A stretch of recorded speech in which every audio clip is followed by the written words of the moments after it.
What's happening? The Lord is my shepherd, and by Lord I mean the most super intelligent force of love possible at the highest levels of vibrational energy. It maketh me to lie down in green pastures. Oh, wait a minute. I missed a part. The most super intelligent force of love possible is my shepherd. I shall not want. It maketh me to lie down in green pastures. It leadeth me beside the still waters. It restoreth my soul. It leadeth me in the paths of righteousness for its name's sake. Yea, though I walk through the valley of the shadow of death, I will fear no evil, for the most super intelligent force of love possible at the highest levels of vibrational energy is with me. Its rod and its staff, they comfort me. It prepareth the table before me in the presence of mine enemies. It anointeth my head with oil. My cup runneth over. Surely goodness and mercy shall follow me all the days of my life, and I will dwell in the house of the most super intelligent force of love possible at the highest levels forever. And I'm watching a fella try to park. We're rolling out early, watching a fella try to park, and this reminds me of why I love my preferred schedule. I rolled in here yesterday, did not even have to back in. Just went around to the other side of my parking spot, pulled through forward. This guy's out here struggling, trying to back into a spot on a not full, by the way. There's plenty of paid parking. That's would be an easy back, right? He's struggling to try to save $18 or whatever. Oh, greatest country on earth, the richest and all of this. And here's a truck driver struggling to park at a truck stop at 10:40 p.m. Part of the game, I suppose. Give us a moment. We'll get on the road here.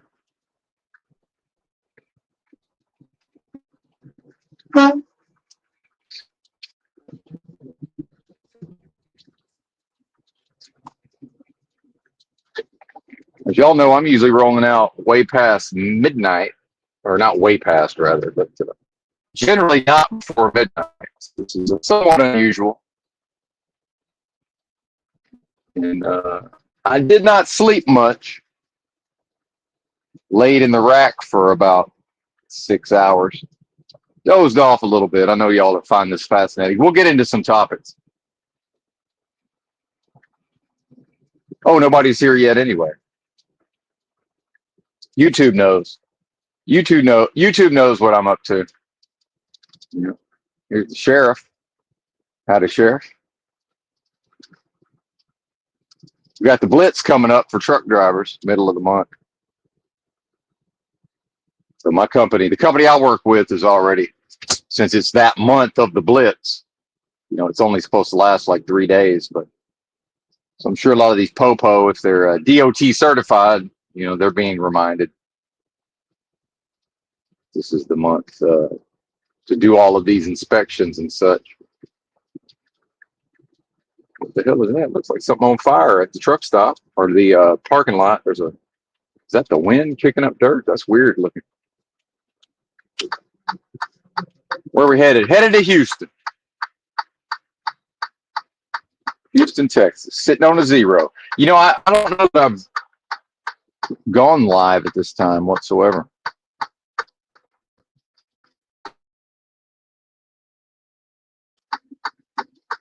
Hey, we got a couple in the house. What's happening? Usually when I say that, one of them leaves, but we'll see how it goes. Hey, Rachel. Yeah, you caught one. You caught me. Yeah, I thought I was going to have to wait till about 12:30. I think that's what time I scheduled the stream for. And then as I was laying for hour after hour after hour waiting and resting to some extent, but mostly not sleeping. Yeah, well, come on, wait for me to get here, buddy, and then go. That's how we drive. You sit there looking at your phone and then wait for a big rig to come and then pull out. That's driving. That's the greatest country on earth. This is who's gonna one day band together and overthrow everything and make everything right. Is these people? They try to leave a gas station and they pull up and they look at their phone and they wait for an 18-wheeler to be coming, and then they start to pull out. This is who's going to fix everything, folks. What a joke. What a joke. It's just watching these people. Imagine watching these people out here and having any hope for humanity whatsoever at a collective level. Let's be clear. Individually, there's a lot of hope, right? Individually. Collectively, absolutely not. Hopeless. When you lump these people together, abandon hope, all ye who enter here. Abandon all hope, ye who enter here. Actually, I believe. Quote. Abandon hope. But a human has a hope station. But I'm a human with a hope station. That's got to mean something, right? Inside of each human, apparently, is a hope station. So that means when humanity is examined collectively, there has to be hope because I have a hope station. And this is part of the plight of humanity, in my estimation. The not understanding the hope station. Right. Yes, I understand. I also have one. What does it represent? They say, what do they say? The only thing I fear is fear itself, or whatever. Something about fear itself. Well, what about a hope station? Right. The only reason I have hope is because there's a hope station in there. That's sort of like the opposite of the only thing I fear is fear itself, in a way. I got to make fun of a person from, I don't know where he was from, probably Eastern Europe, at the truck stop, because it was hard to understand his accent. So I started making fun of my of my accent and talking about how sometimes I have to make sure to properly enunciate the words, or if I'm mumbling, people are like, "What did you say?" Like, "Oh, sorry, I was mumbling again. My apologies." Boy, it is quite windy out here, I can tell you. That explains what I thought was smoke earlier. We're somewhere general vicinity of Atlanta, the Royal We. Just immediately, human beings creating traffic. Just immediately. What is it about people when they drive beside a big rig, they get almost to the end of the trailer and then they can't go any faster. They want to make a formation. This ain't Tetris, motherfuckers.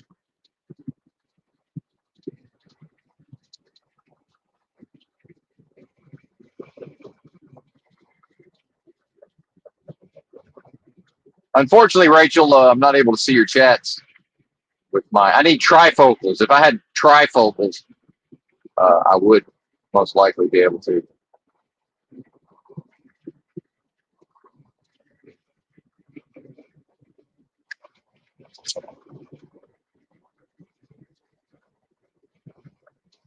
I'd like to make a little time since I'm on the road, but we got lightning and heavy winds, people creating traffic for no reason. Oh, okay. I saw your chats, Rachel. Nice to see you as well. I have thoughts as always. I had some thoughts while I was laying in the rack. Perhaps I could have taken some notes. And Amazon's playing games. I ordered some products to an Amazon locker just outside of Houston. And I guess this was my fault for not ordering earlier in the day, a few hours earlier. But, the site is telling me that they will be delivered the next day, which would be Saturday. And then when I looked at my phone earlier, now it says Sunday. And it's like, I'm looking at it like, well, I'm not going to be there Sunday. So what now? And usually Amazon doesn't take the money until, somewhat close to the shipping time. So they actually took my money yesterday before I turned my phone into airplane mode. So I guess maybe Amazon thought that this was going to be possible. And, maybe the system updated and it's like, well, actually it's going to be the next day. Amazon playing games. And it's not bad or unfortunate. It's just, eventually I will get the product. Eventually.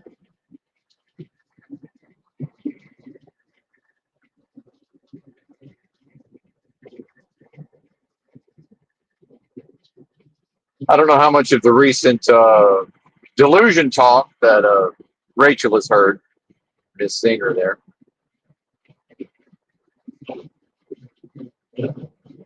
Sure, we will get into that. I was having further epiphanies, further unfolding epiphany.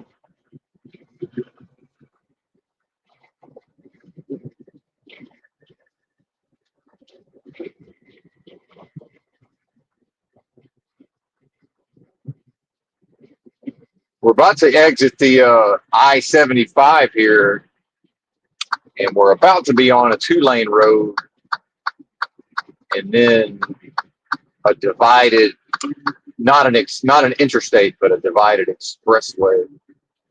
Because when I got loaded yesterday, it was about 2 o'clock, a little before 2 o'clock. And the preferred route on the GPS would have taken me back through Atlanta Friday afternoon rush hour traffic. Said, no thanks. How about the alternate route? We'll go 18 miles south to this truck stop, call it a day, even though we only drove 300 miles. And I thought I had to wait till about 12:15 to start my clock, but then as I was laying in the rack, it occurred to me, oh, that's right, because I haven't been using up that much of my drive time, and because I had over 3 hours off duty at the shipper while I was waiting for my load to be ready, I could do a sleeper berth, split sleeper, they call it. And that gave me almost a full clock, not quite.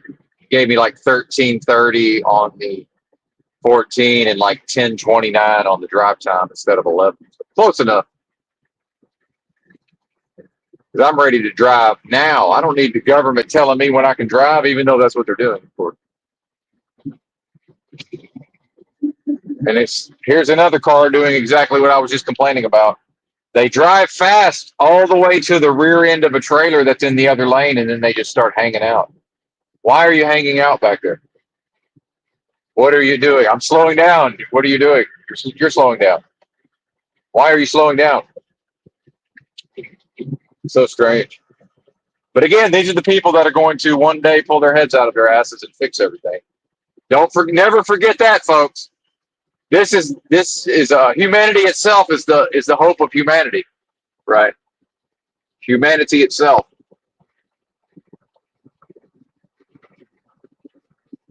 They are capable. They are competent. They are on the motherfucking ball, y'all. They can't be stopped. Power to the people. One of these days, they're finally going to have enough to be fed up and fix it all. What a joke. And that's not to impugn or denigrate or insult anybody, but I mean, have you seen the people? They say, well, I'm a people. Well, yeah, that's true. I'm a people.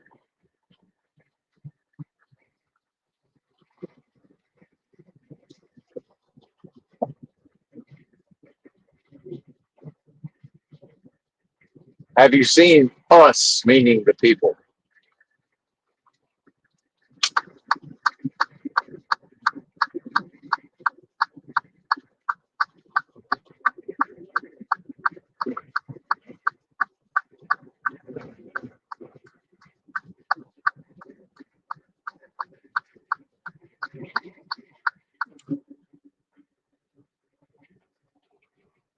Yeah, this one will probably be a slow burn. I appreciate y'all hanging out and listening to my foolishness. It certainly makes the drive go by faster. I seem to drive for longer periods of time before feeling like I need a bathroom break. Oh, I forgot the chocolate. See, I knew I was forgetting something in my not haste necessarily to leave, but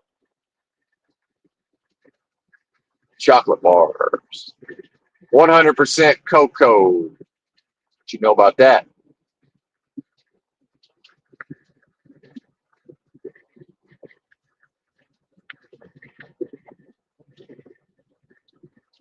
Yeah, yesterday I thought about on the alternate route, I could have driven about an hour and a half.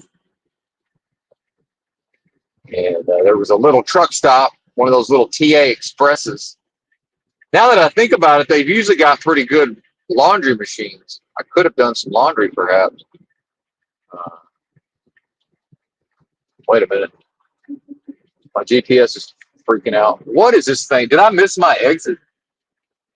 What the hell are they doing? Hang on, this thing's tripping.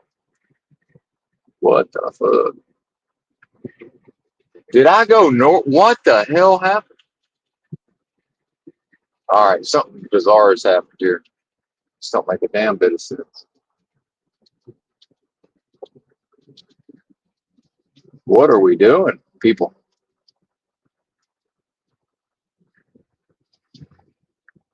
Hold on. What are they doing to me here?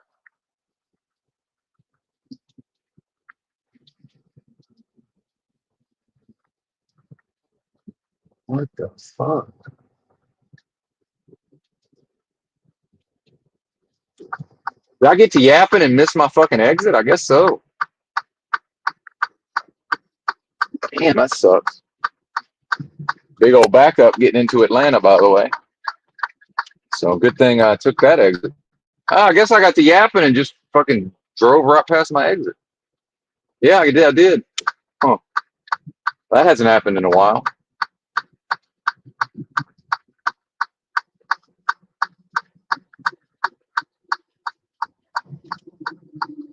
How bizarre. Well, that's going to cut into the old drive time. I'm trying to make it to a specific truck stop. 614 miles. Of course, we just added, I don't know, 8 miles to it, I guess. Motherfucker.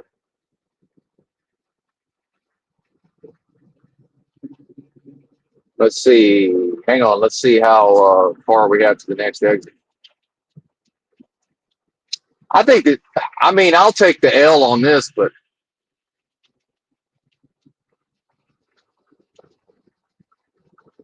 it must have been when I was caught up in that traffic. 6 miles. Yeah, I don't know about all this.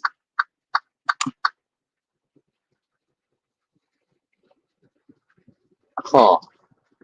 Well, whatever.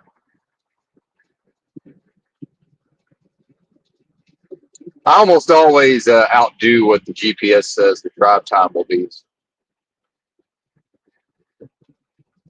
Should be able to do it. Because I'm going from memory on the map of I'm going to end the day in Louisiana if everything goes right, and I'm pretty sure there's not really any acceptable truck stops, Benton standard truck stops, right? Uh, if I don't make it all the way to the one I want to make it to today or tomorrow, technically, but on this shift.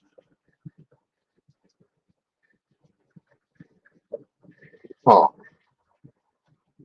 Well, I doubt, 10 miles will be the difference. But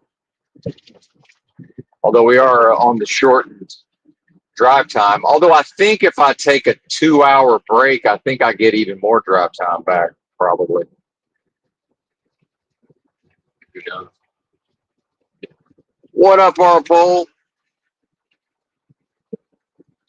Shit, they ain't got nothing I want, our pole. He said, get them, Benton. I said, they ain't got nothing I want, Bubba. That's the problem.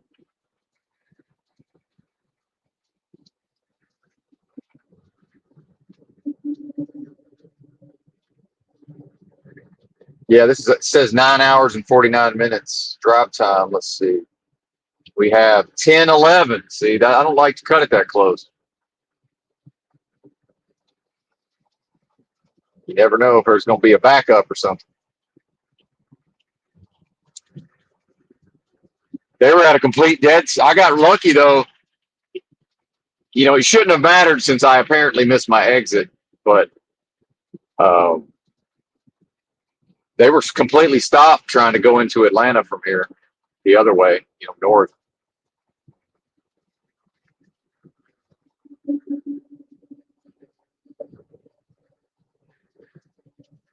So the question is, would I have waited for my full clock if it had only been 10 hours and 15 minutes trying to drive all of this? I don't know. I probably would have. So I'm almost certain I'll get enough time back, but I don't want to take a 2-hour break necessarily. But I'll have to take a 30-minute break. So actually, but the 30-minute break, if it's just a 30-minute break, part of that can be on duty, which means I could be fueling at the same time, killing two birds with one stone. The off duty 2 hours has to be a full, the on duty does not count towards that. It has to be resting, relieved of duty. Look at Benton making problems. Either way, even if I only drive 500 miles today, I still have plenty of time to make the deliveries. It don't make no matter. But yeah, in 1.8 miles, we'll be almost right back where we started. Almost. And there's this little truck stop on this exit. I almost stopped there last night. If I had stopped there, none of this would have happened. But looking at their lot, I determined that there was way too high of a chance of getting blocked in. Do my best to only park where I won't be blocked in. But all right, in 1 mile, I will be able to 1.2 miles. I will be able to focus to get back to the discourse. Bear with me. Yeah, that was almost a disaster. So if I would have just ended up in that backup, that would have sucked. Then I would just be thinking, man, I could be at the truck stop right now. What the hell?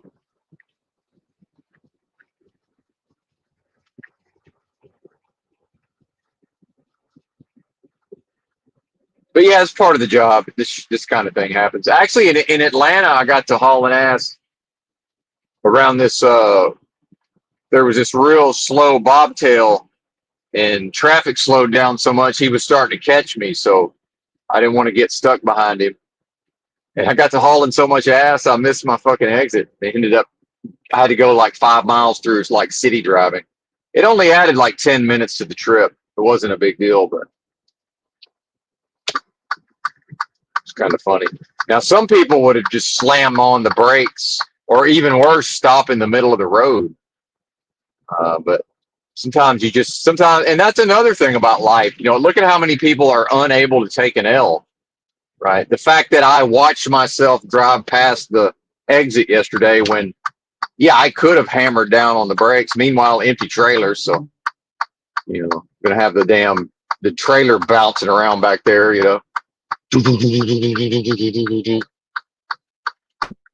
and not the Jake brakes, Or every once in a while, somebody just fucking stops in the middle of the road. Actually, my sister was driving one time in her little pickup truck, actually mid-sized pickup truck, T100, years ago. And some bozo stopped in the fucking fast lane of the interstate with a right turn signal on because he was about to miss his exit. I spotted it because I'm pretty sure my sister was going to crash right into him. No right on red, buddy. It's been clear the whole time. That's all right. Might as well. Oh my God, dude. We are not waiting through this motherfucker again. I don't care what I'm going. What the fuck? This guy doesn't know where he's at. He's lost. That car acted like they're going to stop because the light turned green. It took so long for this semi to get moving, then the light turned yellow. It's like, we're not stopping, bro. We had the green. It was already, the guy could have went right on red. We're not stopping, sir. We're going. Thank you. People are just nuts, man. Completely fucking crazy. I'm starting to wish I had waited for midnight. What the hell? Oh, is this 2 lane the whole way? I mean, like 2 lanes in each direction? I thought I looked at the map. I must have looked at the map wrong.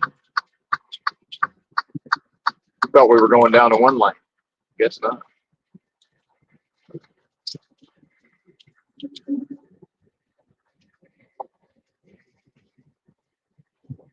Even better.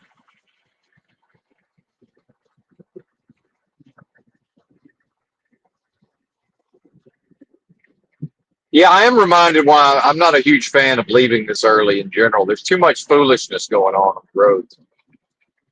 Really, after midnight's where it's at. There's just too much foolishness still happening at 11:04.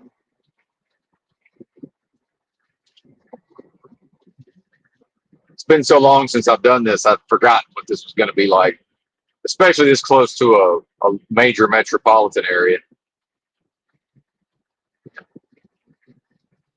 But then we run the risk of waiting around for 2 hours and then starting to feel sleepy, perhaps. Shit, I got energy. I'm ready to go, man. Let's go. The government says it's okay, right? Check with the government first before you haul those goods, sir. Check and make sure the government says it's okay.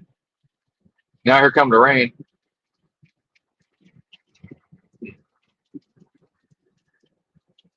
And look, drinkable coffee because it's just in a regular cup instead of some double-walled insulated bullshit.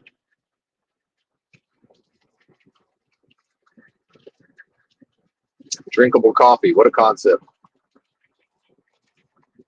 But yeah, bear with me, folks. Be patient. We'll get there. We'll get into something. This missing my exit has thrown me off. And now the just the general environs. The environs, rather. The environs I find myself in.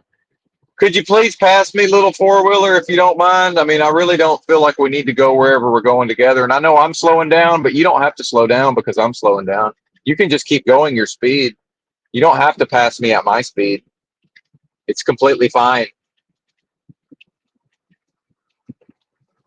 I think I'm going to start talking to these people like they're their dogs. Right. I mean, really, I think that's probably the key to life in some way. Just treat them like they're actually their dog, but not, of course, but how they would treat their dog, right? Just correct them, but in a gentle, loving, soothing tone of voice, right? But yes, I know I'm slowing down, but you can go ahead and keep going. It's okay. I know it's cute when you do this, but it's time to drive. It's time to get there. That's okay. Trying to make some progress today.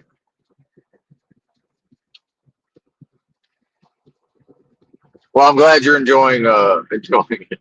Yeah, and honestly, I've thought about just buying all the equipment, and I could absolutely, especially in the daytime, but nighttime would be a little more difficult. But I could rig up cameras where people would be able to see, like the side, see what I'm seeing in my mirror and all of that. It would definitely be way more entertaining if you could see what these people are doing. Oh, there's stoplights out here, damn it. I knew there had to be a catch. Yeah, let's build a bypass and then put a bunch of fucking stoplights on it. That's a great idea.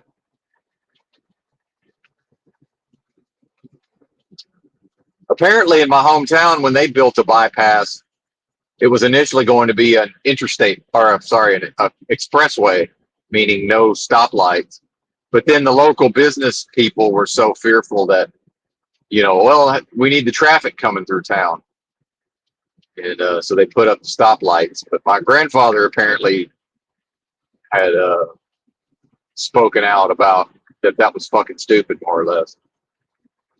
Probably some version of what's the point of a bypass that is not an expressway because you put 5 stoplights on it? What are we doing? This is a tad more rural out here, though. Rural. We need to maintain a list of words that Benton cannot properly say. Rural. Rural. Rural. Rural.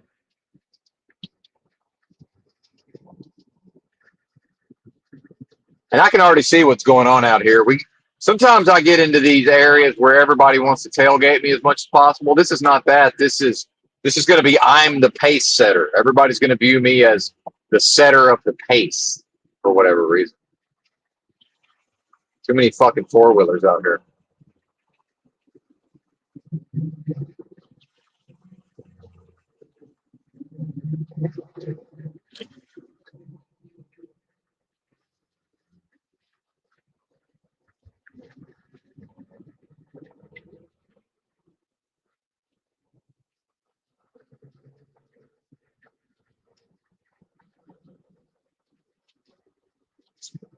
How could these people, it's just simply impossible for these people to ever, I mean, how is it realistic that these are the people that are going to come together and fix dystopia? Like, it's laughable on its face. Just all the things I watch them do, the way they behave.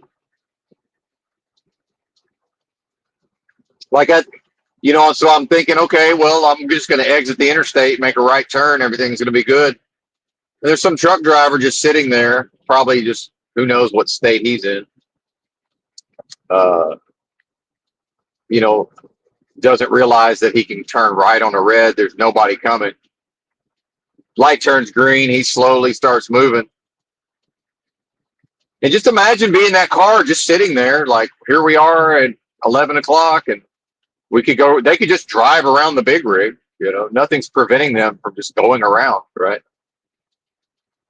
And then here comes the light turning yellow, but it just turned green. We're still on the green, right? If we're stopped there waiting for a green light and the light turns green and we begin to proceed and it turns yellow, we're still on the green. We're not on the yellow. Like, what are you talking about? Now, yeah, look to the left and make sure nobody's coming. Sure. Yeah, do that, right? By the way, even if it's motherfucking green, still yield if some bozo's running the fucking light, right? Or somehow already in the intersection on their red. But I'm just crazy enough to be able to think through all of this, right? That's forgive me for being able to actually have logic, in this moment. I know it's inconvenient. But then so they were going to stop, and I got on the air horn because I'm not stopping. I'm just going to drive around all of this with a fucking 53-foot trailer back there. Like, I don't care what you do at this point, car. I'm coming through, partner. Like, what is this?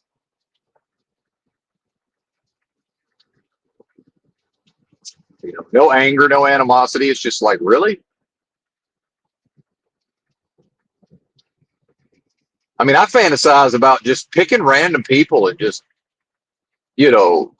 putting them in an environment and just having them do random tasks, just to observe whatever that competency level would be. How rough is this train crossing going to be is the question. Not too bad, not too good. I think anything above the 38 miles an hour we hit it at would have been a little too much. So we got away with it. Oh, look, and the people behind me finally realized that, that's a semi we're riding behind. Yes, you're for some reason cruising on this nice open road behind a semi. Oh, look, it slowed down to 30. Oh, that's right. That's a semi, right? They don't even know that they're behind a semi. Literally, they didn't know what was happening until I slowed down to 38 and 65 for a railroad crossing. And then it hit them. Oh, that's right. We're behind. And now I'm going to put the flashers on so to remind that whoever's behind me that I'm a slow moving vehicle. And once they saw the flashers, when they looked up from their phone and saw the flashers, now they're going to pass me. But one of them thinks it's danger, and now they're scared. They mistakenly think the flashers mean danger, so they can't pass. Now they're trepidation because there might be danger because that truck has its light. No, I'm reminding y'all that I drive slow because I'm a big rig. So why aren't you passing me? That's what that means. It's a 55 zone this is what I mean by I'm the pace setter. We're going 34. We're all going 34 to 55. It's not even a town. Because why? Because they're looking at their screen and giggling at their feed. And then looking up and, oh my God, semi with its flashers on. What do we do? There might be danger. It's like, yeah, I'm just trying to get y'all the fuck away from me. That's, oh, now we're entering town. You know, and it's turning out that all of these spiritual practices and true knowledge of self and all this happy hippy dippy fun shit, it's really necessary, at some point, to be able to be alive for me and not, have a bunch of animosity and feel some type of way about these bozos. I mean, it's shockingly farcical the way these people are. I mean, it really is. And this is what I mean. Like, let's have a game show where we just fucking randomly pluck people off the street or some kind of reality show, and then it's just put them in some sort of environment, give them a task, and just watch how poorly they perform. It will be shocking. You'll be like, I can't. You're going to be like, this is an accountant that makes $85,000 a year. Like, I wouldn't let this person work at my Walmart if I was the manager. Like, what is this? Like, what is happening? How is this a country, by the way?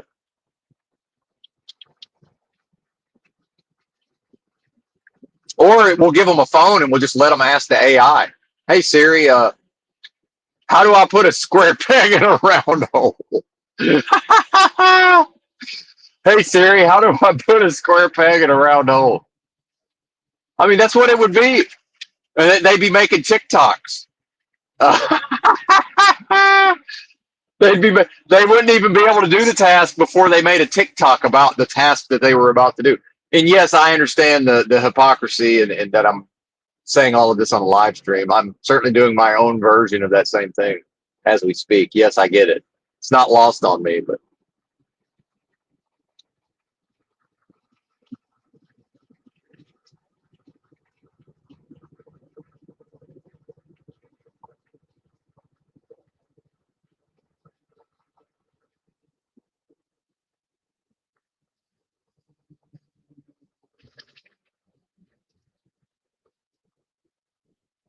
just slowing down to get you the fuck away from me, sir. I mean, is it that hard to understand?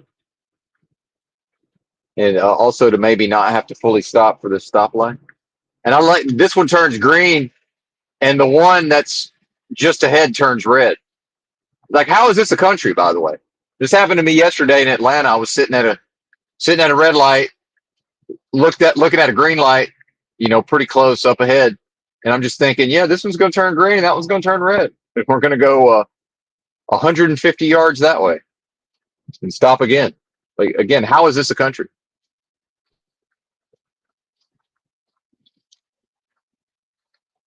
What up, Soul Reed? I'm not able to watch. I try to watch these poker clips, man, but eventually everybody's just going to start playing PLO. But until that happens, I just can't watch it. I can't deal with. It's just No Limit Hold'em's too fucking boring. It's like, yeah, let's watch Nick airball tank for 6.5 minutes. Yeah, that's great. Just so we can watch him, whatever his good reaction is to getting stacked or whatever. Like, yeah.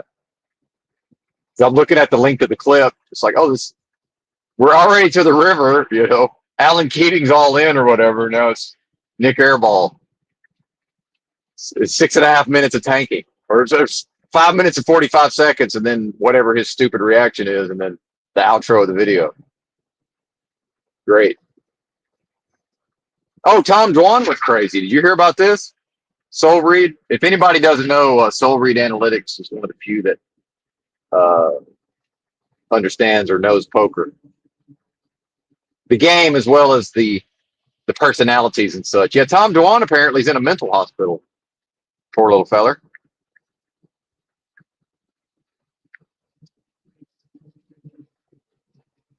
In the UK. And I'm assuming Tom Dwan does not have health insurance, so I guess he waited for a good time. Oh, fourth meal. There they go to Taco Bell. Brain food.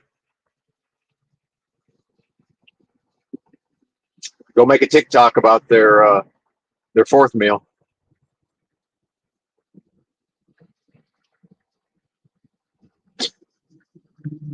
and delayed us just long enough to catch this light. Thank y'all, much appreciated. Of course, I had the option of going around them in the fast lane. It was too lazy in this case to bother to make sure the lane was clear. I'll just slow down. So now that light up ahead is green, our light turned green. So now we're most likely.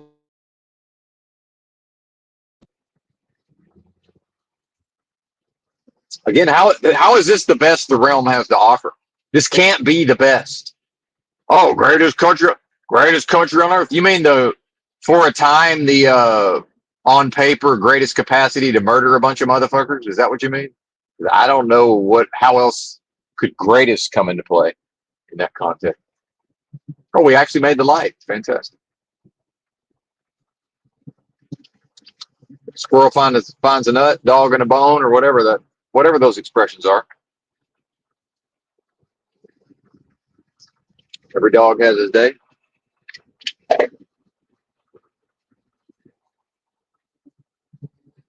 Well, unfortunately, and by the way, Soul Read Analytics, to further prove that I'm being punked by the realm, I would like to read your most recent comment. However, StreamYard, after collecting my $45 for 1 month of StreamYard, decided that they were going to put a share your referral link button that blocks much of the most recent comment on a phone. So there's that.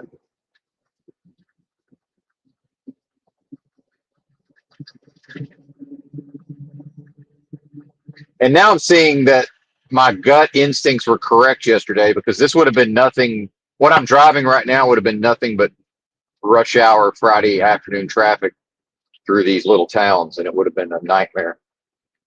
So I'm glad I parked it when and where I did, and I'm just setting the pace. Just looking in my mirror. It's just an entire town's worth of traffic, just following an out of town big rig. Following a through truck, we'll just go whatever his speed is. We're all driving 18-wheelers. We're making TikToks. We're looking at our feed. We're looking at our screen, giggling at our feed. Oh, the ones behind me finally realized, oh, wait a minute. That's a red light, and I'm in behind an 18-wheeler. And they pulled out. They realized, oh, wait a minute. What are we doing? We're stupid. They thought to themselves, oh, we're dumb. That's all it could be. In the moment, it struck them how stupid they were. Oh, wait a minute. Why would I choose to stop behind an 18-wheeler at a red light? That makes no sense when there's no traffic. And they somehow figured it out. It's amazing. So they finally Googled how to put a square peg in a round hole. Hey Siri, and then Siri's like, well, actually, what you want to do is put the round peg in the round hole. Oh, okay. Thank you, Siri. Much appreciated. Siri, why aren't you driving the car yet? We're working on it. Like, this is basically the level of humanity at this point in the United States, is it not? Am I that far off here? And again, I accept all of this. Yeah, I'm a little cranky old man about it to some extent. Some of it is the lack of sleep. Certainly fully alert, but part of it is they're locals and they realized we're about to go down to one lane too. That's also part of it. Oh, wait a minute. Let's not get stuck behind that. I think they would have been happy to just follow me through town, to continue to follow me through town. That's what it is. It's now going down to one lane. And one out of the three realized we probably don't want to follow this big rig out of town on a one lane in each direction highway. That would be, even for us, that would be a little too stupid, right? We do have an image to uphold here after all, right? Yeah, thanks. Soul Reed bumped the comment. Appreciate it. They run in their own enlightenment process. Yeah, I mean, but the problem with that is that's not one direction, right? So enlightenment in that context would be just on a progression towards ascension, right? You're talking about ascension. So unfortunately, all of these terms have antonyms, right? So, unfortunately, as much as I'm inclined to agree, you're not wrong, Soul Reed. However, uh, and this is may have been your meaning anyway. You might be having the meaning that it's actually a rather than evolution, it's a devolution. That's a word. I read so much as a youth that some of these words, I'm pretty sure they're words because I've read them, but I've never heard them. A lot of them. Devolution, devolution.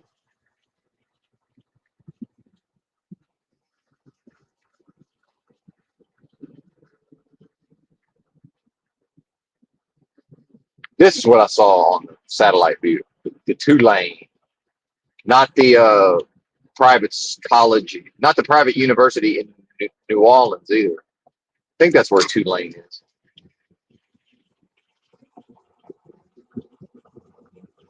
Well, and that's, and I don't know how much you've been around lately in the recent Soul Read, but I've achieved some new understandings, and in fact, about 3 weeks ago, experienced true knowledge of self. And I'll get into it at some point. I've been hammering the points home, and as we know, it's like you know, it's actually coming to grasp a lot of these concepts, at a direct level of experience that I was reading about, when I was reading in the process of reading literally half of the religion and spirituality section of your local library circa like 2018 or so. And that's not an exaggeration, literally half.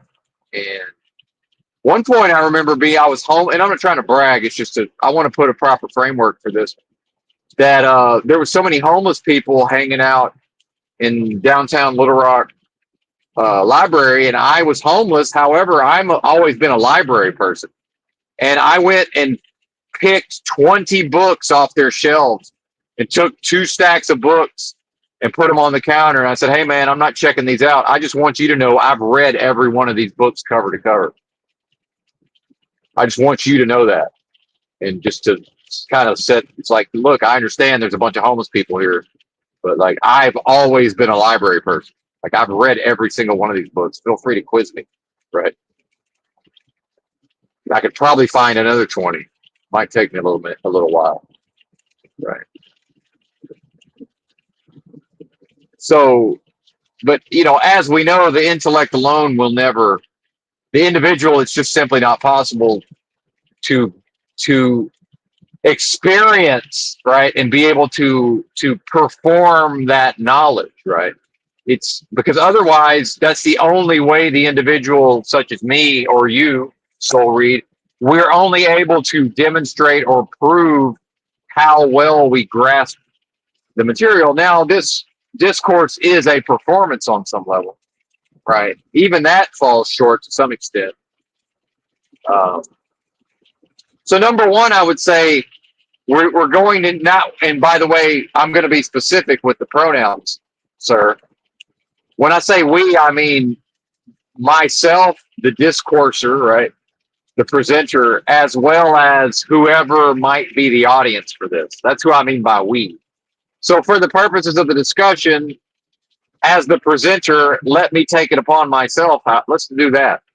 To say, I will define what I know they to be in this context. They is the antithesis, right, of the proposition or thesis that what I am is one with the most super intelligent force of love possible at the highest levels of vibrational frequency, which is a quickening spirit, right?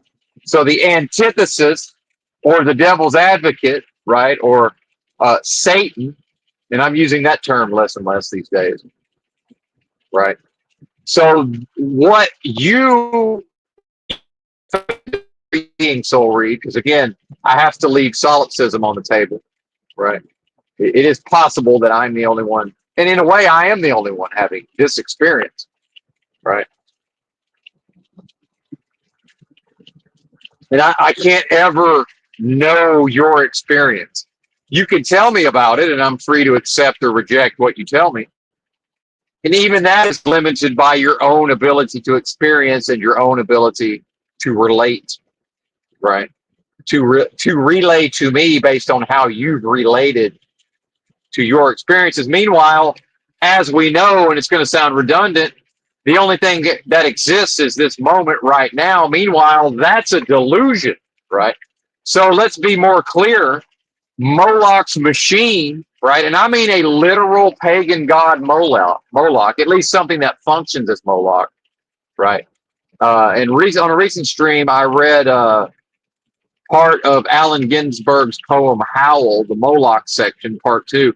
And by the way, anybody that has ever been world famous, as Allen Ginsberg once was, we don't need to, and Soul Reed doesn't do this, but other people will do this. We now need to loop into explaining why Allen Ginsberg has no standing as a human, right? He's a J, pederast, homo, all of these. That's beside the point, right? There's not a single person who ever rose to the level of fame of Allen Ginsberg, and people of today have no concept of just how famous that man was at a certain time. Very, very famous, right?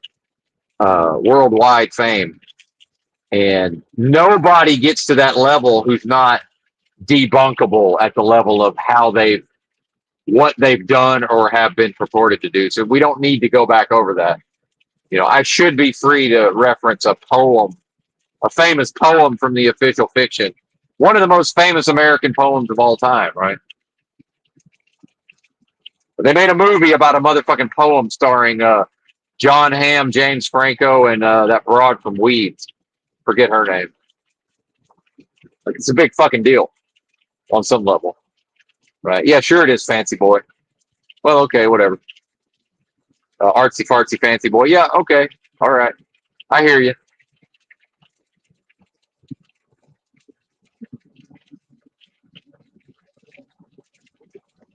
So they, in this context, and what he said, let's be specific. He said, uh,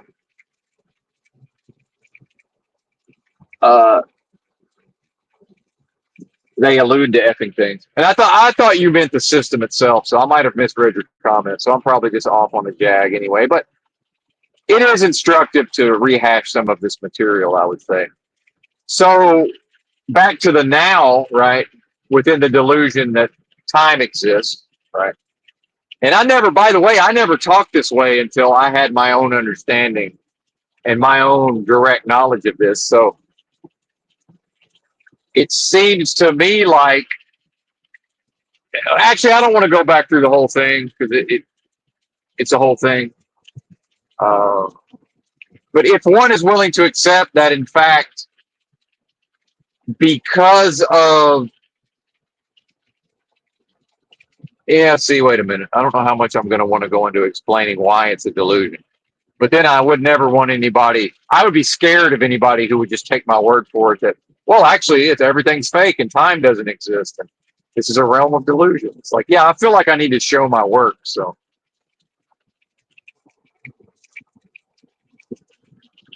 well, the illusion is part of the delusion. And I'll get on to why, Soul Reed, because again, you're not wrong. You're often correct, right? So I believe I will tie all this together. So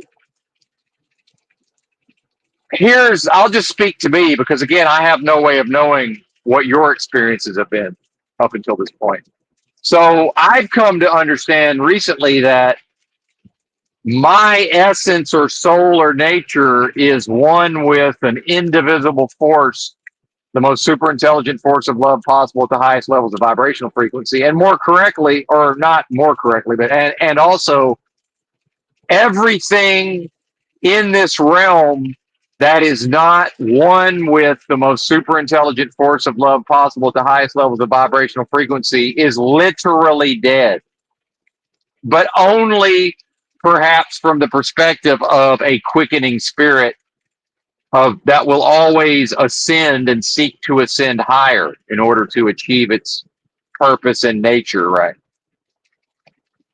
And the antithesis of that always has to be present because, and again, this is where your intellect would most likely be of greater service than mine. I'm not quite smart enough to entertain fully some of these notions, but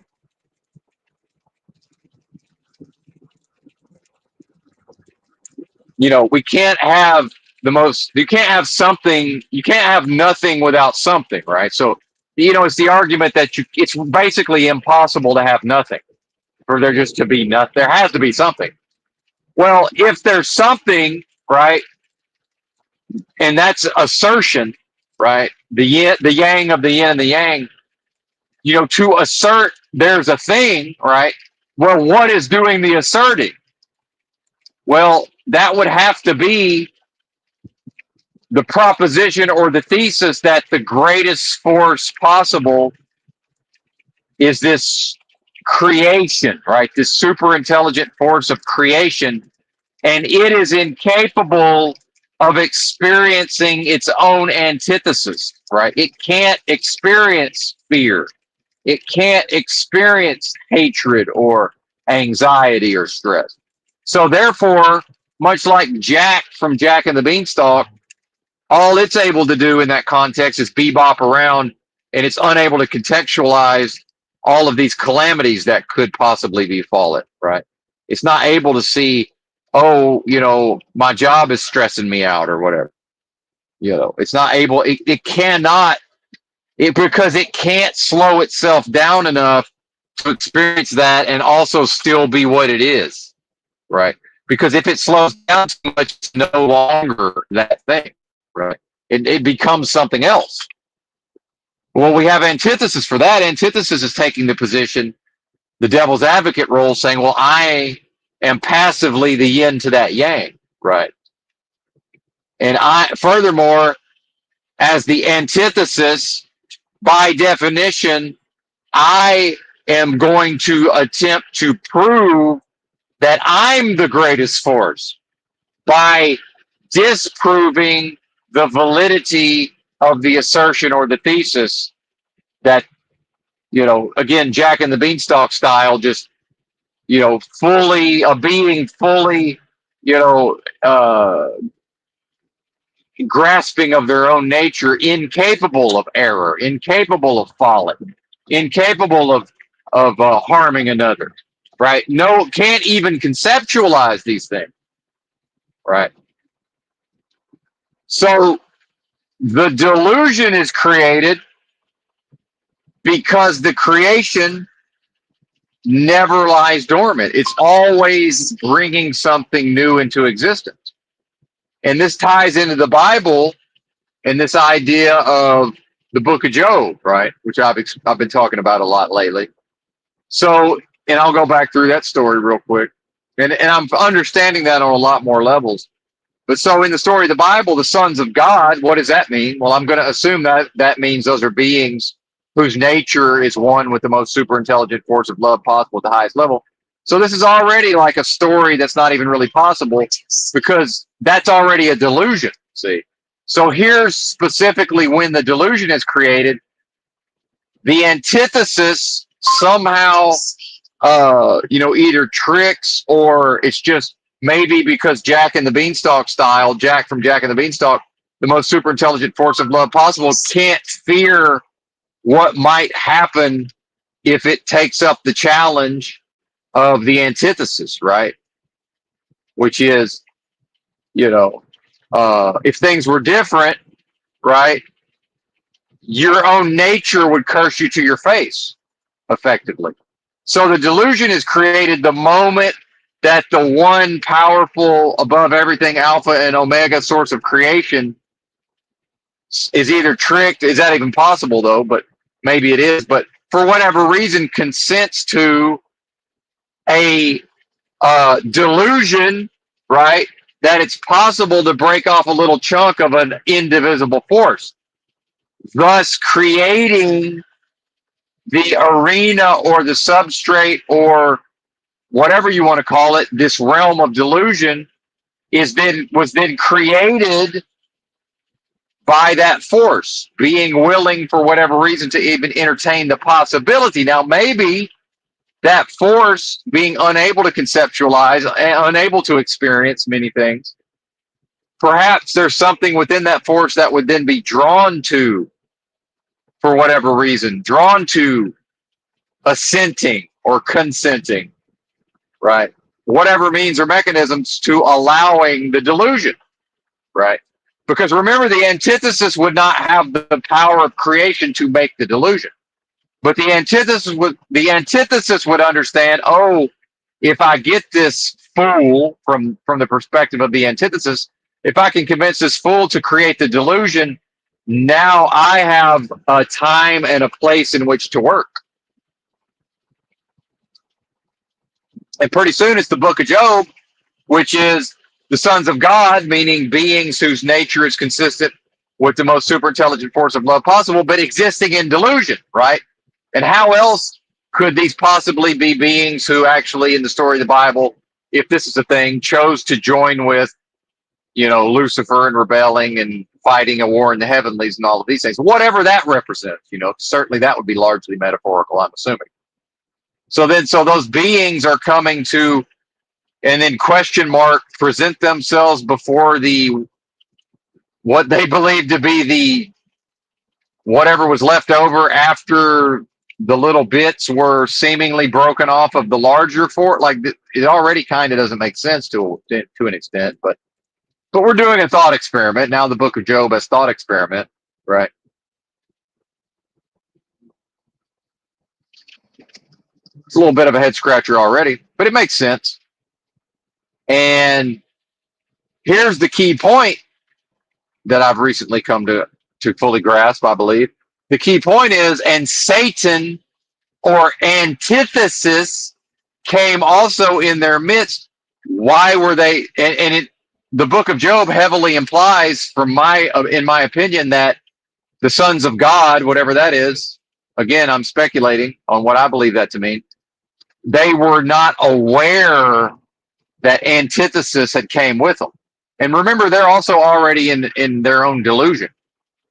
So, what's referred to as God, right? The larger, the most super intelligent. Well, okay, let's be clear. The most super intelligent force of love possible minus delusion, right? So the real deal, Holyfield, is standing there. And in the book of Job, it does kind of sound like almost like a military regiment, or maybe they're legally required for whatever reason to show up and present themselves. And probably, again, largely metaphorical. But so they're more or less presenting themselves to be surveyed by the big man, the big boss, right? And the big boss immediately recognizes, oh, look, antithesis, and addresses, hey, antithesis, what are you up to? And then antithesis speaks consistent with his nature. Oh, you know me, roaming to and fro, seeking whom I may devour. Now, before I move on to the have you considered my servant Job part, although I kind of already did, but before we get into that, it's also,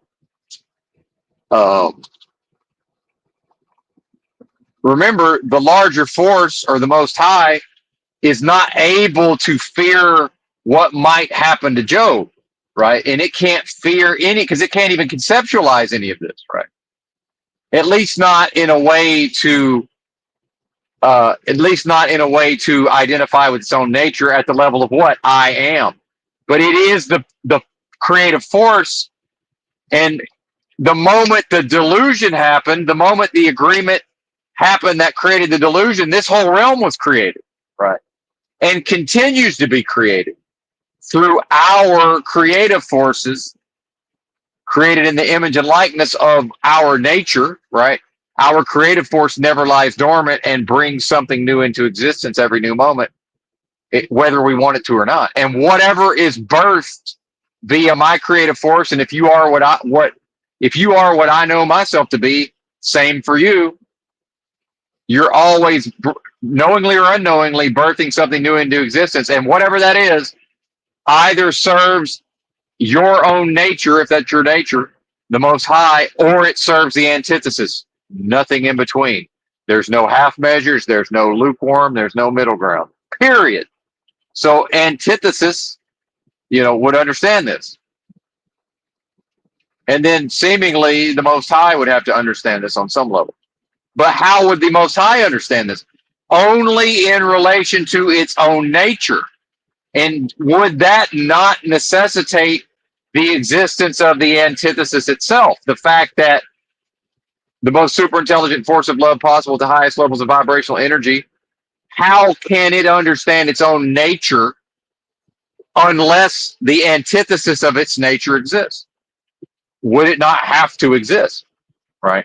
Even if that force is so in tune with itself, it can't conceptualize what it would be like to experience via the antithesis. Therefore, much like Jack from Jack and the Beanstalk, it's free to bebop around, and maybe there's warnings and maybe there's signs of impending cataclysm. Oh, but now there's Job. So creation, the highest creation force says, hey, well, since you're doing your thing, antithesis, have you considered Job over here? Because I'm almost certain he is what I am. And by the way, if he's not, fuck him. Because if not, fuck him. Because everything that's not me is dead, motherfuckers. So maybe that's Job over there, and maybe he's a dead man walking. I guess we about to find out. Am I on? Okay, good. I guess we're gonna find out, because any part of him that is capable of cursing his own nature to what he believes to be something outside of him, but it's actually his own essence. Any part of him that's capable of doing that is dead, because that only belongs to a delusion via antithesis, via a spiritual war, where Jack from Jack and the Beanstalk metaphorically has just been like, hey, hold my beer, challenge accepted. And anyway, by the way, if Job is capable of cursing his own nature to its own face, fuck him. Fuck him in the ear. Fuck him in the other ear. And if you don't think that's the spirit of the Most High, I'm not speaking for a man in the sky. I'm saying I know that to be the case because I know my nature. Or more correctly, I am getting to know my own nature. Let's be clear. Getting to know me, right? And also getting to know what is not me. And make no mistake, everything that ain't me, meaning I am one with the most super intelligent force of love possible at the highest levels of vibrational frequency, everything that's not that, exactly that, cannot travel the straight path through the straight gate, or the narrow path through the narrow gate. However, I like to mix them, the narrow path through the straight gate, whatever. Either way, or the straight path through the narrow gate sounds better. Whatever, right? And that's where another content creator is onto something. The fellow that talks about he's going to seal the demons into this realm. Well, in a way, if he has the understanding if his nature is also my nature, and if he has an understanding of that, in a way, he's right. Because more correctly, in my view, everything that's not specifically that can't leave here, because this is a delusion. So everything that's not that is specifically delusion. So we talk about illusion, and you're right, sir, and I brought it all. I'm going to bring it home. Illusion is when the being in the moment creates something for themselves and perhaps others, if other people are dumb enough to accept it, right?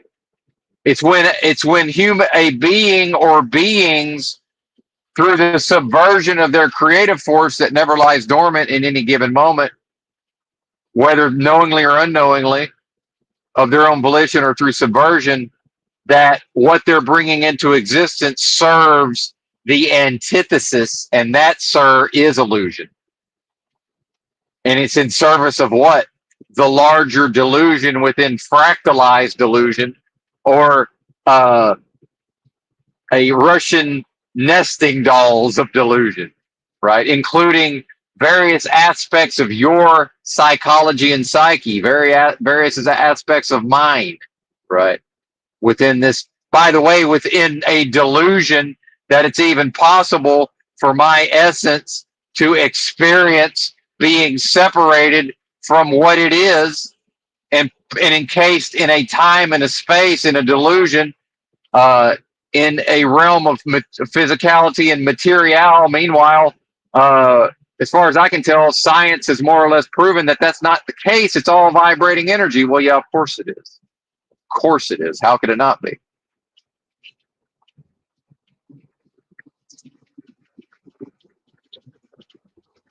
So yes, if that's what you mean by delusion, I agree. Or sorry, illusion, I agree. And so I'll go ahead and again, it won't be a shortcut for Mr. Soul Reed if he's still around. It won't serve as a shortcut. By the way, I'm now in roundabout hell. I'm in southern roundabout hell because Southerners have no fucking idea what to do with a traffic circle, I can assure you. I think we're all going to come to a complete stop and turn it into a worse version of a traffic light. At a certain point, it's just like, can I have the traffic light? Could I just have the traffic light, pretty please? Oh, is this road closed or what? It's a traffic barrel, or can I make it around this thing? Okay, never mind. So we ain't stopping, partner. And that's another thing. In their not understanding traffic circles, most of them drive way too fast into the traffic circle. I was going the appropriate speed, but then because this person was approaching at 50, I had to hit the air horn to let them know, hey, I ain't stopping, buddy. I'm in the traffic circle. You got to stop. Meanwhile, why are you going so fast? Think of this as it could have been a stoplight. So slow the fuck down to 15 and let's all get through this together. Pretty please with sugar on top. Southerner cannot conceptualize that. And I would say Americans can't really conceptualize that, but certainly Southerners.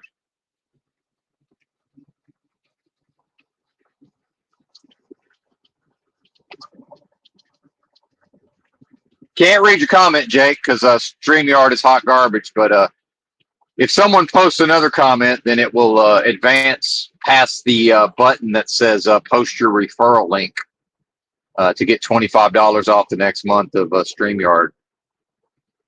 So they got me. They're trying to get me to sell StreamYard now. So I can't read your comment. Good to see you, Jake.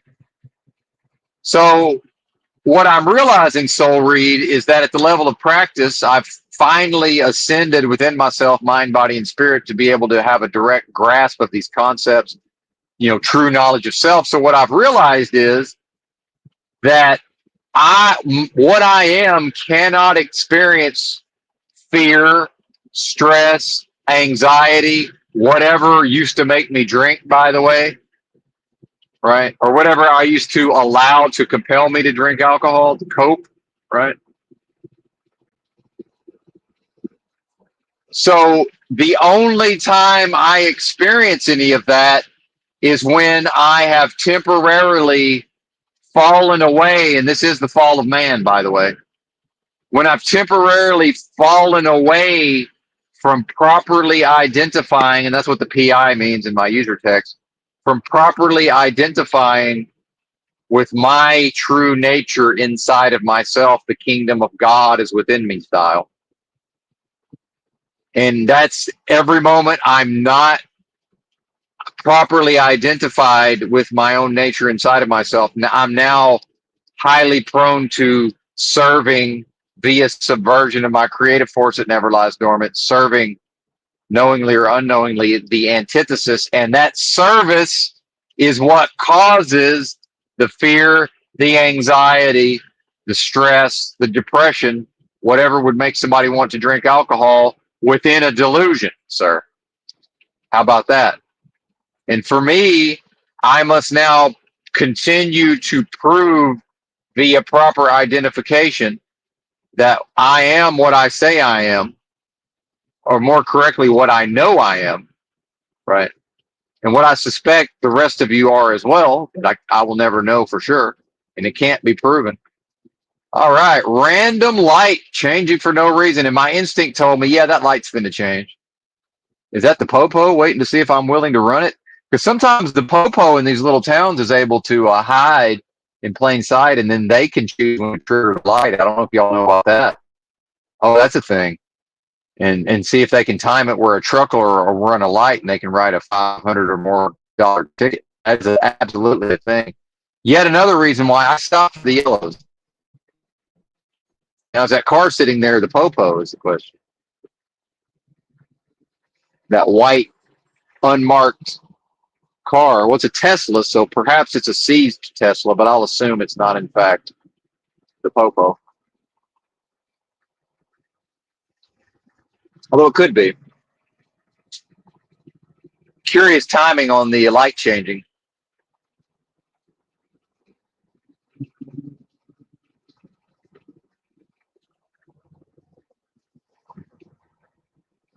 And Jake either left after typing his comment or he did not get the memo. He might not be listening. I don't know, but he did not get the memo about I can't read your comment, sir. There's a button in the way on my screen. Right. So if you type even one letter and press enter, I will then be able to read your comment. And by the way, this is something that Soul Read Analytics, not being a boomer, just knew to do. And Jake, who may or may not be a boomer, he doesn't know that he can type as little as one letter to bump the chat, and then I will be able to read his chat. Unless the chat is frozen, which that does happen from time to time.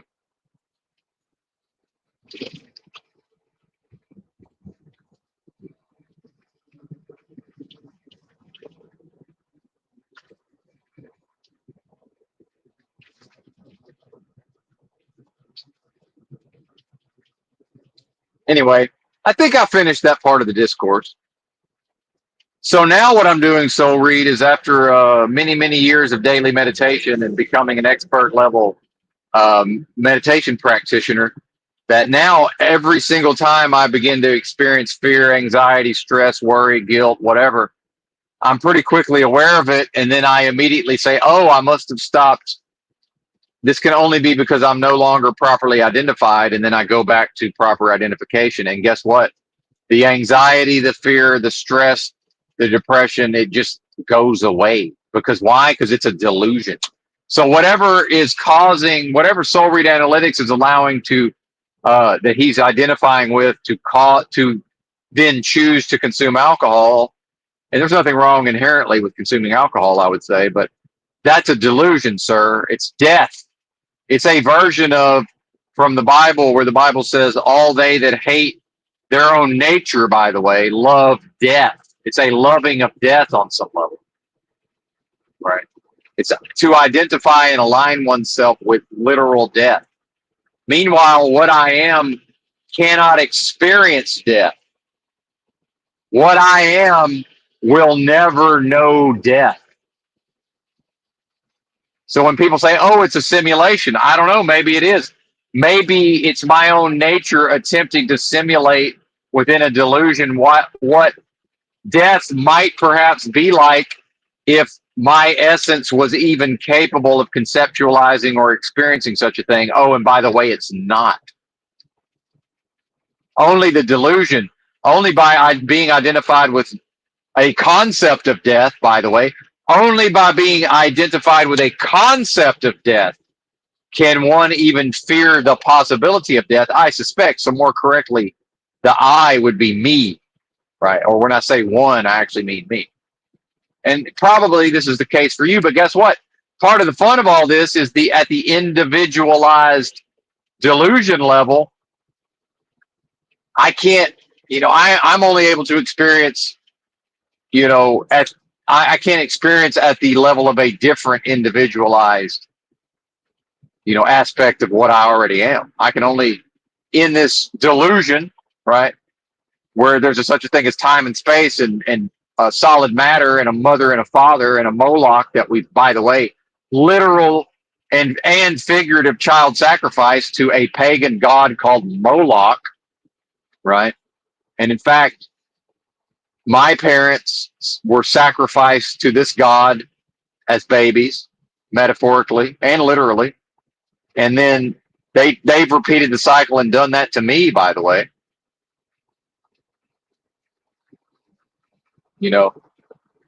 We can talk truth all we want. Who wants to face that truth? You know. And we've got a hope station. Far less disorienting and far more comfortable to just say, well, let's listen to the hope station. We can go back through all the reasons why, in spite of what Benton said at the start of the broadcast, well, there is hope for humanity, and they are going to get their shit together, right? Oh, you mean these bozos I'm observing in real time be bozos? Yeah, okay, sure they're not, but whatever. There's a hope station.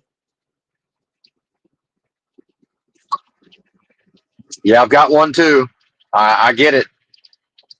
I'm correctly assigning a much lower value to uh, whatever it's attempting to communicate to me in a given moment. Uh, Most humans assign way too high of a value to whatever their hope station is attempting to convey to them via delusion. By the way, via delusion. The idea of hope for humanity in the context of this realm being at all real is dead. It's not real, meaning it is delusion. However, it is real in that individually, the individuals who are here and have creative force are creating it. That's part of the mind fuck. That's part of the mind fuck. Man, this is a miserable fucking experience on these back roads. I have to say, so glad I did not attempt this yesterday. Just absolutely miserable. The way the road is I can never really even get up to the speed limit. Every time I get anywhere near 55, I have to immediately slow down because of road conditions.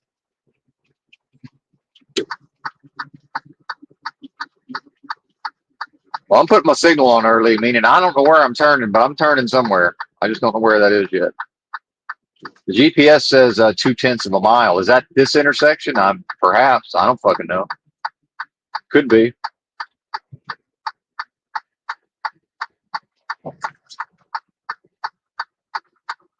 All I know is there's plenty of lanes for everybody to. Oh, are they really just gonna choose to be in my lane? Yeah, they're just stay behind a semi. Why not? Why not stay behind a semi when there's other options?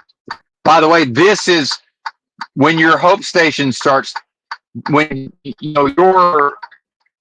how you're set up, doesn't want to do these things, right? Doesn't want to face these realities, right? Realize these are the people. So when the choice is to not listen, right, to the hopes to what Benton's saying and say, well, actually, that's uncomfortable and disorienting, and I don't like that. And then what's the only other alternative? Now there has to be hope, because without the hope, logically this doesn't make sense. But I'm just watching somebody choose to drive slow as fuck behind a semi. I'm watching it happen. There's no hope for these people at the level of being able to perform well enough to fix anything, right?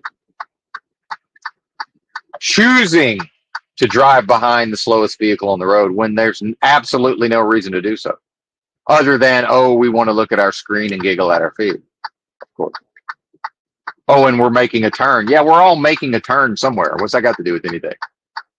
Right? Or do we really fear not being able to make the turn because we've changed lanes to pass a big rig that's attempting to accelerate up to speed? Like, it doesn't even, by the way, that's MAGA driving their pickup truck, rootin' tootin', right? Just, swagger and view themselves with their chest puffed out and identify with Trump, and can't pull their head out of their ass enough to pass a semi at midnight in their town because, oh, well, we're about to make a right turn onto the interstate. That's so fucking what? In my day, we just pushed down on the goddamn accelerator and we got in the other lane and we got in front of the big rig. And then instead of waiting and driving slow as fuck, and I'm going 52 miles an hour and he would be right behind me if I hadn't socially engineered him to get the fuck around me. I'll get in the other lane then, bozo. So there's no hope. I understand that there's a hope station within each individual, most likely. I understand that. I've detected it. I have my own. It's representative of absolutely nothing with respect to fixing any of what plagues humanity, because what is the cause of what plagues humanity is that they're identified with the realness of something that's not strictly real. And in fact, the only thing here that's strictly real, or the real thing, is my essence. I am the most I am one with the most super intelligent force of love possible at the highest levels of vibrational frequency. And that's the only thing that's real here. Not my perception of that within a delusion, by the way. The thing itself. And by the way, the antithesis has to exist. And I do believe that's what's meant in the book of Job, when Satan came in the midst of the sons of God when they came to present themselves. And by the way, within delusion. Delusions within delusion within the larger delusion. So what Moloch's machine is undertaken to do via this delusion and the fractalized delusions, Moloch's machine is perfectly designed, or nearly perfectly designed, to get all of the delusions, the individual delusions in the realm that are suffering from the delusion that it's possible to break off a little chunk of what they are at their core being or essence, which is an indivisible force. So this already can't happen, right? It has to be a delusion. It can't strictly exist. It's not possible. It can, by the way, everything we're discussing is only possible via delusion. When you go on your phone and start reading about the economy, or watching TikToks about the economy, or listen to me talk about the economy or the job market or truck driving, that's all dead, because none of that is able to exist outside of delusion. Without delusion, there can be no money. Without delusion, there can be no employment. Without delusion, there can be no United States of America government. Without delusion, there can be no corporation. All of that is only able to exist via delusion or unreality. It cannot ever be strictly by definition real. Not possible. It can only seemingly exist within delusion that's based on something that's not even possible in the first place, which is the idea that it's possible to break off a chunk of an indivisible force. And then that little chunk can then have its own individualized experience in a delusion that we call Earth.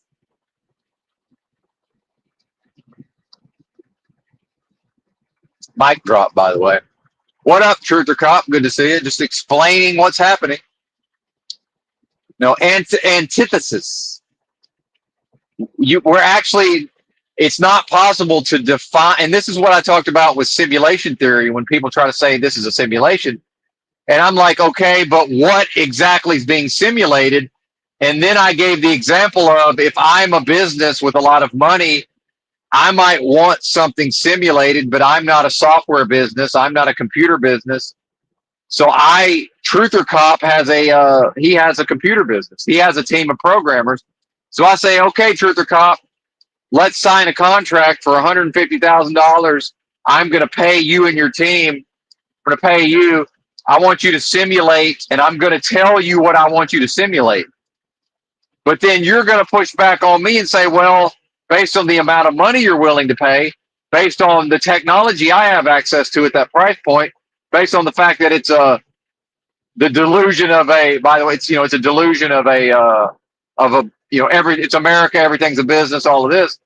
I gotta wet my beak, right? So based on these parameters, we're going to actually negotiate.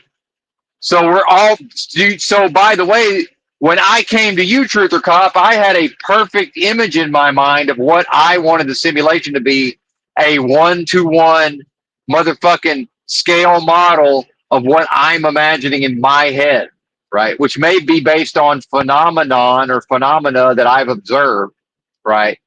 Maybe I want you to perfectly replicate my what I believe to be my experience of a day in Central Park, in a fall day or whatever that may be. So based on the amount of money I'm willing to spend, meaning the resources that are going to be allocated, right? Within delusion, by the way.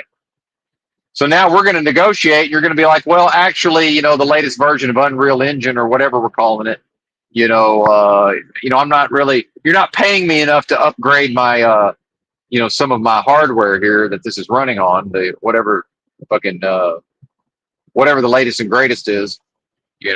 My AI algorithms running on whatever hardware. So the moment I go to you, Truth or Cop, with the money and the parameters and the perfect image, the moment we start negotiating and you start dictating to me what's possible, it's no longer possible to then be on the other end of creating the simulation and for somebody to view the simulation in a vacuum and to say, hey, that's a simulation, and then somebody else say, well, what's being simulated, and then to point at the simulation and say that's being simulated. No, it's not. That's not what's being simulated. Absolutely not, because I've just proven with logic that just by even attempting to simulate makes it impossible to make a one-to-one copy. Can't happen. Can never happen. Therefore, it's never the case that through observing the product of the desire or the delusion to create the simulation in the first place. It's never possible to observe that and to then know what's being simulated. That can never happen. Impossible.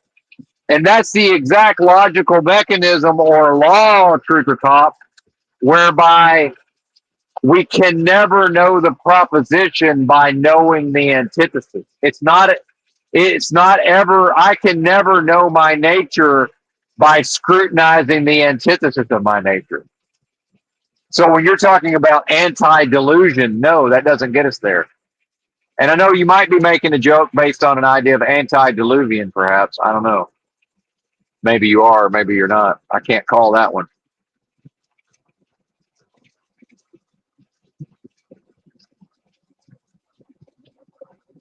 Well, and here's the thing, Truth or Cop, and it's fine if people agree or don't agree, but I want to make it clear, truth don't have to be validated by your ignorance, and y'all are ignorant to all of this, meaning y'all don't know any of this at a visceral level within yourselves, because if you did, you could not be the people you are. Like, and I don't want to pick on Soul Read Analytics, I'll pick on you, Truth or Cop. It seems like, and again, I do whatever you want, but it seems like perhaps you've been, indulging in certain substances. You could not possibly be a being who would be willing to fall to that level at the level of your physicality if you knew these things. So you're free to agree and say yes all you want. Truth cannot be validated by your ignorance. So that's great that you agree. The fact that you agree is neither here nor there. Let's be clear. Means nothing. It's representative of nothing. Has no value. Such as when I used to have a friend who's a very high level uh, visual artist, very high level visual artist who I complimented her, one of her creations, and she, in a very intelligent, not directly insulting way, managed to convey to me that, yeah, I mean, but it's not really a compliment coming from you because you really don't have the ability to even properly appreciate my art. So thanks, I guess. Right. She was able to convey that, right, without just directly insulting. And I appreciated it because I was like, yeah, you know what? I see that she's right on some level. However, I still have an appreciation of art. Like, you folks still have, you have a grasp of some of these concepts. You don't know all of this in the way that I know it to be true within myself, because the way you live proves that you can't possibly grasp this knowledge. It's not possible. If you had full grasp of this, you would have already ceased to be what you now are. Boy, they are riding the fuck out of old Benton. They're going to ride this motherfucker to the promised land. They are riding some Benton on the roads, Jack. Ride him. This is something else, Bo. How slow do I have to go? 55 and a motherfucking 70. I apologize if I blew out your ears. 55 and a 70. One of them just rolled past me. The rest of them still hanging back to see what the rain do. 55 and a 70. I'd be going 65 when it was raining real hard back there, except 65 was causing me to run up on somebody's ass, and I didn't want to try to pass them based on the visibility, even though I was safe to drive at 65. Now I'm just saying, fuck it, I'm going 55 till y'all figure it the fuck out. Meanwhile, are you going to tell me that spiritually they don't know on some level that I'm the most qualified out of everybody to lead this procession out into the great unknown? And that's why they're trying to hang back? Because spiritually, something about them is tapped in enough to know that's the one to get behind and follow it behind and follow. Meanwhile, this ain't that type of delusion, sir. This ain't that, sir and madam. This is the realm of every man for himself. You're all on your own. I'm on my own. And that's just how it is. There's no version of let's snuggle up to old Benton and he's going to lead us to the promised land. That's dead. So I hate to break it to you. That's dead. So I'm going 49 because their desire to be led to the promised land by old Benton is just that strong. They spiritually, they know I'm on them levels. They know I'm tapped in. And they're not going to do that with any other big rig on the road. There's not a different big rig up ahead and 12 vehicles trying to snuggle up to it. I am that one. And that doesn't mean you're not that one. It means after 15 plus years of daily practice, I know I am that one. And they know it too. Surprise, surprise. They know it too. And I've finally socially engineered them to get the fuck away from me. Now I'm going 65 and I'm not even catching them. And I had to slow down to 40 motherfucking 6 to get them to pass me. Turns out I do have all day. Because the idea of all day is a delusion.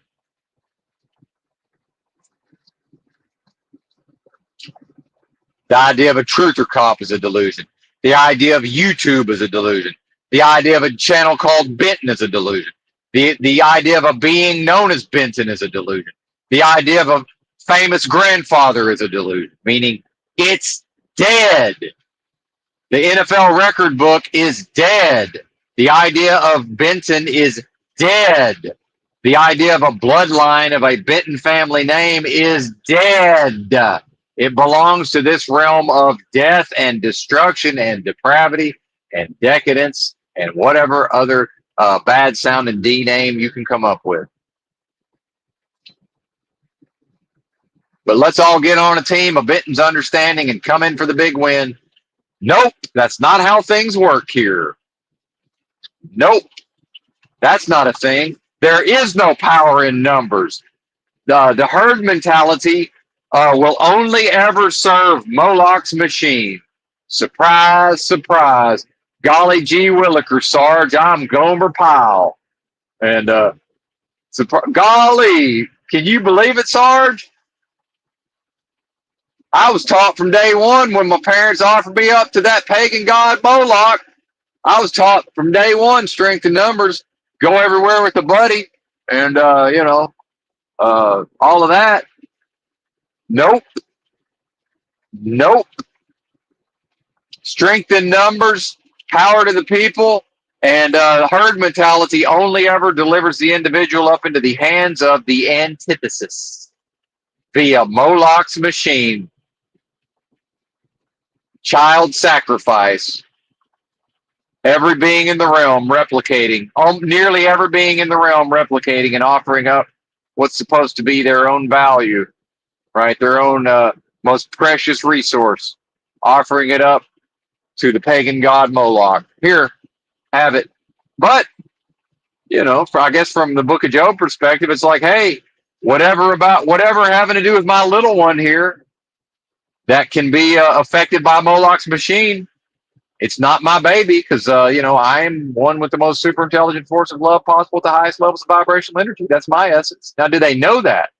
See, the same action based on a different knowing, maybe that could be a bad thing, right? It's like, yeah, maybe they didn't know that they were offering their children up as a sacrifice, right? Maybe they weren't aware of that.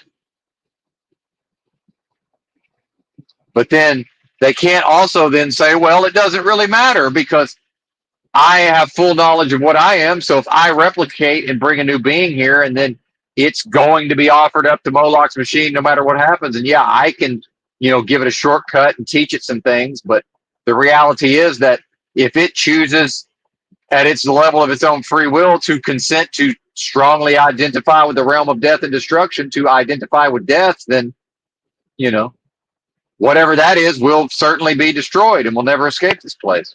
But from the perspective of, Jack from Jack and the Beanstalk style, bebopping around saying, well, hey, have you considered my servant Job?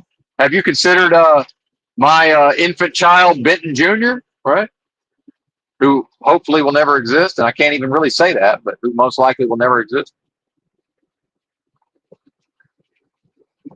But then again, the aspects of Benton speaking to you don't even exist. Although there is something about the vibrational frequency of the, the voice and the actual the sound itself is a sound vibration. It is living. So I guess perhaps, you being able to hear a facsimile digitally of my voice, perhaps that is alive in this realm of delusion.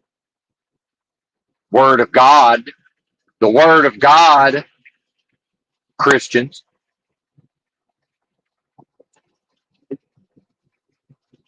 That's right, Truther Cop, Benton Jr. It's funny, man, to be a Benton, and there's no juniors. I don't know of anybody that I know of. Maybe one of my dad's brothers' kids, I think maybe has a junior, but I'm not even sure. It's probably not, but maybe. Something about my family. On my dad's side, we don't do juniors for some reason. And just imagine the pretension of us, Robert Griffin the Third or whatever. Right. I'm already insufferable at times based on my own egocentrism and narcissism. But just imagine if I was the third. I'm basically a count or a duke at that point, right?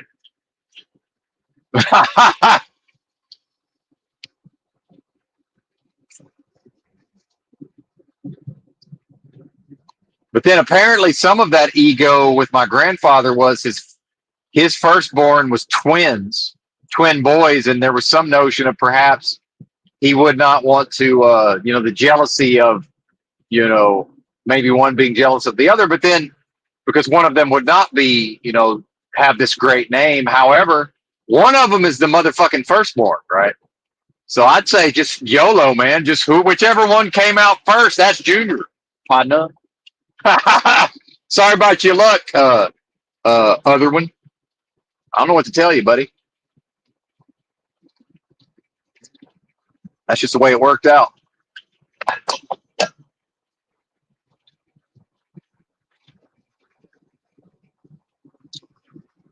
That's how strong my genetics are. And they're not even my genetics. See, the concept of my genetics is a delusion. So, I'm not even able to identify with that because that's dead, right? And I've suspected all along that there was really nothing to this whole fucking bloodline, famous grandfather, all of this nonsense. Bunch of nonsense. Hot garbage. I suspected all along.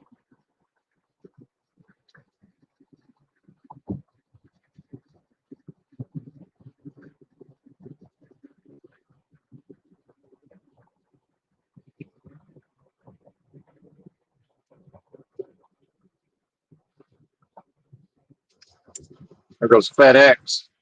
Pulling doubles. Yeah, they turned my truck down. I don't know if y'all know that. When I started with this company, I could set the cruise at 76, and then the truck would go 75. I'm not quite sure how that works. So now I can set the cruise at 69, and the truck will go 68, which I actually prefer. Well, now I'm getting into lowbrow jokes. But older versions of Benton would make a joke about actually preferring 68 anyways.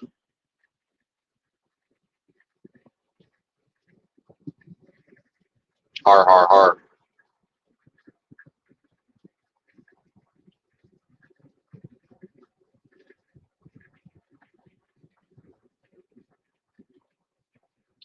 Travel Center coming 2025. This exit. It's got a picture of a golden toilet. Ha! Wow. Wow. I do want to talk about dead things real quick, such as cans of sardines at Walmart, many of which are products of other nations. I don't know if the so-called tariffs, which are dead, by the way, but just if I'm willing to entertain some of these thought experiments, I have been noticing for a couple of weeks now the sardine supply in a lot of these WalMarts is getting less and less. And then curiously, I noticed this Walmart in the Atlanta area had a brand, a Wild Planet brand, which I think is I believe it's not a product of another country. I think it's actually an American company that goes out there and gets the sardines out of the Atlantic or whatever. And it's more expensive, right? But Walmart does sell sardines that are close to that price. These are like $2.80. And then so Walmart's had brands that are fairly close to that are foreign, by the way. And so now I'm noticing certain brands that I found a brand is $1.80. It's herring, right? Which passes for sardines at times. And I know people will go, ooh, gross. I'm only eating for mind, body, and spirit, right? I'm eating for specific nutrition. It's not, it's turning one's nose up at the idea of sardines is neither here nor there. Now, I know this, if, uh, based on my experience, if a being gets themselves off the junk food long enough, sardines will no longer smell bad and taste bad. They don't smell like anything to me, and they are fucking delicious, right?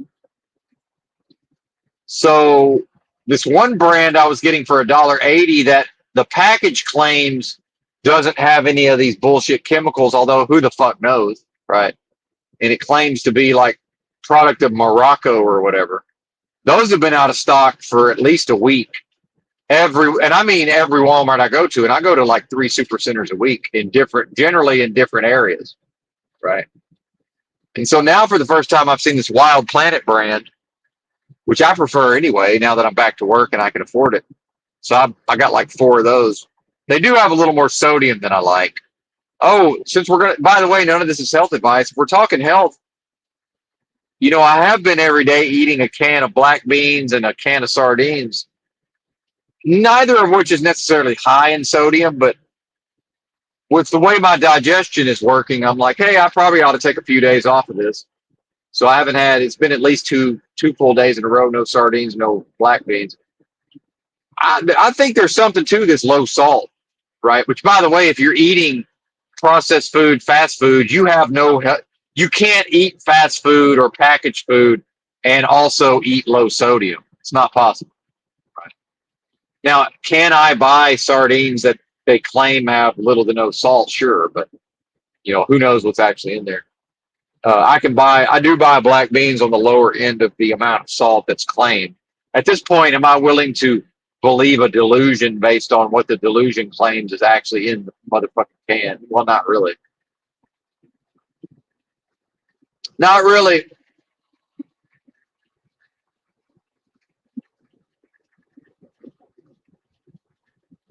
So that whatever the idea of these tariffs, and I'm also noticing maybe Amazon, in my opinion, is, it's always multi-layered and multifaceted, but let me, examine and analyze and make extrapolations, because in a thought experiment, in a delusion, by the way, Maybe I'll change my name. Well, I'm not going to, by the way, but perhaps I could change my name to in a delusion, in a series of delusions.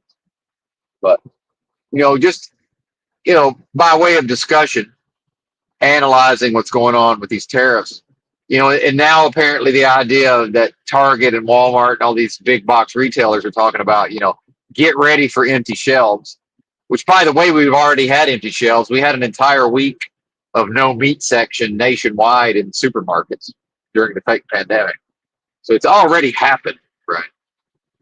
In a way, but so what I'm suspecting is Amazon is still going to mostly have everything you would ever want.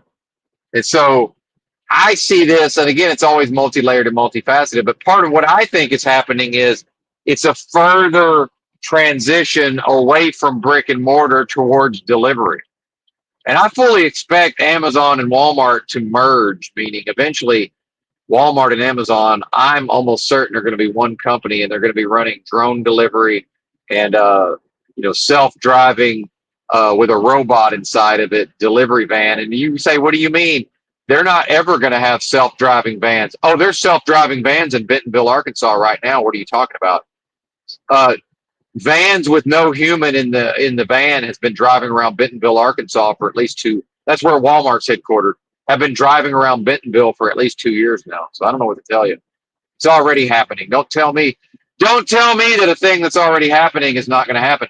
I've been in San Francisco and Los Angeles and many times watched the Wago or whatever the fuck it is, whatever that company is. I've watched the cars driving around with no person driving. Don't tell me a thing I've seen with my own eyes is not going to happen. Sorry, it's happening. And yeah, I can go to Bentonville and live stream the fucking vans if you need me to. If you need me to. I'd rather not. Maybe I will go to Bentonville. Maybe I'm meant to return to Northwest Arkansas to preach. Maybe I'll go preach. Although there's no third spaces anywhere near the Walmart home office. I can tell you that. I used to work there. There's no third spaces. There's third spaces inside the headquarters, but that's just a bunch of people sitting around a cafeteria looking at their phones, right? They're certainly not going to let me go in there and preach unless I'm willing to preach the corporate cosmology of the late Sam Walton, right? What up, Razvan? Good to see you, sir.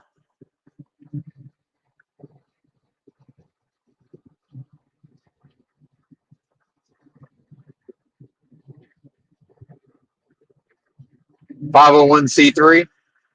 Jake wants the 501c3. I don't know what you got on another month of StreamYard, partner. What you got on the next? What you got on the next? You got five on the next $45 worth of StreamYard, partner? Because if I got to break off enough money if I got to pay out of my pocket, which I might be inclined to do, once I buy another phone, I might be inclined to just go ahead and put the $45 towards a second phone line, a second line of cell service,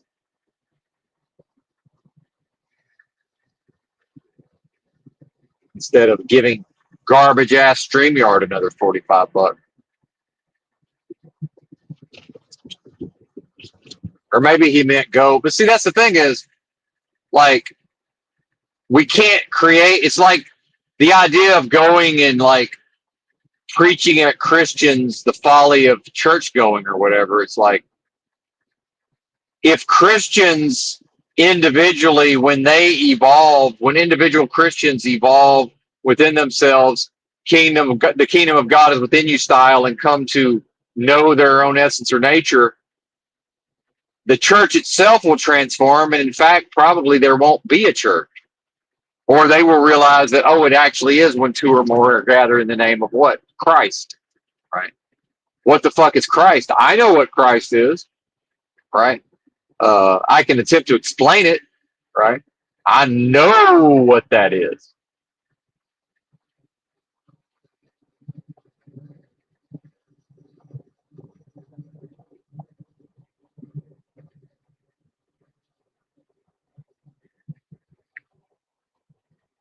in a delusional experiment. There you go.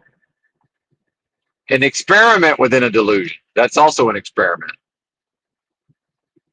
The experiment is attempting to disprove the validity of the most super intelligent force of love possible at the highest levels of vibrational frequency.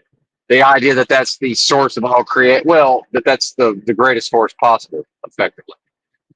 Because remember, a kingdom divided against itself cannot stand, meaning if the most super intelligent force of love possible is able to drive out itself, how can it actually be that thing? Which is sort of the opposite or inverse of the idea. If Satan can drive out Satan, how can his kingdom stand? Which is basically, that's a reference to delusion, right? Now, the thing about Christ being tempted in the desert, this idea that would have been Christ at his low point. Anybody who thinks Christ meditating in the desert for 40 days would be his weak point has never spiritually practiced, because spiritually that would have been his strongest point, at least the human side of Christ. What are you talking about? In fact, almost nothing but spirit would have even been present, by the way, after 40 days in a desert with no food or water, right? Are you kidding me? Are you crazy? So clearly in that conversation, Christ, would have known, well, all that Satan is able to offer me is the antithesis of my own nature. So to offer me anything within a delusion is to offer me death. Render unto Caesar. That's what that means. Let the dead bury the dead. Meaning, so when Christ talked about and the Pharisees wanted to catch Jesus doing something wrong on the Sabbath. Oh, you're not supposed to do that on the Sabbath. What did Christ say? Let the dead bury the dead, right? Or this idea that, well, you can't do that on the burial, whatever it is. I forget the story. I'd have to go. I'm not a Bible expert. I'd have to go brush up. But I think you get my meaning, right? So it's like, hey, guess what? The Sabbath is dead. It only exists within a delusion, right? And this, to me, is some version of learning the rules to then be able to break the rules, right? On some level, if it's dead, it can't apply to me, partner. You go talk to me about a Sabbath. Well, that's based on a day of the week, and that's dead, partner. How can I ever be in error if I'm identified properly within myself? The kingdom of God is within me, and I'm properly identified within myself. I am one with the most super intelligent force of love possible at the highest levels of vibrational frequency. How can I ever be in error based on that? I'm not. My essence is not capable of being in error. The idea that my essence can be in error is the delusion itself. That is the delusion. So, now some Pharisees think they caught me on a technicality. Hey, let the dead bury the dead. Render unto Caesar. Caesar is this black hole government, the so-called elites, rich folks, the Rothschilds, whatever, George Soros, whatever all of that is, that amalgamation of whatever that is. That's the black hole that's sucking all of what people, because they're incorrectly identified with delusion, death within a delusion, that's our wealth. The idea of the Jays or whatever, predatorily sucking out the people's substance, right? What, via death? Via death? Via the money supply? The money supply is dead, motherfucker. The only life it has is whatever life I give it, right? Let the dead bury the dead, render unto Caesar. How about you? So again, I'm the performance of these knowings. It's the only way to demonstrate, hey, love came to town, meaning about 3 weeks ago, Benton, at the level of mind, body, and spirit. And I'm here to tell you, if you're putting any adulterants in your body other than just whatever you're going to come into contact with anyway, you got no shot of coming to this knowing. Now, that's not a curse. So I suspect, I can't say for sure, don't internalize these ideas, please, but I suspect individuals will find it nigh impossible without what? Purifying the physicality as much as possible. A purification. Because how's the spirit going to be renewed through a purification? And be in a polluted vessel or the idea of body as temple. Well, it's not. It's mind, body, and spirit is the temple. Within a delusion, right? Because of what use is a container to the most super intelligent force of love possible at the highest levels of vibrational energy, a quickening spirit has no use of container, sir.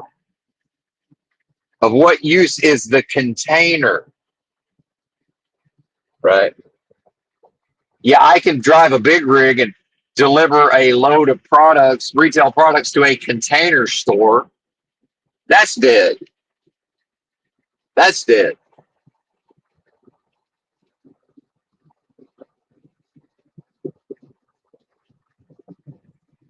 So yeah, I'm glad to have access to resources. I'm blessed to have, however many eggs on board, right? You know, the eggs are the blessing. Because why? Because within these delusions, they go into the idea that I am comprised of a physical body, and they go in, right, in sustenance without a bunch of bullshit. Now I don't know what those chickens are eating. So yeah, there's some adulterants in there somewhere, but it's mostly nutrition, right? Egg yolks, more correctly. But what's the system tell you? Protein, protein, protein, protein. I can't even hint at healthy eating without the mind immediately going protein, protein, protein. Yeah, go ahead and ruin them kidneys.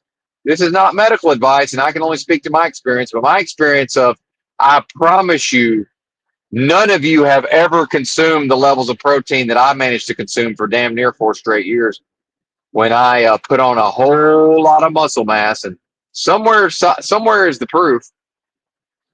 If I ever get back to my computer, there's at least 1 or 2 pictures of me with all that mass on me. At least 1 or 2. And there's the popo hoping to catch me descending the hill a little too quickly. Not today, partner. He's looking like he's about ready to pull out, though. Is that the state trooper? That's the sheriff. Yeah. We are in Georgia, man. I don't know if y'all watch that Shields of Shame channel. Every once in a while, oh, we're entering Alabama. Sweet home Alabama, it says. Now, are we on Central Time? I always forget if Alabama's on Central or not. Can't remember.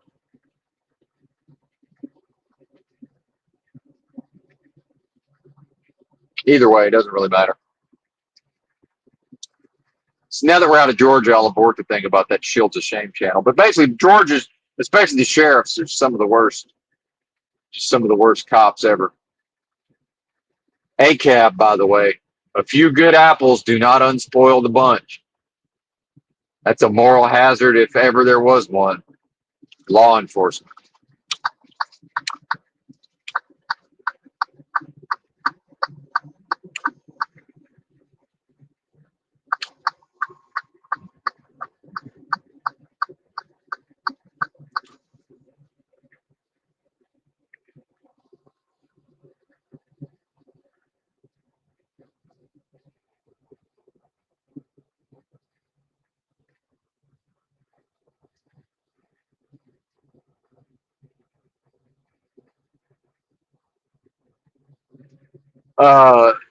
You can, Jake.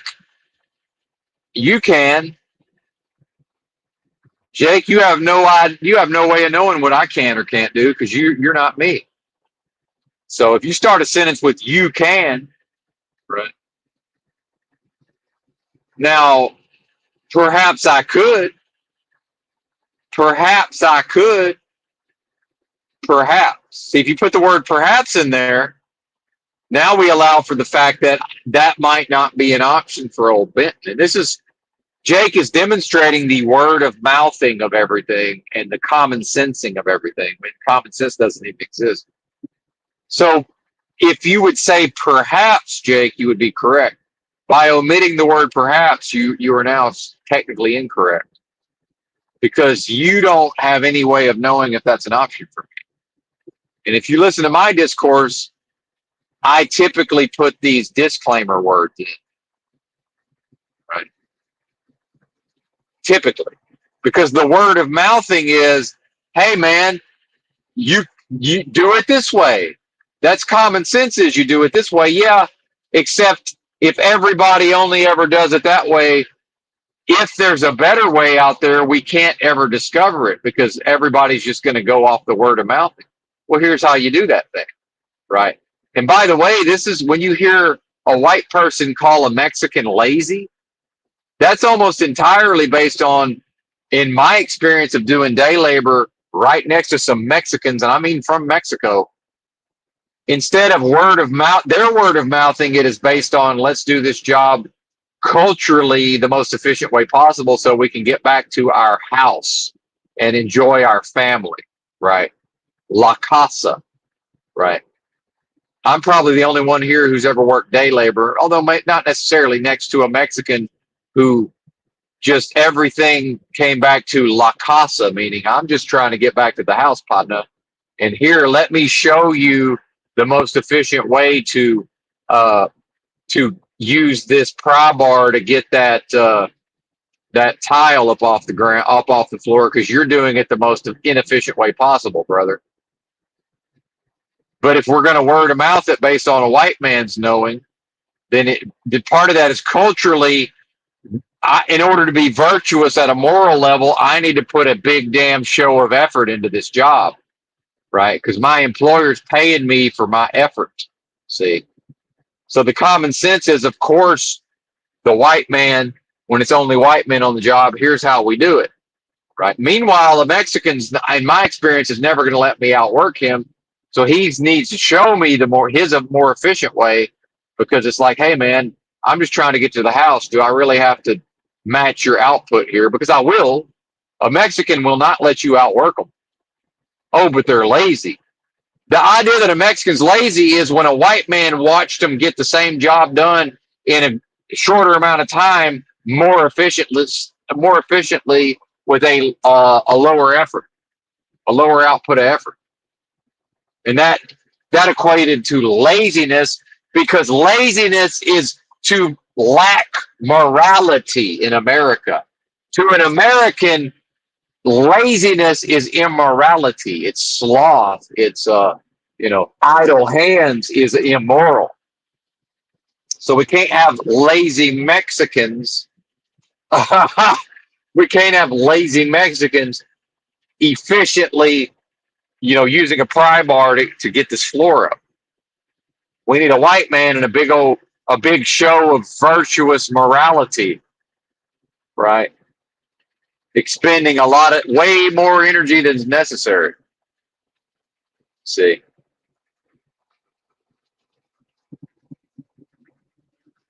white man's burden, by the way. We got to prove ourselves morally, because we're good, goddamn, upstanding members of society. No, we're not. Because what people are today is a progression or regression of what they were 3 generations ago. Same motherfucking verse. Second verse, same as the first.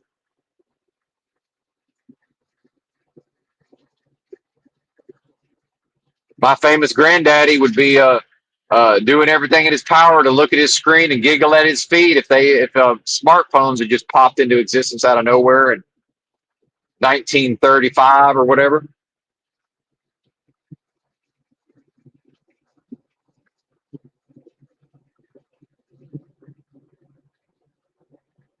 Yeah, and his wife might have ended up on OnlyFans back then. Same people. The idea that those people were better and just morally superior and they just did the right thing, and now look at how everybody's out here doing the wrong thing. No, The programming says do things that we, by comparison, consider to be morally wrong. Well, if we consider to be morally wrong, why are we doing them? And by we, I mean society. Isn't society proving based on its actions that it, in fact, believes what it's doing to be correct? Otherwise, why is it doing these things? So society is affirming society's belief that it's correct morally to facilitate and to foster an environment where the daughters of the society earn a bulk of their income by degrading themselves on OnlyFans. How about that?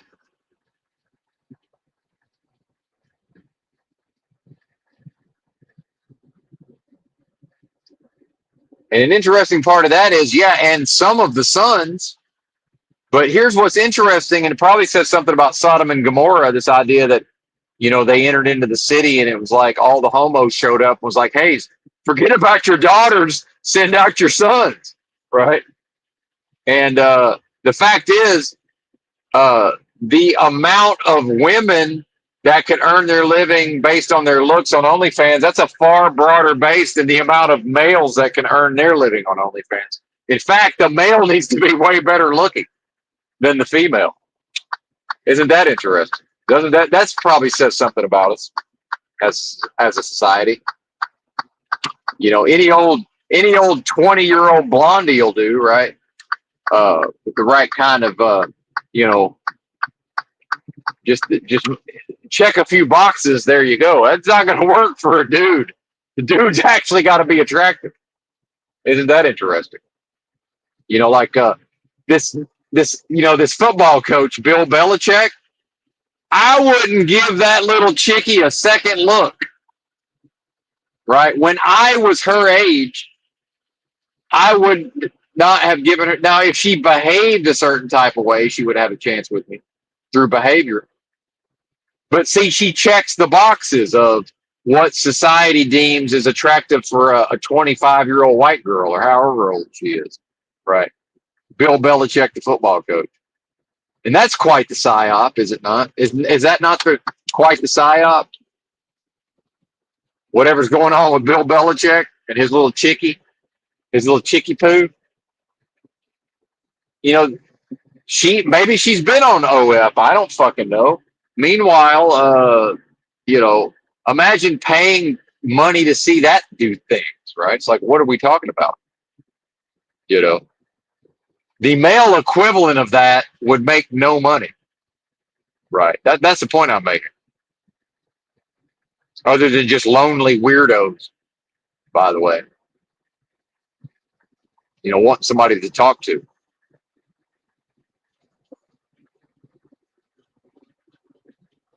No offense intended. I'd be one of you, except I'm not set up for loneliness. I'm not able to experience that. Well, meanwhile, what I am can never conceptualize loneliness. Back to proper identification. And I suspect that's the case with y'all as well. Perhaps some of you will learn how to get out of your own ways enough to be able to experience that.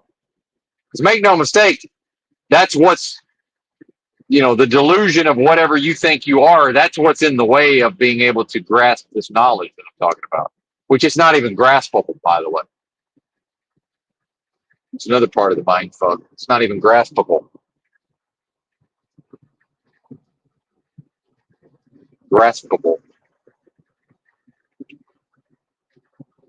What's up, mindful exposures? Loneliness is a hell of a drug. I wouldn't know, but yeah, it seems to be.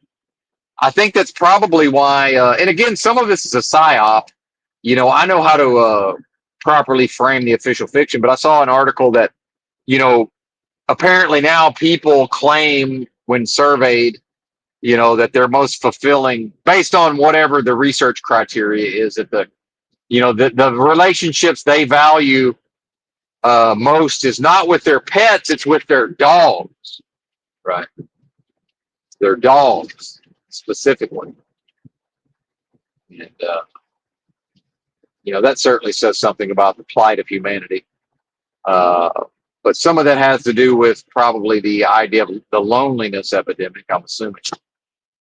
And again, back to my super high functioning retarded person slash undiagnosed fake autism. It's like I can observe, and I on some level I'm intellectually aware that people must be getting something out of their relationship to with their dogs. I just lack the wiring. So it's the same as the lonely. I don't have the wiring for loneliness within my own delusion, which means I also don't have the attraction to a dog wiring. All I see is, well, it eats its own vomit and shit, and you know it slobbers on my pants from time to time, like, and it, you know, I don't like having to alpha somebody's dog, right? It's like now it's jumping all over me, and all I know how to do is, do some version of being just mean enough to it that it leaves me the fuck alone, right?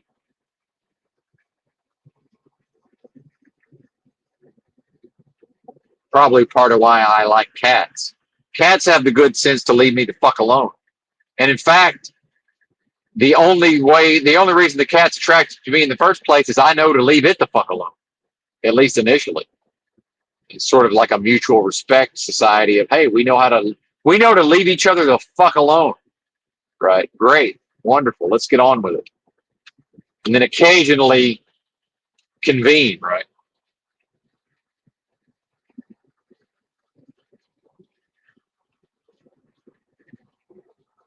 Yeah, shout out to cats. That's right.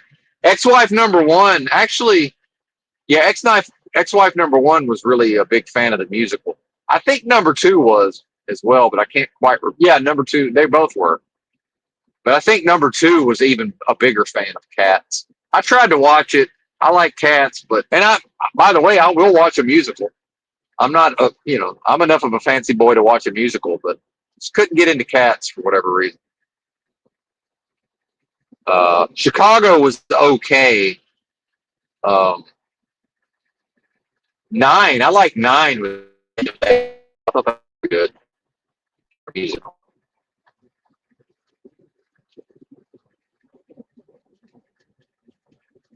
Of course, I'll watch just about anything with Daniel Day Lewis in it.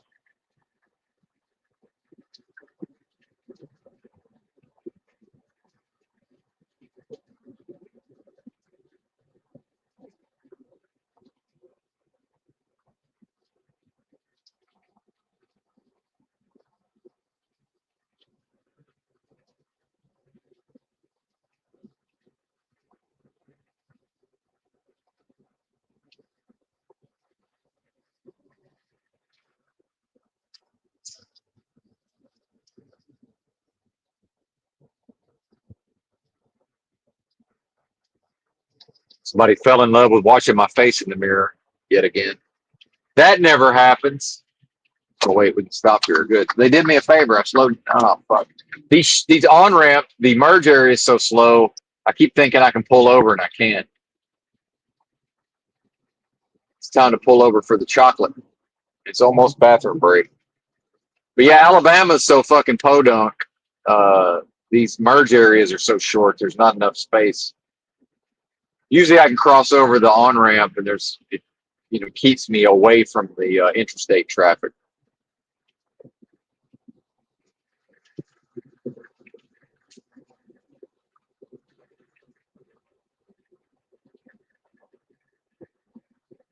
And I'm still only like 10 minutes ahead of the drive time to be able to get to where I want to get to. By the way, that sign, Montgomery 66, Opelika, I think is how you say that, Opelika 3. It's funny how many of these signs give the coded numbers.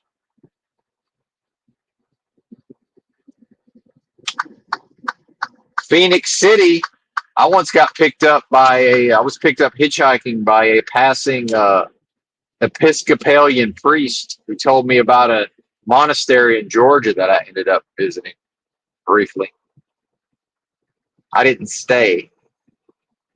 I visited since everything in America is a business, I visited the gift shop, and I briefly had a brief interaction with one of the brothers, one of the renunciates, one of the monks, and rubbed his nose in it that I was living even more humbly than he was. Don't know that I regret doing that, but shows some I'm a bit of a bully at times, or I have been. I'm not. What I am is not capable of being a bully. So at times in the past, incorrectly identified, I've chosen to, behave as a bully. Let's be clear. Let's be clear.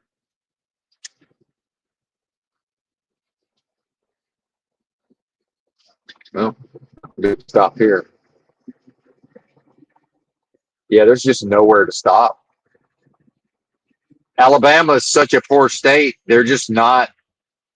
It's just these on ramps and off ramps are built with the least amount of concrete and asphalt possible. There's nowhere to put a big rig long enough to jump in the back. Just nowhere. Does not exist. There was enough room for the rig, but it's just too dangerous to leave it where I would have ended up.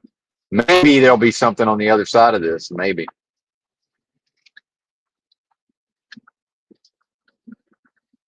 I don't know that these people are aware that probably this is triggered by sensors and you've driven around the sensor somehow. And I think I know where they would be, but I can't get up on them. But yeah, now it's changed good. And I don't think there's going to be anywhere to stop. I think it's just going to have to be the shoulder of the interstate.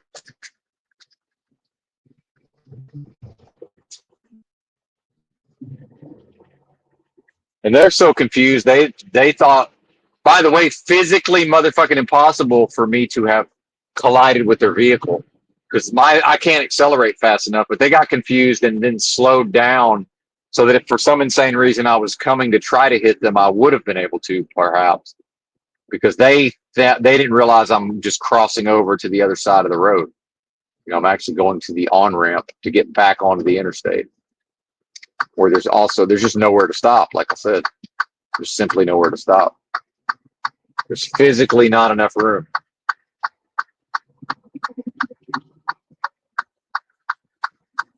I don't know that I've even seen anything like this in Mississippi, of all places. This is crazy. So I guess the next patch of just interstate shoulder that looks inviting, which I don't like to do that, but sometimes it just, and I keep slowing down thinking I'm going to be able to stop and I have to keep going, thus adding time to the journey. So there's just nowhere to stop.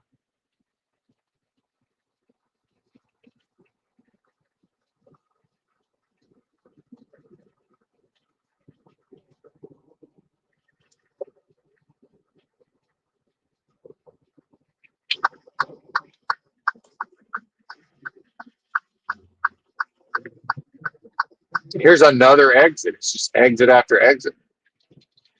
Like now I'm dangerously going to be trying to get back up to speed. And if somebody tries to take this exit, how are there all these exits? It's also strange. How are there all these exits? This is bizarre. Strange area. Must be nothing but little towns. The little towns like, well, you got to give us our own exit, even though we're 30 miles off the fucking highway, even though we're 30 miles off the interstate. The state's like, yeah, we'll do it, but we're going to spend the least amount of money possible. And it's another thing about the idea of America being wealthy. America's poor as fuck and always has been. Face the reality. Within the delusion, this is a poor motherfucking country. It always has been. And I realize that people don't like that reality, but it is, like if you've ever heard of Huey Long, the famous governor of Louisiana, one of the big reasons why he was such a popular and beloved politician is Louisiana effectively had no paved roads in the whole motherfucking state except maybe like in the city limits. No paved highways back in the days. Dirt roads and gravel roads exclusively. And he, as governor, oversaw the programs to actually, pave like 70% of the highways or whatever. Like, that's how poor America has been historically. It's a real thing. That wasn't that long ago. We're talking about like the 1930s. literal Al Capone ran, the mob ran Hot Springs, Arkansas until like the mid 1960s. Not that long ago, folks. Like actual gangsters. I'm sure it was more than just Hot Springs, Arkansas, by the way.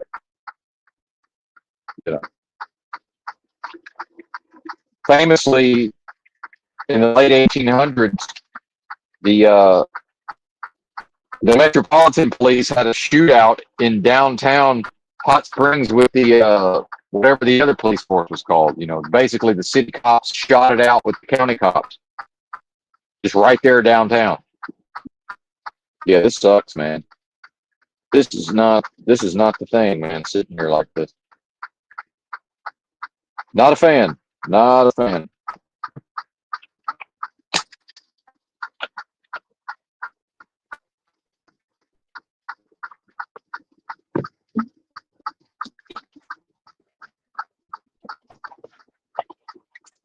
Not a fan. All right, hang on. We gotta grab the chocolate and jump in the seat. Oh fuck! I'm gonna drop the chocolate first and break the chocolate probably. $4.44 for 1.7 ounces of what is claimed to be 100% cocoa.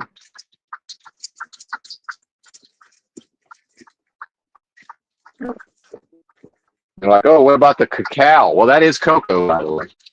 Same motherfucking thing. It's just, sometimes cocoa refers to Dutch alkalized cocoa. Cacao is used to refer to the raw form, perhaps, but it's all cocoa. Man, this is bullshit, dude. This is some bullshit.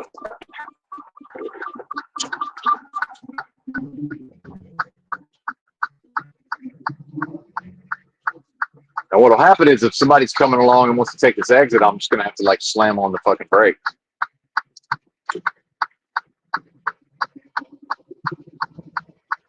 I can't tell. Yeah, they're taking the exit.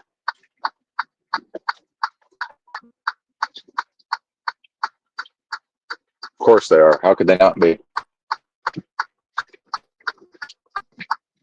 And they have no way to conceptualize what I'm doing. It's just impossible. So now every car is taking the exit. Like we're on an interstate, but it's all local traffic somehow. Like how is this middle of nowhere a busy fucking exit at midnight or 1 a.m.? It's just bizarre, man. And like, who are these people? Like what bizarreness are they driving off into, by the way? Like what could they possibly be going to do?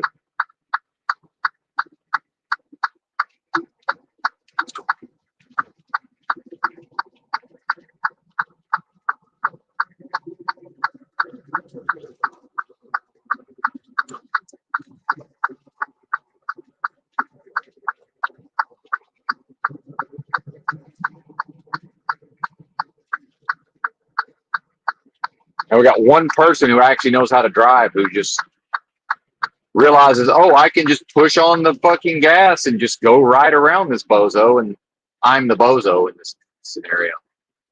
But the vast majority of all humans would never be able to figure that out. Oh, you mean I have a pedal on the floor of this thing? I can just press on it and just get the fuck around this slow moving truck immediately? Huh, interesting. What a concept.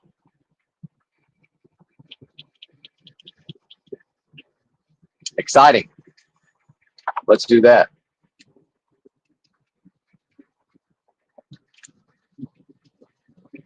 And of course, now there's this gigantic wide space, but it's in the fast lane where now there's just a guy just chilling, probably sleeping overnight. Like, tell me again that I'm not being punked by the realm. I mean, it's 2 lanes wide to the inside, right? Just right there. So I pulled over at one of the absolute worst places possible, and then had no idea that if I just kept going, there was just this gigantic Shangri-La of a place to pull over.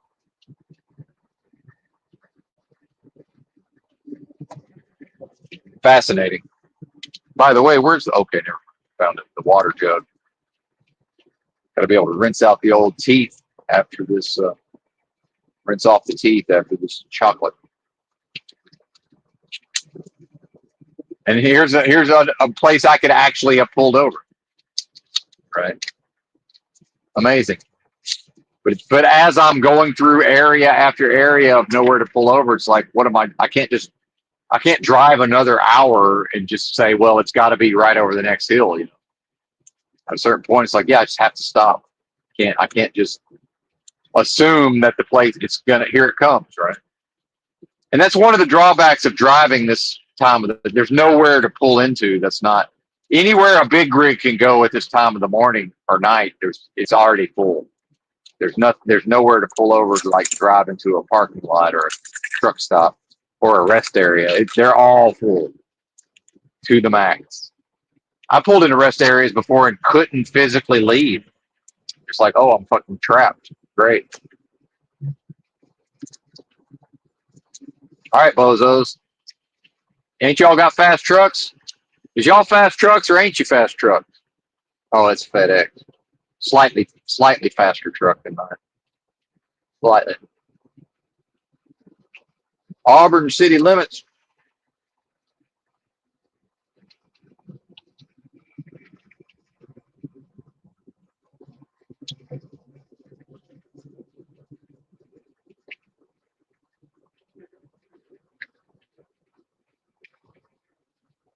Yeah.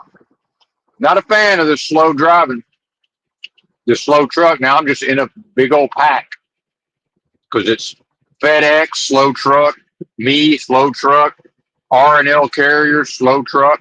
And all it does is make just a big old group of slow trucks. And up until about a week and a half ago, I could just blast past all of this. Not anymore.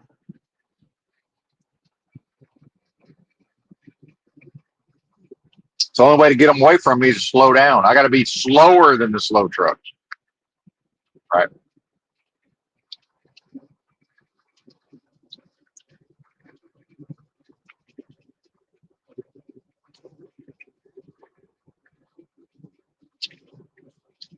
However, it's actually getting a little dangerous now, so I'm going to back off. I'd say at this point, it's basically impossible to get to this truck stop I wanted to get to end my shift. But if I take 2 hours off duty, I might get enough drive time to be able to do it. But I'm not fighting this battle. I'm not doing it. If I got to go 60, I'm going 60. I'm just not doing this. I refuse.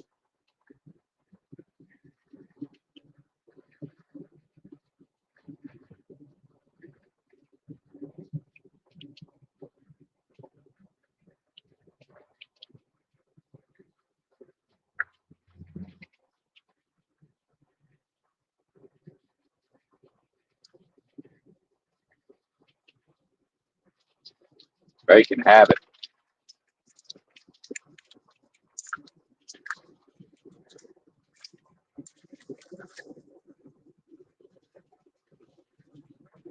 Although them turning my truck down is instructive in that it reminds me to do more of what I want to do, right?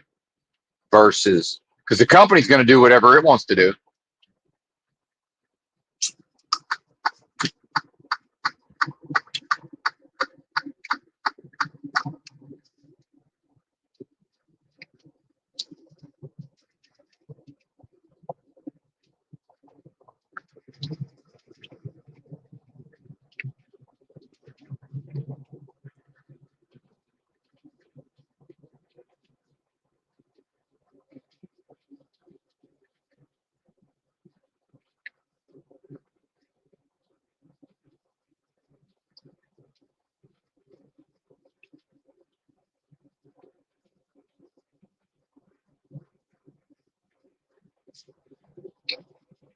Oh yeah, living on the road, mindful exposures. Yeah.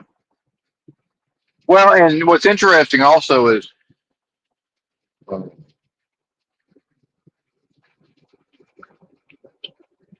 by the way, turns out that all of this, the idea of vampires and demons and That's all delusion. It's all dead delusion. So we got that going for us. So again, back to the idea of Jack from Jack and the Beanstalk. So word of mouth and common sense would be that everybody but Jack was wrong because they're trying to warn him, of all of all the catastrophe that, the danger lurking around every corner. That's demons, right? Or vampires. However, Jack was the only one with true knowledge, or who was tapped in to true knowledge, which is none of that can possibly exist. When I am, again, my essence cannot experience a demon. My essence cannot experience a vampire, right? If I am to experience that, it's only by incorrectly identifying myself in any new moment with death and destruction. Delusion, death, and destruction, right? So that's a good thing, I would say, anyway. I think it's a good thing. Usually I eat this chocolate bar kind of in stages, but I think I'm just going to take it all to the dome and see what happens. Might have two of them today, but if I have a second one, it'll be later. Oh, yeah. Dark chocolate or 100% chocolate without sugars, quickly becoming my favorite nootropic, among other properties, obviously.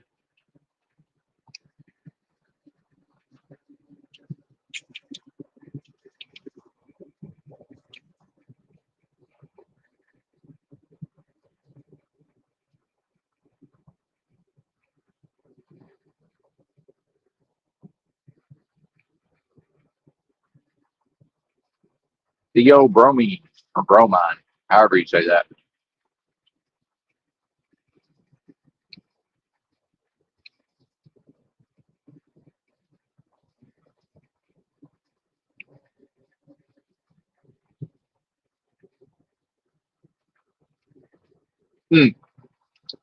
Jake talking about coping.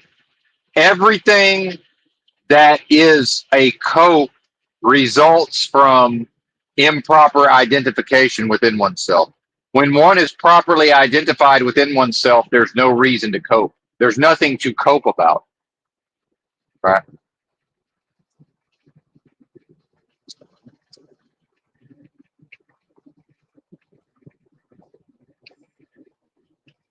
Now, I understand that recently I was talking about all of life being a cope. That's true when one is improperly identified with the realm itself, with aspects of that they believe are real about themselves that in fact don't even exist at all, except at the level of delusion.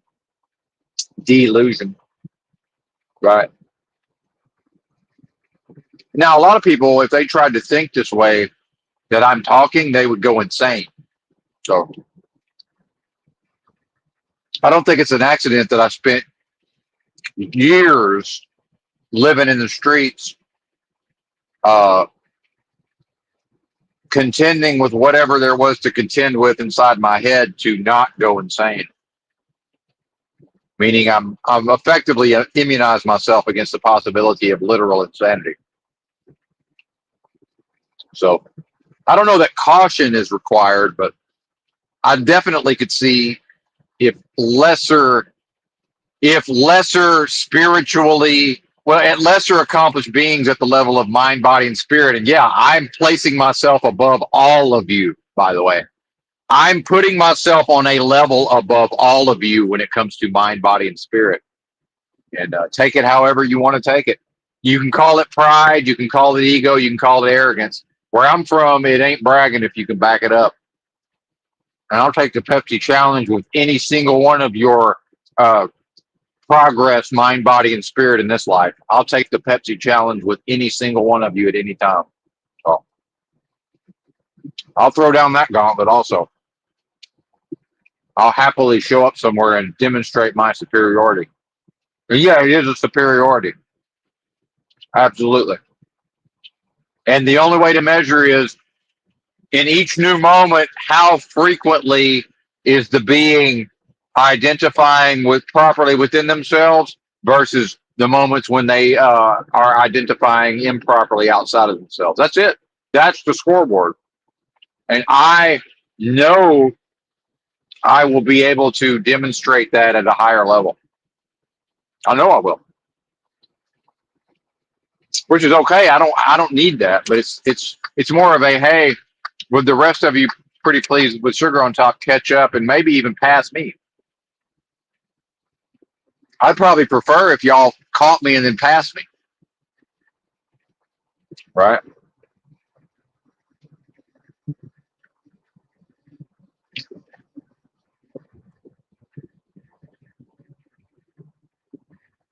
I think maybe I'm not chewing this chocolate up well enough. That's one thing about which actually has a lot of fiber in it.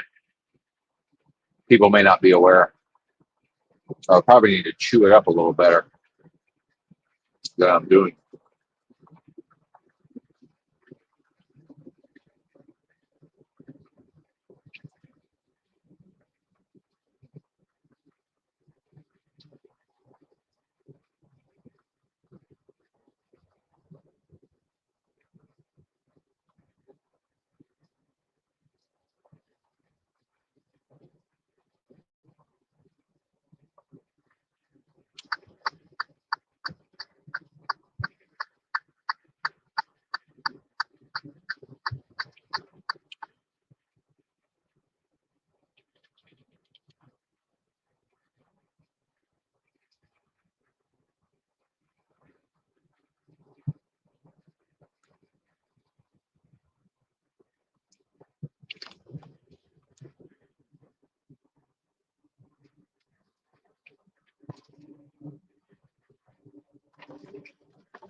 And by the way, I understand I'm speaking to humans, some of whom will hear what I've said and they will feel some type of way about it.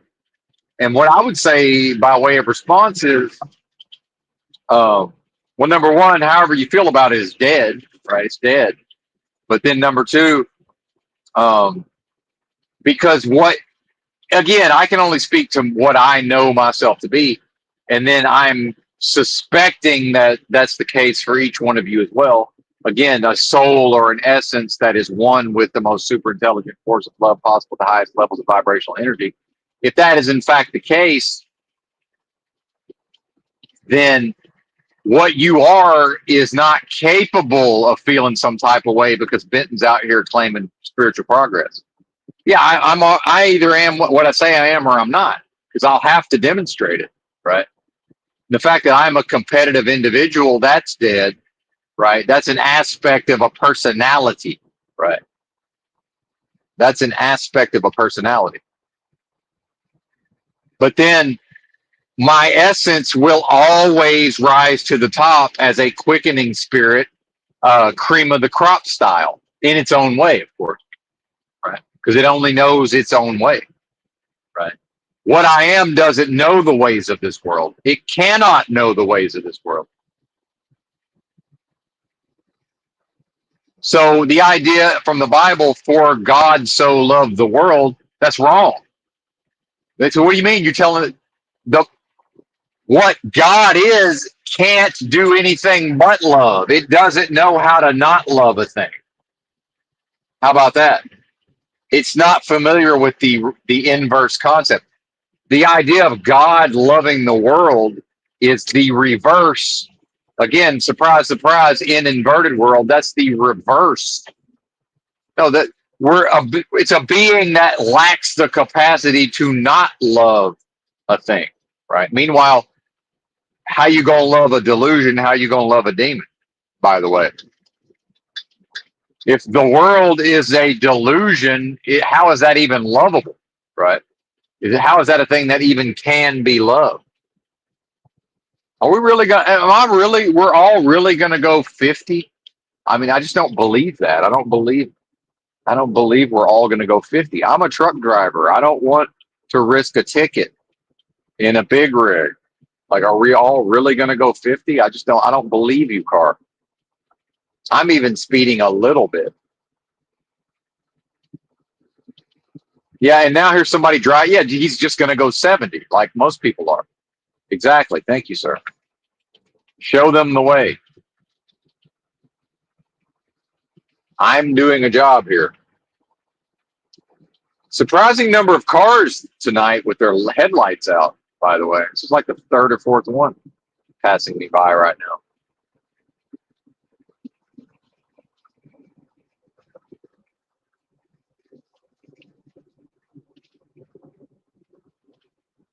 Yeah, no Sasquatch encounters. That's funny. Mindful exposure. I ain't seen no Squatch. I got uncles. We could have dressed them up in a suit and nobody would have been able to tell the difference. I can tell you that. You wouldn't have known the difference. I saw a fella recently in a truck stop. Of course, he's a black fella, but he was one of the most broad-shouldered people I've ever seen in my life, and that reminded me of my uncles, my dad's oldest brother. Just I've never, ever, ever seen human beings that were broader at the shoulder. These guys, and I finally like saw this black dude, and I looked. I said to myself, "That's probably just about the same size of my as my uncle. It's just impossibly fucking wide at the shoulder. Just like, how is this even a thing? Might see that once a decade, right? Just, oh, there's a random person the size of my uncles. Don't see that every day.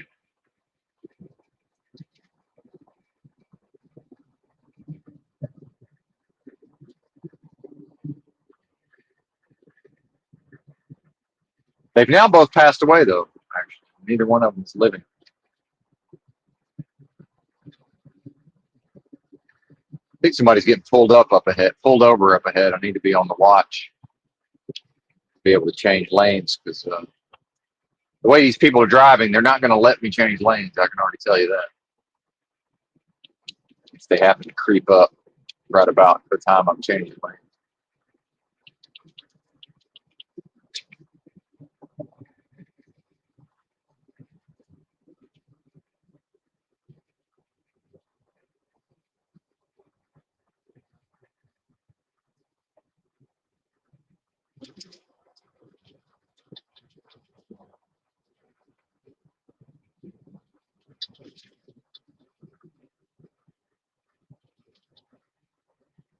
And by the way, how much of our, not our, but how much of, you know, a person's life is actually coming upon a proposition or a thesis and then saying, oh, now I get to play the devil's advocate, or, now I get to offer antithesis, right?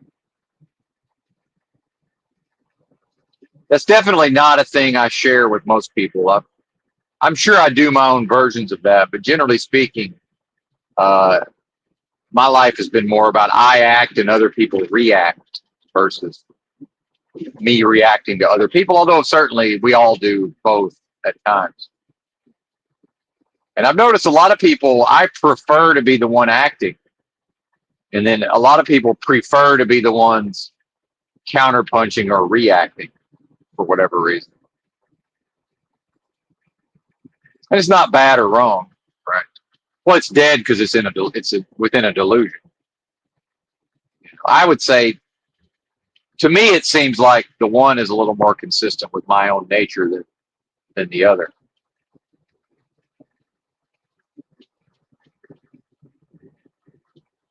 But what do I know?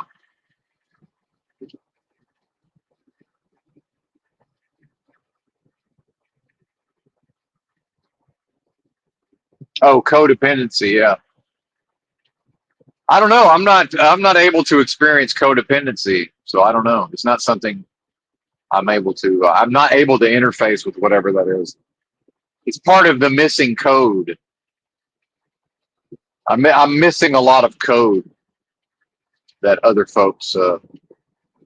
It probably has to do with that Jehovah's Witness upbringing. And remember, I never joined. I was never a Jehovah's Witness.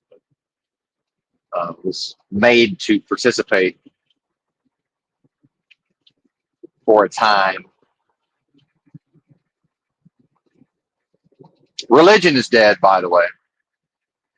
I was saying religion is demonic. That's actually not even, it's just dead. There's no life to religion.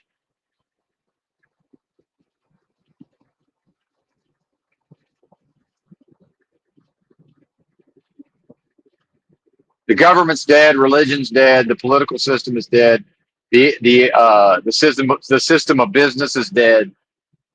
Render unto Caesar uh, simply means that Caesar is in the process of vacuuming up the parts of the dead delusion that seem to, for whatever reason, have been ascribed a certain value, right? Money, property, all of these things. The various aspects of death and delusion. That's what render unto Caesar means. It doesn't mean do what the government tells you. The government's dead. I can only serve one of two masters.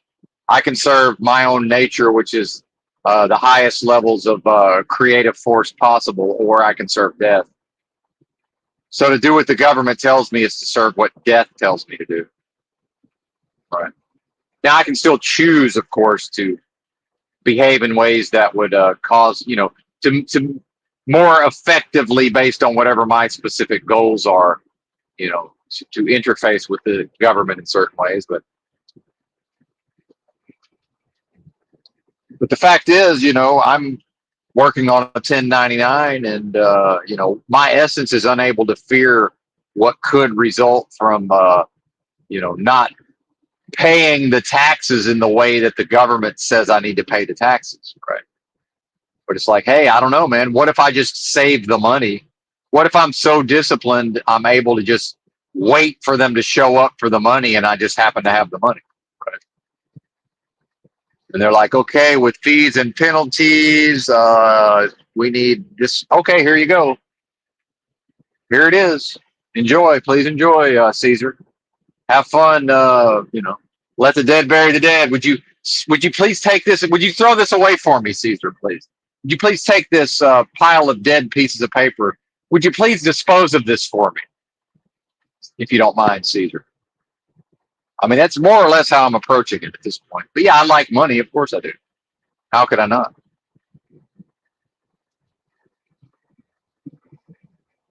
I call me crazy enough to just say, well, they're paying me my full salary, and how about I just hang on to that until the tax man comes for it. In the old days, the tax man used to physically show up, apparently.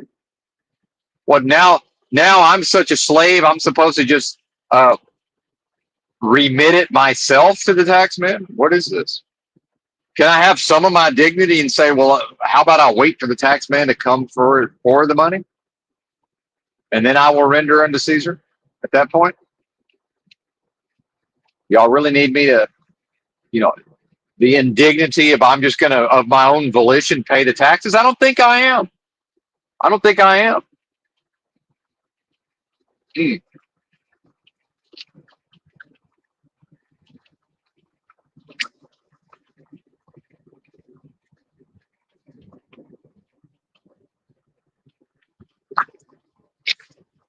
Come and get these dead pieces of paper, Caesar. You're welcome to them.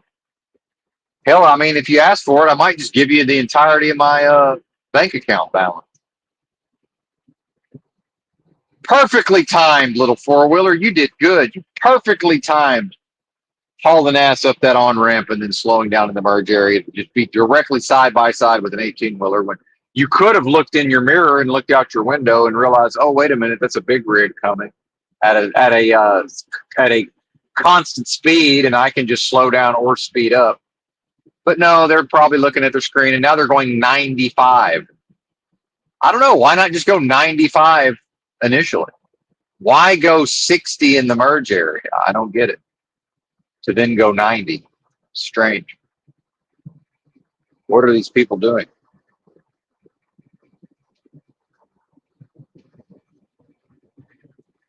but after merging perfectly to be side by side with me when they were in the merge area. And I don't get over for cars anymore because y'all don't let me back into the slow lane. And we just ride side by side until I either slow down and get behind you or I just block the fast lane until it all works itself out. So yeah, I almost never get over. In the old days, you could get over out of courtesy. Now, if I get over to let somebody on the interstate, they're looking at their phone. They don't know that I've gotten over for them. Only thing they know is, hey, look at this jerk not getting over for me. They don't know the part where, hey, this guy actually inconvenienced himself. Perhaps we will get the fuck out of his way so he can get back in the slow lane. That's over. That's dead. As people continue to what? Regress instead of progress, right? People are degenerating spiritually. People are degenerating physically. They're degenerating spiritually, right? That's what is happening.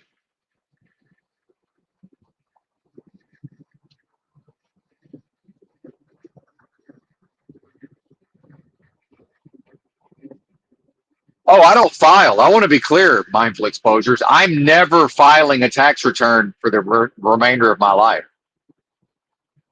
And if they just decide to put me in prison, that's fine. But what I happen to know is that actually tens of millions of Americans who are hypothetically supposed to file simply don't file. And the very first time they said, hey, actually, we're keeping your return, we're keeping your refund, I was like, well, that's the end of me filing an income tax return. I haven't filed in probably 25 years. I will never file again. Now, I can't say never because every time I say never, I end up doing it. But most likely, I will never file again. So even if they come to me and say, you owe us X amount of dollars, I'm still not filing. I'll just give them the money. Because by the way, I don't have to file. I'm free to go to the website, estimate I'm supposed to pay quarterly the month. I don't have to file an income tax return to send them the money. As far as I can tell, there's no version of sending me to prison unless I owe them and don't have the money. So when you see like James Brown and Wesley Snipes, the reason why they served time in federal prison, if that's what happened, is because they did not have the money. Right. Like Joe Lewis, they put him on the payment plan. It's just like, okay, we see that you can earn money. He owed such a small amount of money and he could apparently make so much in appearance fees. They were just like, yeah, Joe, he'll just go sign autographs at the casino or whatever. He'll just hang out at the Vegas casino and, we'll put him on the payment plan so he doesn't have to go to prison. Nobody's going to prison for motherfucking tax evasion unless they just say, fuck it, we're just going to spend all this money and fuck them. Let them send me away. Let them put me away. That's pretty much what it would take to actually become incarcerated for not paying taxes. I don't owe the government any taxes, right? Right now, I have more than the amount of money that they would say I owe in cash. So it's like, yeah, if they show up tomorrow, here you go. Take it. But I'm pretty sure anything short of them showing up and asking for it, I'm not going to give it to them. It's like, oh, well, we say you have to do this every quarter. Well, I understand that that's what you say, but meanwhile, are you going to tell me that Caesar doesn't want this stack of cash? And I mean literal cash. I don't mean in a fucking debit card account somewhere. I mean physical motherfucking cash. I'm pretty sure Caesar wants this, right? I mean, that's what you're after. It's not the, hey, buddy, let's build a time machine and chastise you because you were supposed to do. Oh, I'm also not going to do that in the future. Right. It's like, oh, yeah, here's the money. By the way, I'm still not going to do this thing that you're telling me I'm supposed to do. And I'm almost certain spiritually that absolutely nothing's going to happen to me. In fact, I don't believe the system can require me to file an income tax return. I believe that only based on my own behaviors can I then be at the level of legalese. Can they say, well, actually, like, I'll give you an example. I'm getting paid on a 1099, but it's connected to my social security number. So what some of these trucking companies that will do a 1099 will only do it if I start my own LLC or S corp. So that's where I get into. I'm pretty sure if I actually turn myself into a business. See, I'm a taxpayer because how am I a taxpayer? Because my parents, when I was a child, sacrificed me to Moloch and signed me up uh, for a social security number, and I have a social security card in my fanny pack, wherever that is in the truck, right? So as part of that tax system, literally the voluntary income tax system, by the way, that is real. That's what it's called. Uh, the fact is, I was entered into a thing when I was unable to actually, you know, agree to all of this. Now, the fact is, as an adult, I did sign, it's not like I still have my original, like from the time I was 5 years old or whatever. I do have an updated version with an adult version of my signature. But why is it paper, by the way? Isn't that fascinating? It's paper. They tell you not to laminate it. So mine is now so old, it's going to it's going to physically deteriorate. So, by the way, the last time I renewed my Arkansas driver's license, they're like, "Hey, do you want to do the real ID?" And I'm like, "No, I'm good."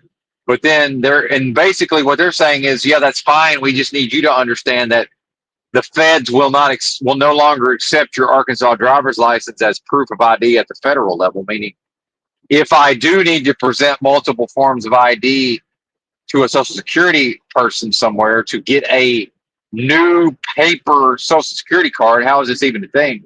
Right? The voluntary income tax system, right? Social Security Administration. Then, like, how does that work? So now when I go back to Arkansas this month, by the way, it's now May. So after the 12th, apparently I can renew my license within 90 days of my birthday. So starting on May 12th or May 13th, I'll be at maybe May 11th. I don't know, however it works. I'll be able to, or whatever 90 days is, right? I'll be able to renew my driver's license. And I guess at that point, I can be like, I guess go ahead and fucking bless me into the further enmeshed in the beast system. I guess it's dead anyway. Might as well. Why not? And who cares? Whatever. It's dead anyway.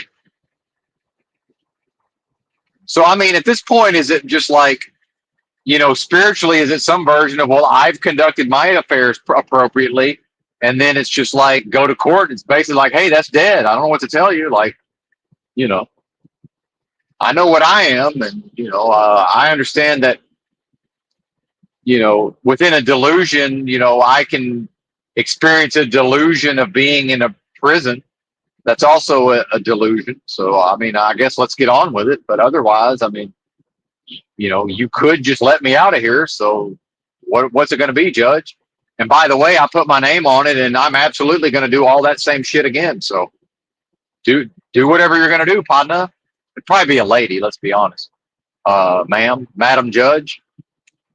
Whatever. Let's get on with it. I mean, that's where I'm at spiritually. Because again, what I am can't fear what man's government would or could do to me. My essence can't fear that. I'm Jack from Jack and the Beanstalk. Warn me all you want about what could happen to me, as if I'm somehow, as if, by the way, the parts of me that historically have been identified with delusion and death instead of my own essence. Yeah, I have that. Yeah, I have that understanding, certainly. So what? Do your worst, right? Do your worst.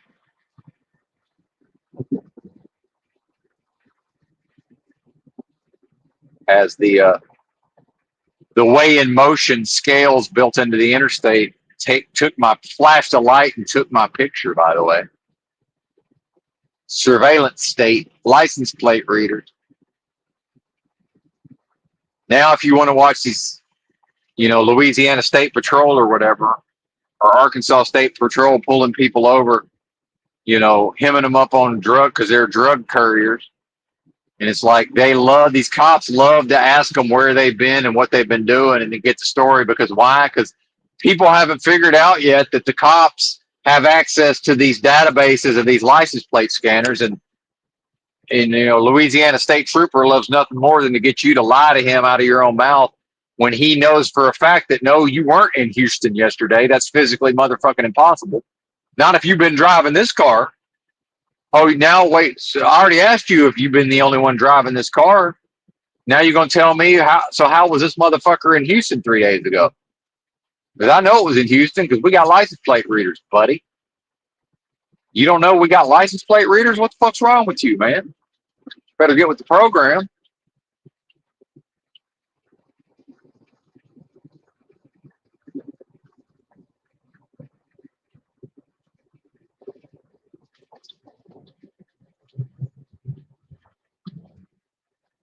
Now, the surveillance state might allow you to move, not freely, but it might allow you to move around physically in your own private, what you might consider to be your private automobile. But if you think it's going to do that without knowing exactly who you are, you're crazy. You are crazy. And I'm here to tell you, the moment that these systems began to get integrated is when I stopped getting pulled over. They just stopped pulling me over once they could get behind me, had a computer, a laptop in their cruiser. I always made sure never to have tinted windows so they could drive up next to me, see my description, pull up based on my tags and pull up the picture of whoever the licensed driver that owns this car is. Oh, that's him. They stopped pulling me. I don't get pulled over anymore.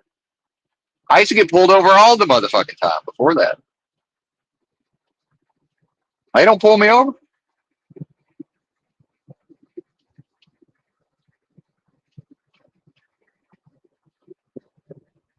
You think that's a coincidence?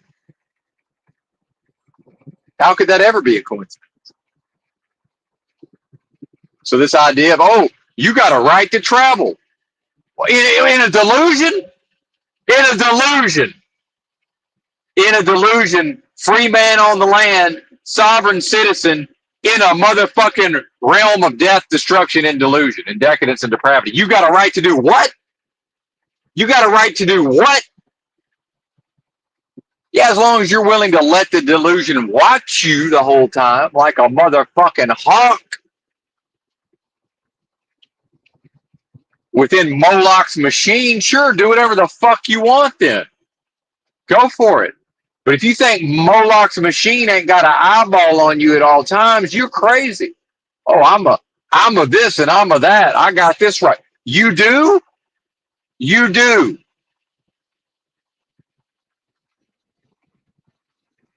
Because what I am don't know what the fuck you're talking about when you bring up rights. What? The fuck is a right? Huh? What the fuck does that mean?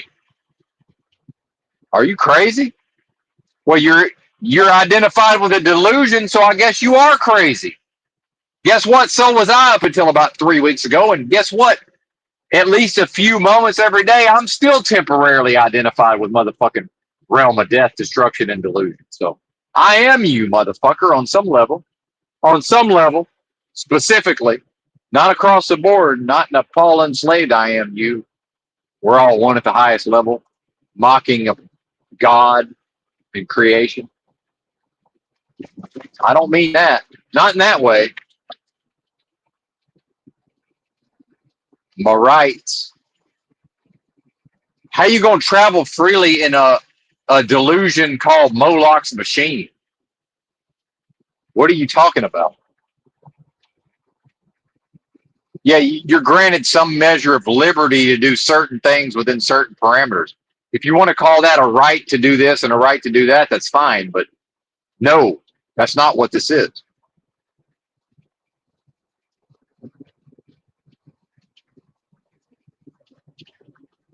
Now, the Paul Unslaved model of being able to argue in court, legalese has to be real, because that's the mechanism whereby the antithesis of my nature via Moloch's machine, also known as this realm or this delusion, fractalized delusion.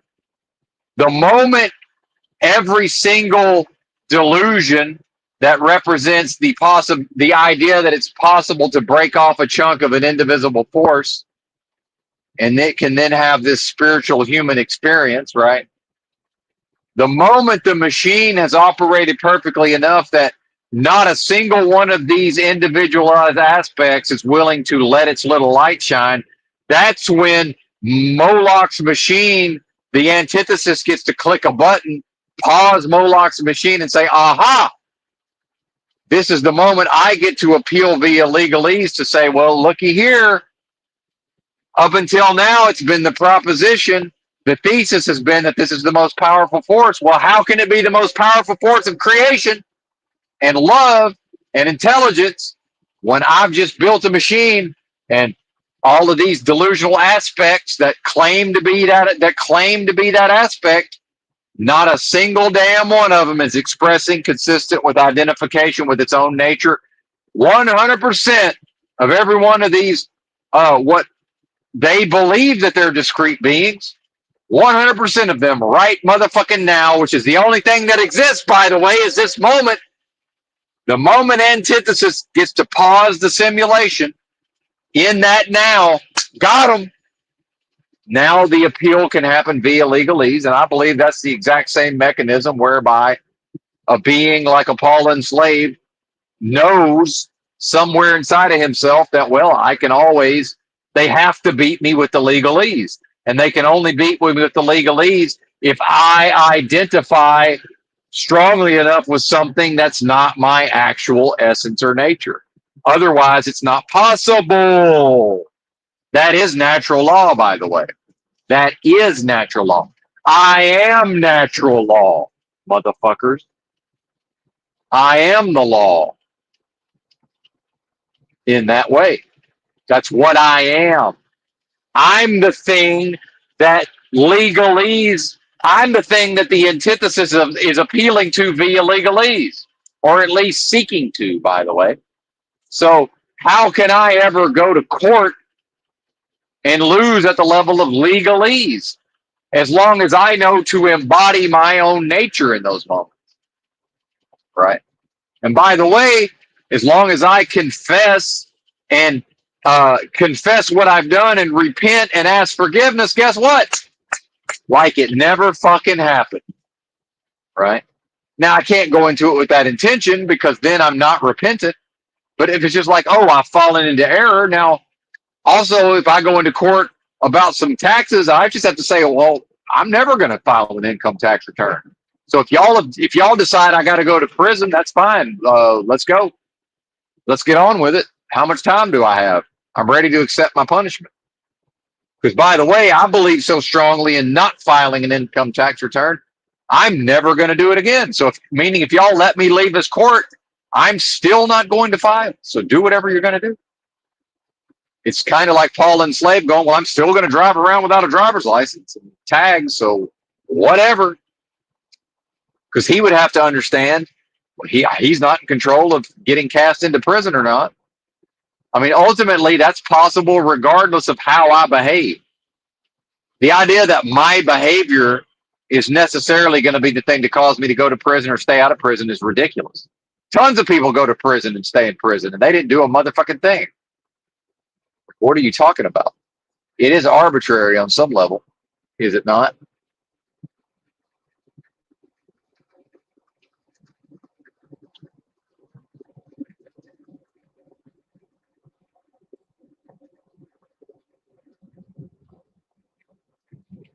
Oh, I don't know any of the Paul enslaved lore. If you're typing the Paul enslaved lore, that's fine, but I'm unaware of all of that. I don't know anything about it. What's been going on? I know he's not. I guess he's not streaming every day anymore. I guess I don't know. I went to his channel recently just to see what was going on. Something about a court case, but I couldn't really follow it. He had a community post, something about all charges dismissed or something, but I didn't know what had happened. I just assumed normal bebopping around without tags or whatever.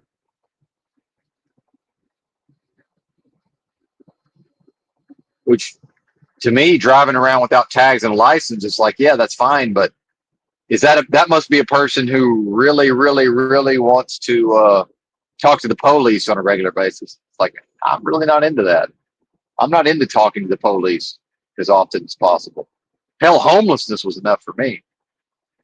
I had plenty of experiences with the popo back then. All right, we're pulling it over. I'm going to have some apricot.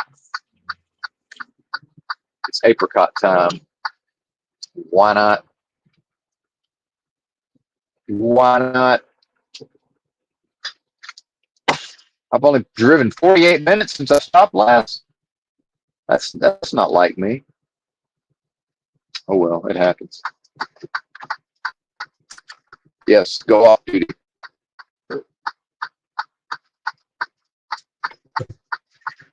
I'm starting to beat the drive time a little bit. 11 minutes ahead of the drive time to try to get to where I want to go to. The predicted drive time. Your job's body manipulation? That's funny.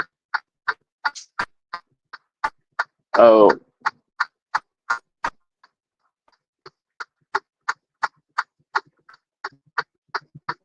Well, and I want to be clear about desperation, because what I'm finding is the more that I'm identified with my nature, the more I'm already prone to specificities personally, but I'm getting even more that way because, one of the things we hear talked about is like this Alex Jones notion of like the globalists are panicking and, this idea that the system would fear the people or whatever. But the fact is, like, the antithesis, so if you have my nature, the most super intelligent force of love possible, the highest levels of vibrational energy, it cannot even conceptualize desperation. So the antithesis, desperation, is currency. Like, that's what the antithesis trades on, is everything that is antithetical to the most super intelligent force of love possible. So we as humans tend to incorrectly assign a value to desperation because we view it in a certain type of way, right? Whereas the enemy or the antithesis, it's a useful tool, right? There's no shame in doing things that a human might consider shameful. There's no desperation in behaving in ways that a human, right? A human who's prone to at times identify within themselves kingdom of God is within you style. What we would view when viewing the antithesis, what we would view as desperate doesn't mean the same thing to them that we think it would mean. In fact, we're projecting onto them or to the other. We're actually projecting onto the machinery, right? We're projecting onto the very gears that comprise Moloch's machine some notion of, well, if they're showing their hand of desperation. No, absolutely not. They're leaning into the desperation. Part of the judo move is to, via desperation, grab hold of your wrist as you're already moving forward and pull you towards them, and then put their knee and their foot into your chest and kick you away from them, and you go flying into cataclysm and catastrophe. Via what? You thinking that, oh, aha, the opponent is desperate. Let me rush in.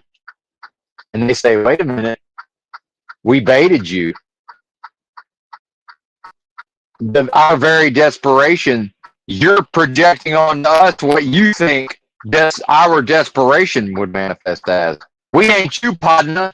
and then they throw you across the room. See, that's what's happening. So it's very important to properly frame all of this, because desperation, from my perspective, doesn't mean what it, from a human perspective, ain't the same motherfucking thing. The antithesis is desperate. The antithesis can't be anything but desperate. The antithesis can't be anything but depraved. The antithesis can't be anything. That's all it can be. It can only be the antithesis of what I am. So the fact that it's doing things that seem desperate does not mean what you may think it means.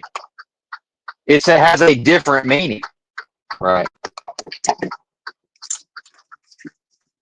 So that's where one of the big ways the human fucks up is by part of how the people who think they're conservatives, they want to ridicule and dismiss and say, well, ha, ha, ha, the system could never convince our sons to become our daughters. That's ridiculous. And then antithesis says, hold my beer. One trans child coming right up.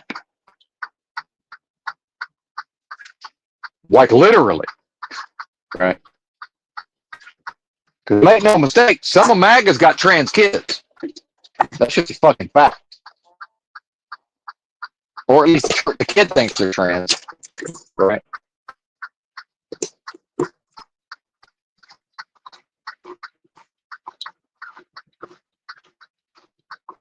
But to MAGA, it's the idea of, oh, I'm going to project what I think, if I was the enemy, then I'm going to project my own makeup onto the enemy.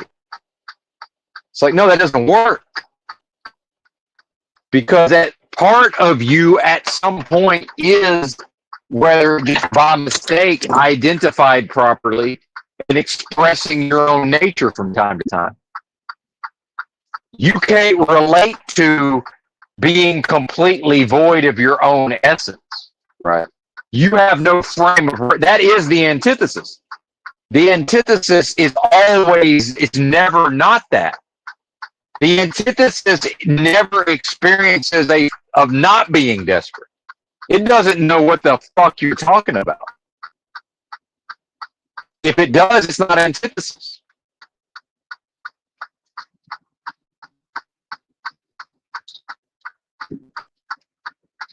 See how it works? It's the inverse or the opposite of the proposition at all times. It's never not the inverse or opposite of the proposition. So my nature cannot conceptualize desperation. The antithesis of my nature only knows desperation. It doesn't know anything other than desperation, or more correctly, other forms of the same energy, right? It only knows fear, right? Whereas my nature will never know fear, right? And again, this realm and my experience within the realm is the delusion that was created by the most super intelligent force of love possible at the highest levels of vibrational energy, because all that force is able to do is create. And it created delusion and spiritual war. Via what? Antithesis. Via antithesis. Which is, again, the antithesis. The proposition is the thesis. The thesis is the most super intelligent force of love possible at the highest levels of vibrational frequency is the alpha and omega and the source of everything. Antithesis says, well, we'll see about that. You're going to have to show me your work. I'm not taking your word for it. This is the spiritual war. And so all my problems, or more correctly, there's exactly one solution to everything for me within myself is proper identification resolves all issues. There can be no issues. There can be no resistance. There can be no struggle. There can be no strife. There can be no fear. There can be no anxiety when I'm properly identified. Period. And I don't mean repression. I mean every single moment when I meditatively realize, oh, wait a minute, I'm feeling a little stressed out. I'm feeling a little angry. I'm feeling a little anxious. I'm feeling a little irritated. That can only ever mean one thing. It only ever means that I failed to properly identify for a few moments. All it takes is a 1 Mississippi, 2 Mississippi, 3 Mississippi proper identification, and it's gone. And that's been my experience for the last 3 weeks. So that's all I need to know. I don't need to know nothing but that.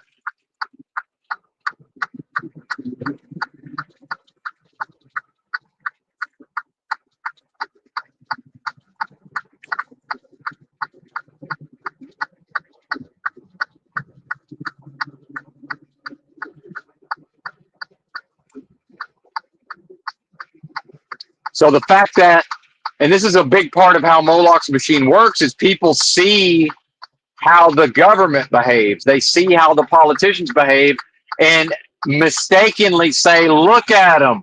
They're weak. They're desperate. Right? They're liars. They're immoral. They're repugnant. And the antithesis says, you're damn right I am. It's my greatest strength, dummy. Are you crazy? And let me judo yo ass once again, partner. And it's amazing. Just watch it work again. Oh, look, it's working again. Look at these fools falling for the same trick again and again and again and again. Fucking bozos.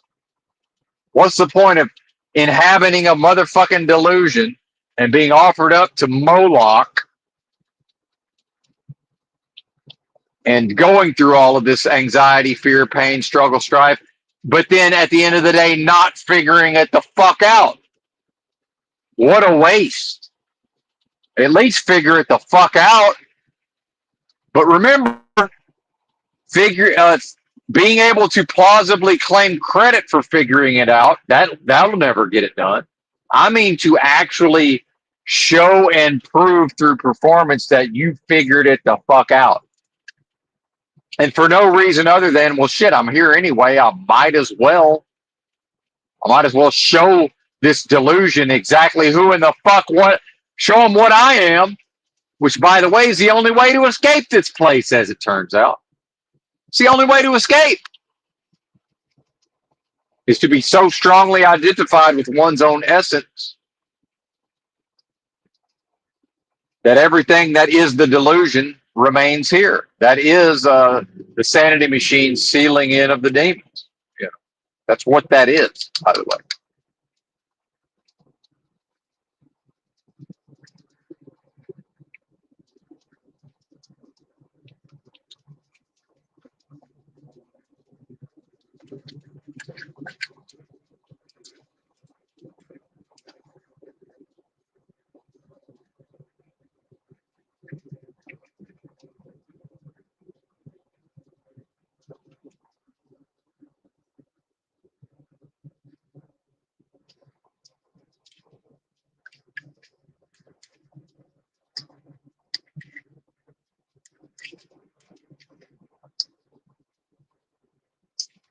I'm eating apricots. Bear with me, if you would.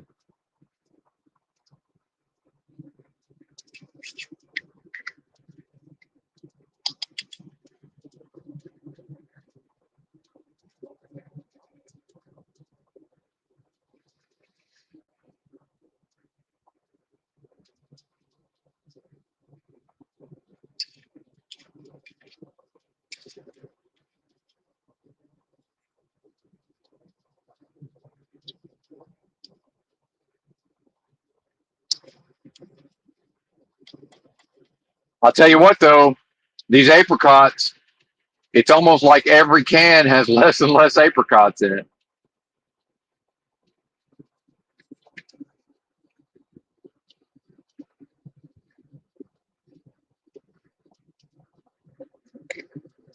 Isn't that interesting?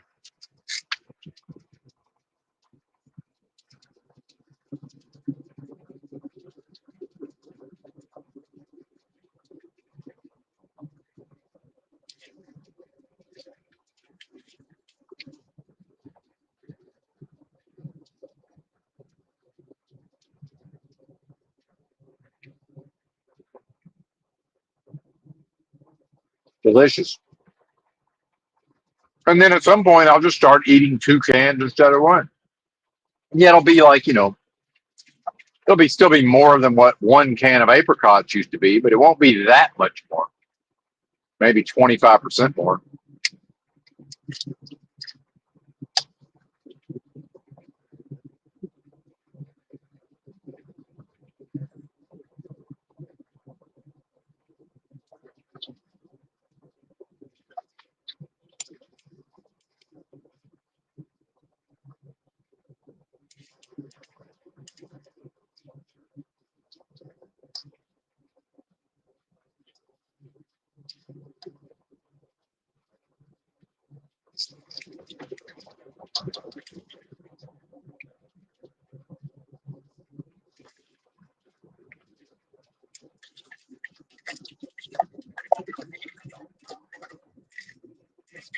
Yeah, that was shockingly a small amount of apricots in the can.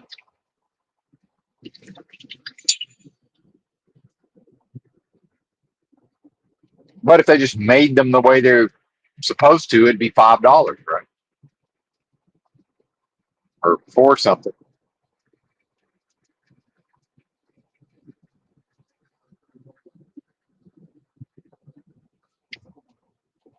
Wait a minute. Looks like we are about to make a turn here. This must be Montgomery. I think we're in the state capitol. First White House of the Confederacy, exit one. Okay. Yeah, I guess Montgomery was the first capital, now that I think about it, of the old Confederate States of America.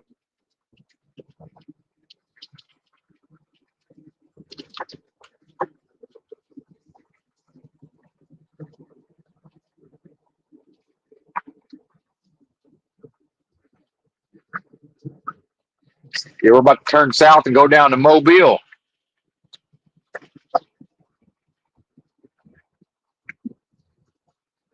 This says a left exit, so I'm going to go ahead and get the middle lane. I haven't been through here. I don't even know if I've ever been through here truck driving. I'm not even sure. I don't know that I have. I'm sure I would have bebopped through here in my little car at some point, but just driving around, going places.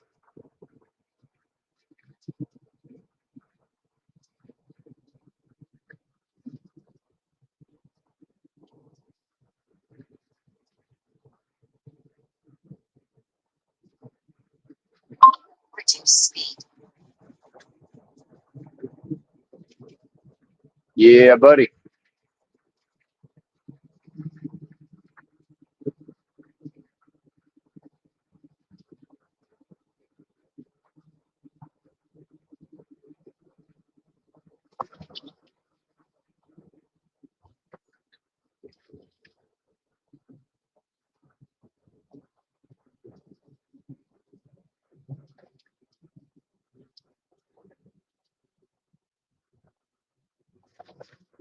Exit zero. How does that work?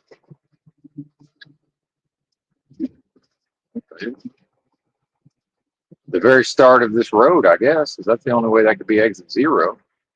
Or the start of the road? I don't know. Strange. Doesn't make any sense to me. That is strange.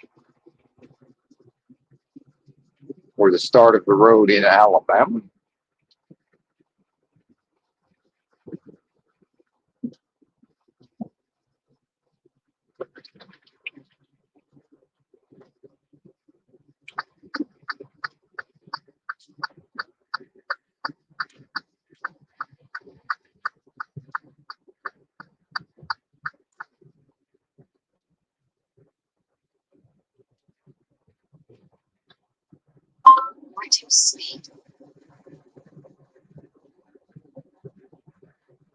All right.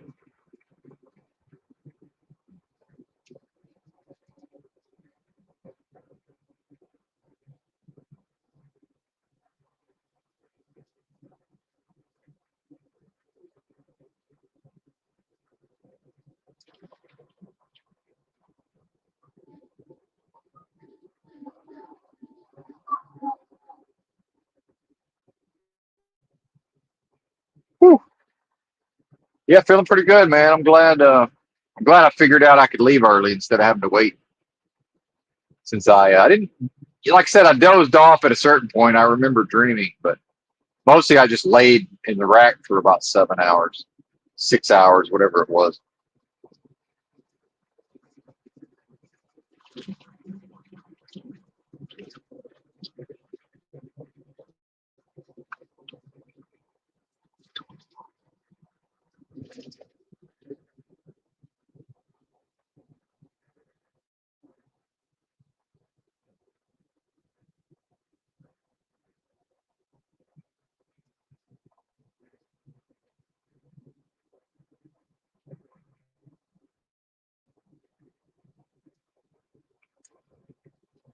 It's looking like it's going to be a quite an early end to the day, though.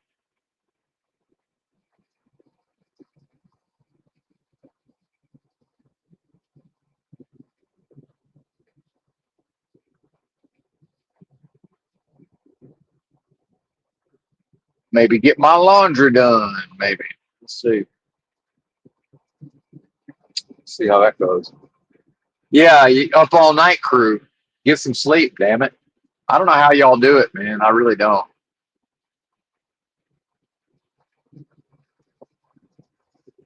I mean, just imagine a life of early to bed, early to rise. How different your life would be. And I don't mean logistically. I mean, you know,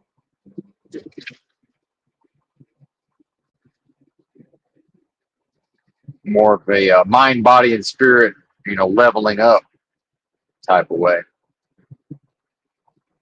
Because if people want to, if there's a concept of like spiritual progress and like, Zen Buddhism and all of this, like all of those, the idea of those gurus and masters, those are all people who go to sleep super early and get up super early in the morning. Now, I'm sure there's some exceptions, so I shouldn't say all, but there would have to be some exceptions. But generally speaking, you know, even the initiates are up by like supposed to be up by like 3 a.m. meditating. So the whoever's supervising is already up.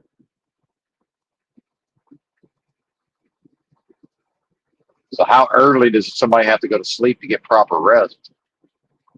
Talking like 5 in the afternoon, 5 in the evening. It's 4 p.m. depending on in the winter, fucking 4 p.m. Let's go to sleep, or maybe right after the evening meal, right? If it's some sort of ashram, you know, ashram monastery, whatever. Then maybe the master sleeps till 2 or whatever, or the abbot or whoever the fuck. So he can go slap around, metaphorically smack around the young meditators. They're supposed to be up cross-legged by 3, right? Or whatever, 3:30. Here's your 33. Somebody going about 100, I'd say, maybe a little over 100, just past me. That's one thing, people talk about, the changes in society and the dumbing down and people have definitely changed, but there are, like, I will say, the deep South, you still have you have more of a population where some of the people are just fucking just wild. That wildness still exists, and I don't see near as much of it, you know, either coast. Certainly not the Northeast. Um, there's way less of that. Yeah, those people are going well over 100 based on the distance they've covered since they passed me.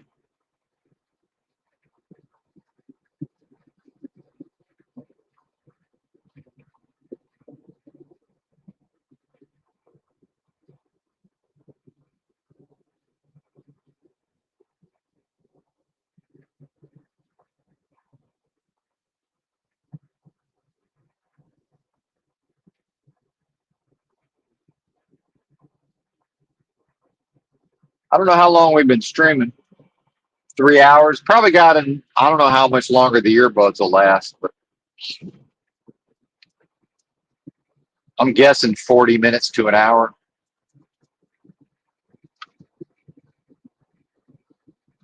Since it was like a next day or a same day, I did find some $10 earbuds that I'm going to try out. So those are supposed to be delivered tomorrow, but the bulk of my order that Amazon originally claimed was going to be delivered tomorrow is now they're saying Sunday, and I'm not, unless I just happen to get the next load going back out of town the same way I came in.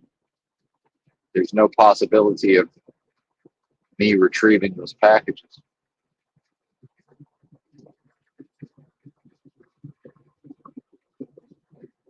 on Sunday. My delivery is 6 a.m. Sunday morning. And I'm so old and grew up in a time warp. I remember when like pretty much nothing was open 6 a.m. on Sunday. Like now I'm going to drive to some kind of warehouse or facility and they're going to unload my truck at 6 a.m. Really?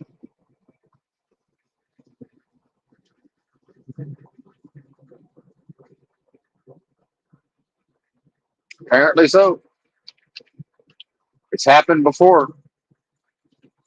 I don't know why it wouldn't happen again.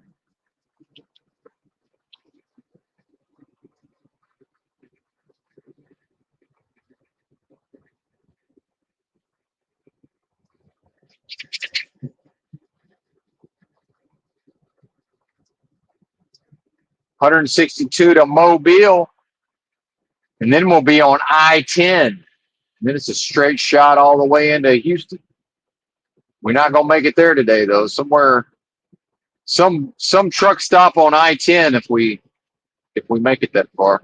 435 more miles, by the way. So what do I got on drive time? I got 7:17, and this says 6 hours and 50 minutes. And I almost always outdo the whatever the GPS tells me it's going to be. Well, I don't know. We might make it there today to that truck stop, perhaps.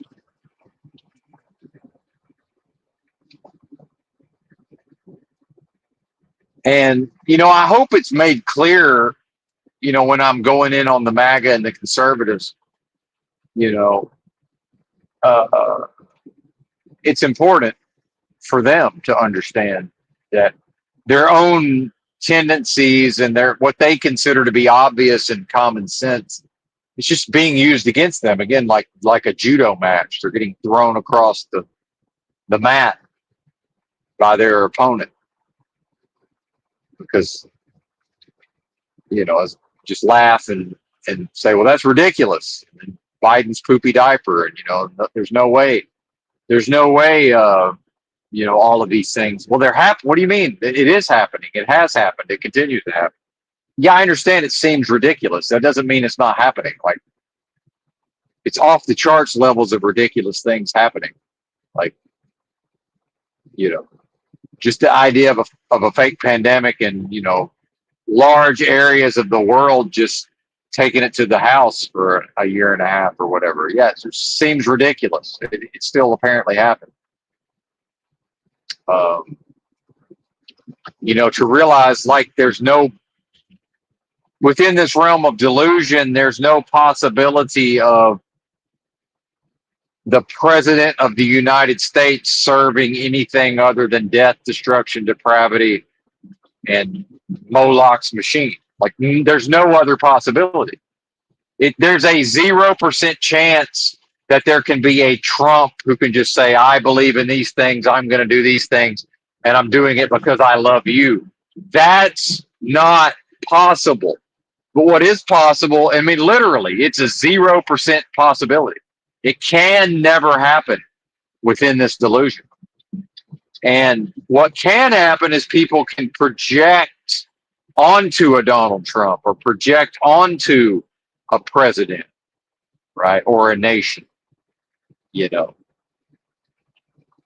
I'm here to tell you, everything that's going on in the government right now on some level has to do with The bankers got 1.15 trillion in taxpayer money last year for interest on the debt. Right. And bankers always pay themselves first. Always. So they are going to get their 1+ trillion this year. And the fact is, it's seemingly the point has been reached in which the government cannot continue to pay for everything it's been paying for and pay the bankers the interest on their debt. Meaning the bankers will be paid this year, 1+ trillion, no matter what happens. And that's where you get, Doge and Elon saying we're going to cut 1 trillion. Surprise, surprise, that just happens to be fairly close to what the bankers are going to take. Right. I'm guessing 1.33 or more. Probably closer to 1.5 by the time they're done with us. Right. Or done with what they're doing. I shouldn't say us, but by the time they're done.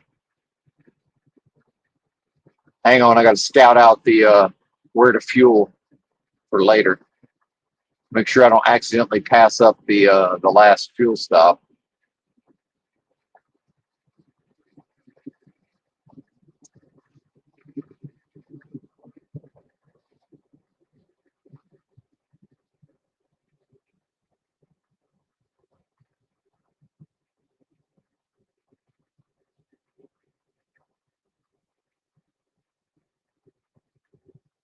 Aha! There it is. Last loves, I believe. Of today, anyway. Set the waypoint. And then we will have a visual cue in 226 miles to get fuel.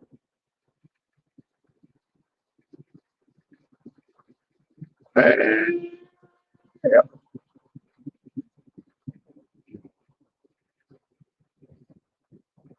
Shout out to the chat. Appreciate 10 folks, if that is indeed 10 people. I know it's quite late for many folks. The up all night crew and morning crew's not stirring quite yet, depending on time zone. I'm in where am I at? I don't even know. I think I'm on Central. I'm sure. I guess maybe I'm still on Eastern. I don't fucking know. Is Alabama on Eastern? Maybe. Fuck, I don't remember.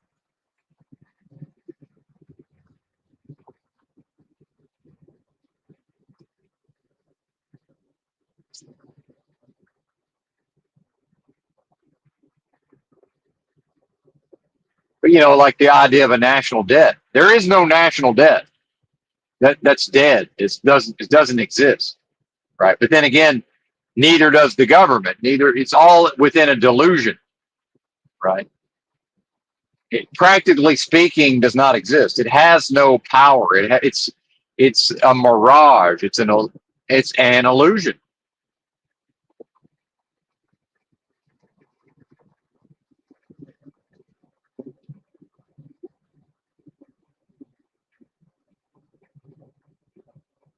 But people believe it exists, so I guess it does exist on some level. Even if it's just people's willingness to accept. Oh my God, $36 trillion. Good Lord, what are we going to do? I don't know. How about stop identifying as if it's possible to owe 36 trillion? Like, what are you talking about? It's not possible for me to owe 36 trillion. That's not possible. Right. What are we talking? What are you talking about? 36 trillion. That's not possible. But if people believe it is, then all of a sudden, okay, yeah, sure, take most of the income taxes from hardworking people. Go ahead and take it and give it to bankers, because we're dumb enough to believe it's possible to owe $36 trillion. No, it's not. That's not possible.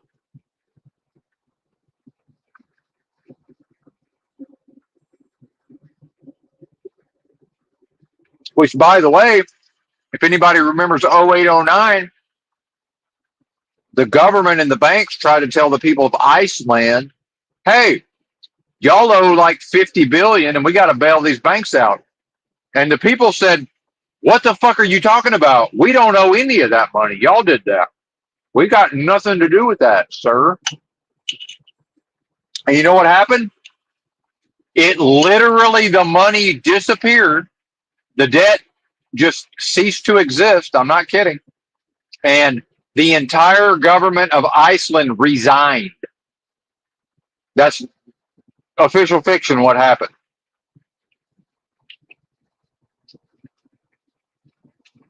I'm not sure people believe me, so let's go to the Wikipedia page or whatever. Iceland during the global financial crisis.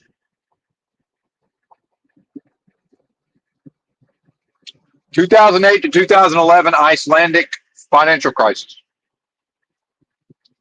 The Icelandic financial crisis was a major economic and political event in Iceland between 2008 and 2010.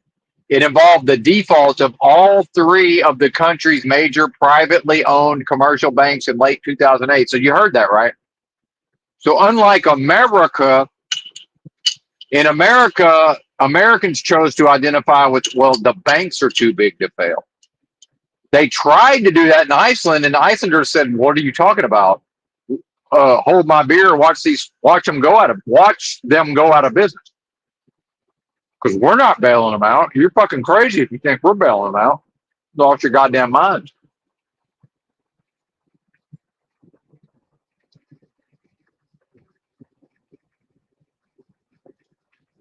Following problems in refinancing their short-term debt and a run on deposits in the Netherlands and the United Kingdom.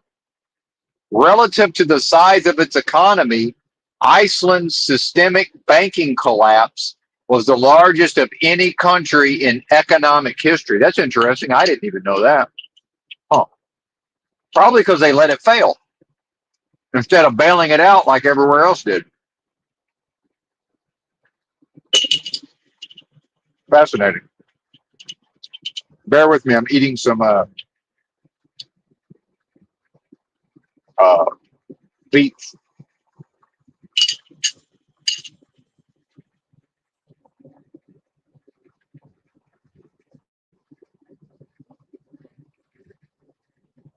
The crisis led to a severe recession and the 2009 Icelandic financial crisis protest.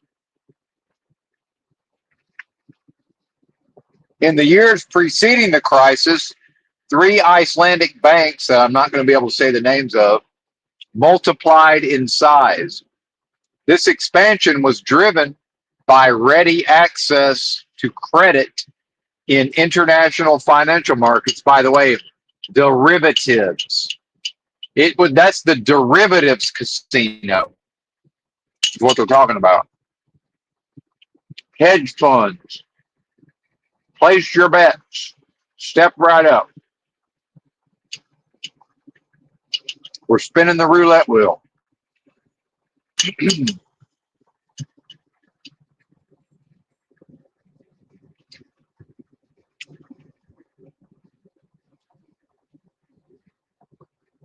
It says, in particular, money markets.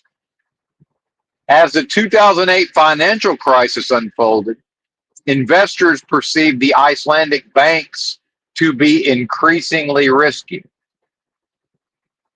Trust in the banks gradually faded, leading to a sharp depreciation of the Icelandic, their krona, I guess, whatever their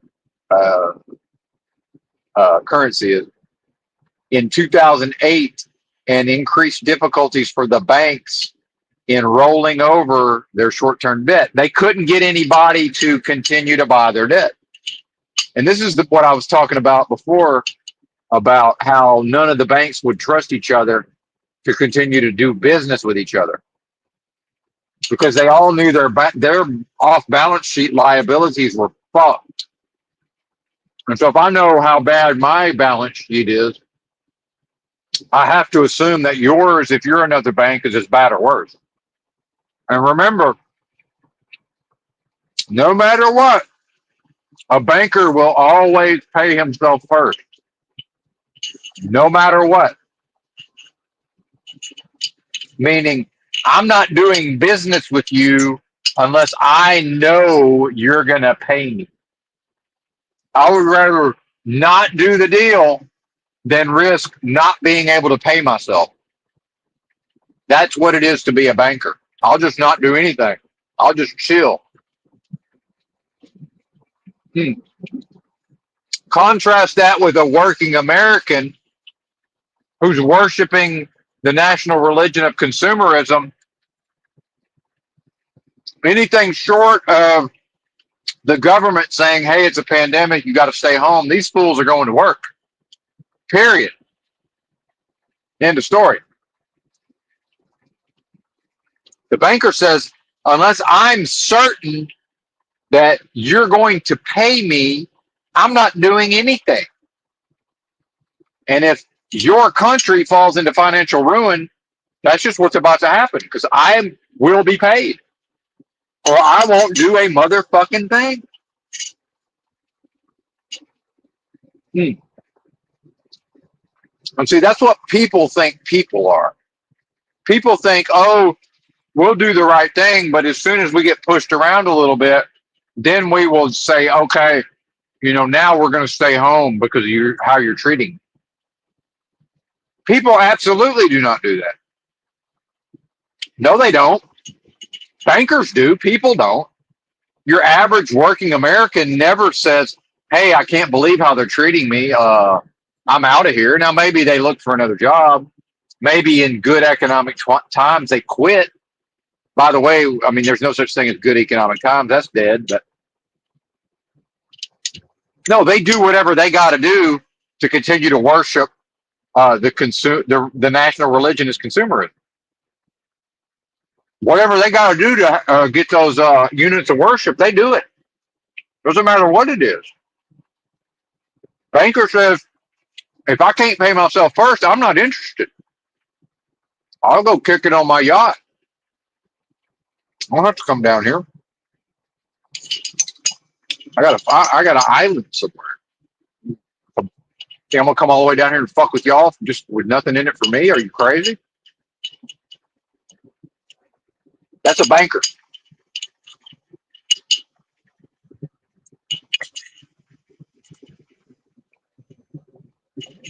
Give me a minute. I'm trying to finish the beats, but I'm mostly dropping them on the floor. Sadly.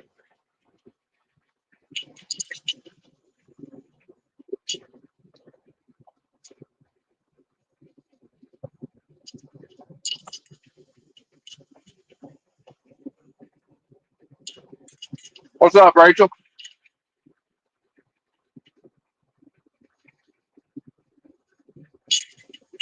Welcome back. Hmm.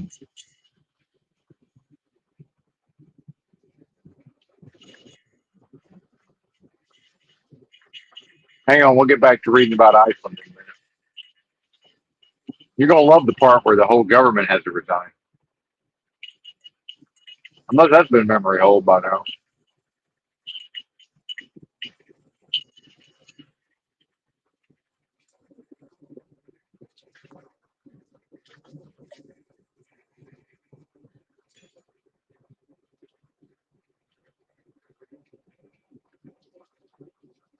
Uh-oh. Wait a minute.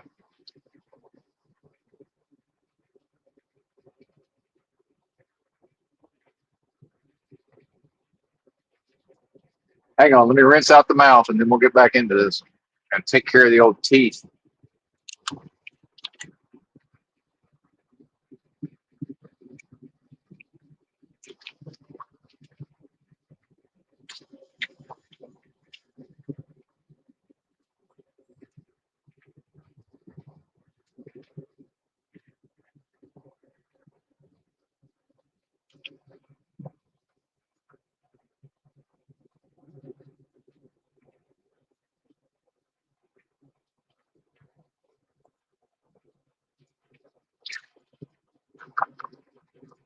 This guy's broke down in the fucking road up here just about.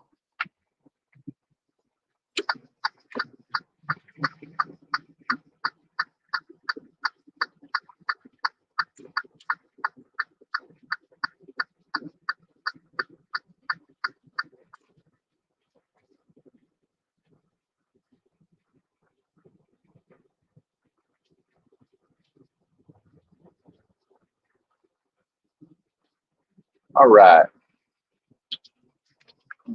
Blah, blah. At the end of the second quarter of 2008, Iceland's external debt was 50 billion euros. Funny how I came pretty close off the top of my head to remembering how much they owed, supposedly. More than 7 times the GDP of Iceland in 2007. Isn't that interesting? The assets of the three banks totaled, some of this is not in, it's in their currency, so it's not going to make any sense to us. Hang on. Some of this is a little too arcane. Due to the huge size of the Icelandic financial system in comparison with the Icelandic economy. So, what does that mean? That can only mean one thing. It means that the size of the economy was based on trading in the markets, right? Where we take certain, like mortgage-backed securities, certain securitized, meaning some human being or business somewhere has taken out a loan, and they took all that, and then based on that, they create imaginary financial instruments, effectively. And that's what allows them to blow up the size of the economy. It's just a bunch of hocus. It's a casino. It's a literal casino. It's just a bunch of financial transactions. Place your bets, right?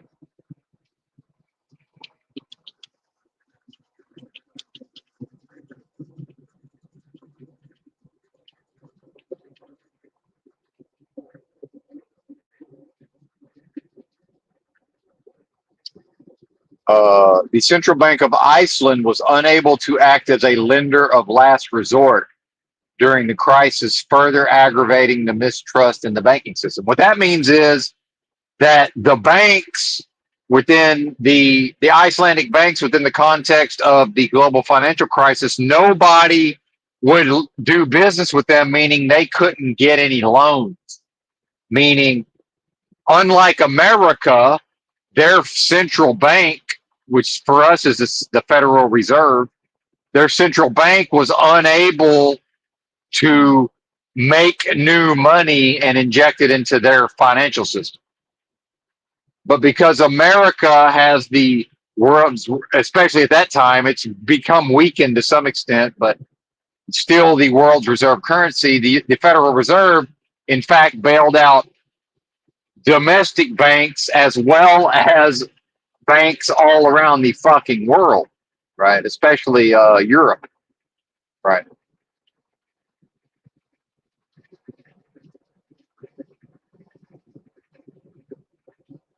In September 2008, it was announced that one of the banks, and again, I can't, this is all Icelandic names, I don't know what these names are, would be nationalized. However, subsequent efforts to restore faith in the banking system failed, right? And this is where we get into what happened in America with Lehman Brothers, because this is, well, here's how we're going to sell this idea of too big to fail. We're going to let one of them fail, and then we're going to fearmonger and try to get everybody to agree to a bailout, right? Which is what happened in America after Lehman Brothers was they allowed it to fail. On 6th of October, the Icelandic legislature instituted an emergency law which enabled the Financial Supervisory Authority to take control over financial institutions and make domestic deposits in the bank's priority claims. I'm not quite sure what that means. In the following days, new banks were founded to take over the domestic operations. That's interesting. Of these big three banks. The old banks were put into so this was them just sort of going through a fraudulent bankruptcy process. It sounds like, oh, we've made new banks and we're going to transfer the fucking all the toxic shit to the new banks. Sounds like. Does that even make sense? Take blah blah blah. Hang on. In the following days, new banks were founded to take over the domestic operations. Okay, to operate the three big banks, and I can't pronounce their names. The old banks were put, so the original banks, the big three banks, were then put into receivership, which is bankruptcy. So they failed and went bankrupt.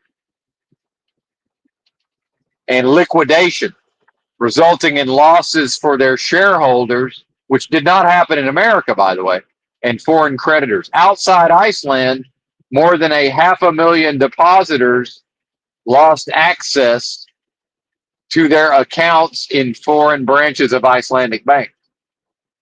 This led to the 2008 to 2013 ICE save dispute, which ended with an EFTA court ruling that Iceland was not obligated to repay Dutch and British depositors minimum deposit guarantees.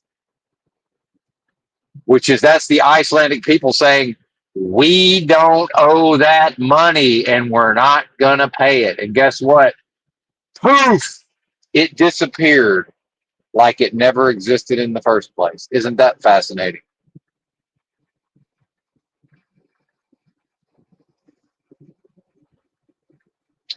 In an effort to stabilize the situation, the Icelandic government stated that all domestic deposits in Icelandic banks would be guaranteed, imposed strict capital controls to stabilize the value of the Icelandic currency, and secured a $5.1 billion sovereign debt package from the International Monetary Fund and the Nordic countries in order to finance a budget deficit and the restoration of the banking system. Again, none of this is a bailout. None of this is a bailout. The international, now they're calling it a bailout, the International Bailout Support Program led by IMF officially ended on the 31st of August, while the capital controls, which were imposed in November 2008, were lifted in March of 2017.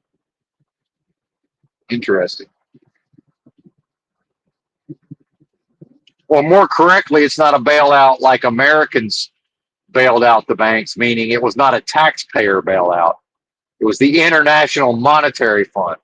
So it was not the Icelandic people.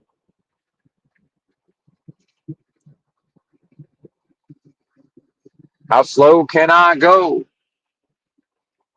The financial crisis had a serious negative impact on the Icelandic economy. The national currency fell sharply in value. Foreign currency transactions were virtually suspended for weeks. And the market capitalization, which is the value of the Icelandic stock exchange, fell by more than 90%. So their stocks could have gone to zero. I didn't even know that. Their entire stock exchange lost 90% of its value. Imagine that happening in America. And even within the delusion, what we see with it's a low battery signal. What we see with Trump is, you know, there is some waffling and some wishy-washy, because once the stock market drops too many days in a row, now he's having to at least pretend like he's going back on his word, whether he does or not, right? I guess I got to, pardon me, I'm going to switch the earbuds real quick. Switch the earbuds. I need to charge these. Fuck, I forgot to charge the ones that are in my ears. One moment.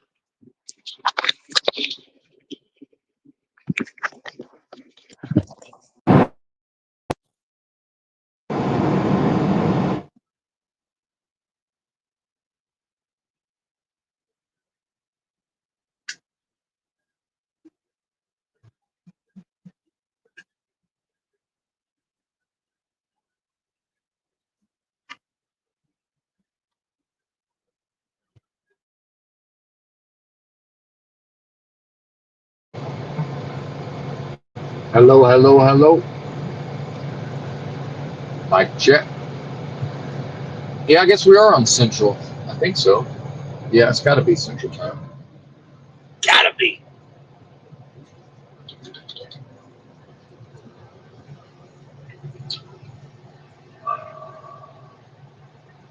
Iceland underwent a severe economic depression. Its gross domestic product dropped by 10% in real terms, between the third quarter of '07 and the third quarter of 2010. A new era with positive GDP growth started in 2011 and has helped foster a gradually declining trend for the unemployment rate. So, by the way, when you see what's going on in America, this idea of all these economic woes, that's because it's still 0809. So what we saw in Iceland was they dealt with it properly because the people would not accept a taxpayer bailout. So yes, the country's stock market fell by 90% and the country underwent a severe economic depression. America chose to do a bunch of things that pushed the depression down the road, right? That said, okay, we'll just kick the can down the road. Iceland said, actually, we'll see y'all fix all of this. America believes that everything got fixed. Nothing got fixed in America. It's still 0809, but worse, actually. It's 0809, but worse, believe it or not.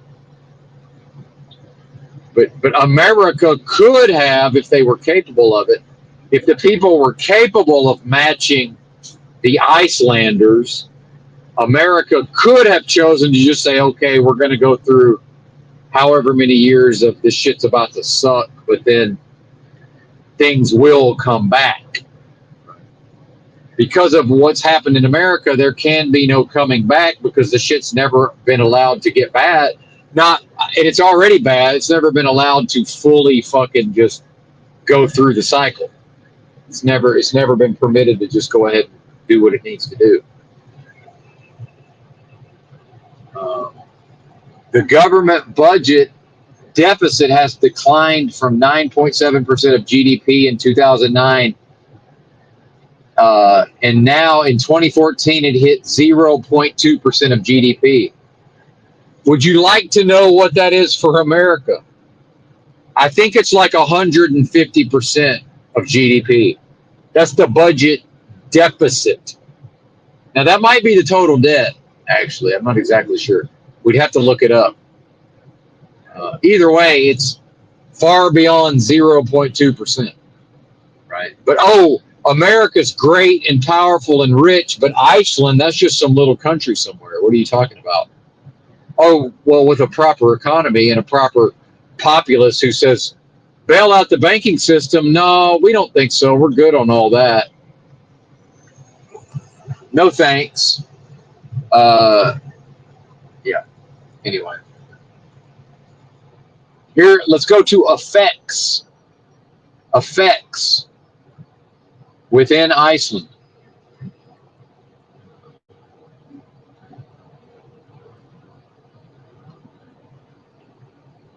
I want to skip specifically to the government resigning.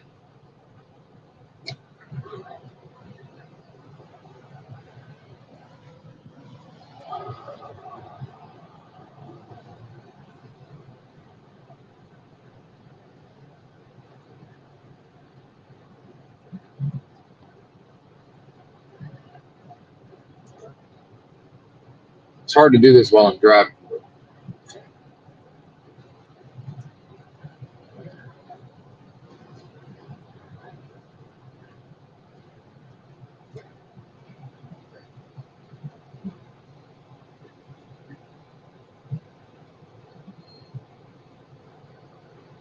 Hold on. I'm trying to read ahead so I don't have to just read all of this out loud.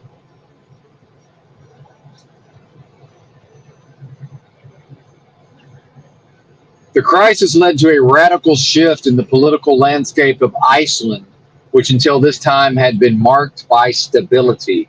After the effects of the crisis set in, mainstream parties were discredited as newer parties such as the Left Greens and the Pirate Party moved into the mainstream. During the Social Democrat Left Green coalition, the crisis was blamed on corruption and a lack of transparency. In reaction to this, the government attempted to reform the Constitution and protect the welfare state. Joining the coalition resulted in the Left Greens losing their innocence as a party, resulting in voters punishing them at the 2013 election, at which they lost about half of their voter base. Voters were angry that the government had seemingly bowed to the IMF demands and introduced austerity. That's what's happening right now in America, by the way, austerity.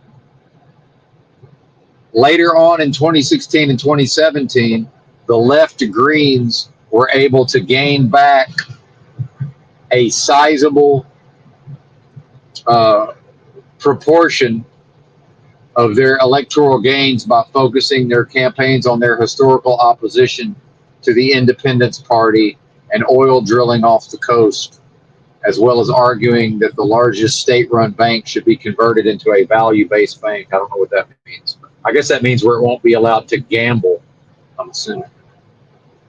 Now, here's how Wikipedia works. Nothing about the government resigning, right? So now we got to Google it, because what I've noticed with Wikipedia is they just start trimming stuff. Like Jamie Dimon's Wikipedia page used to have a quote from him about how his bank just, they didn't need the bailout funds. They took them because they didn't want those smaller banks to feel bad about taking bailout money. And that's not, it used to be on his Wikipedia page. It's not on there anymore. So now I got to Google Iceland government resigns.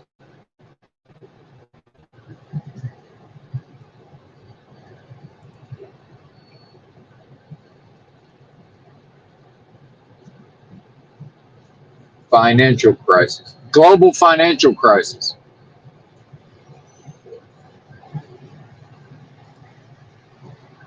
It's fucking memory hold.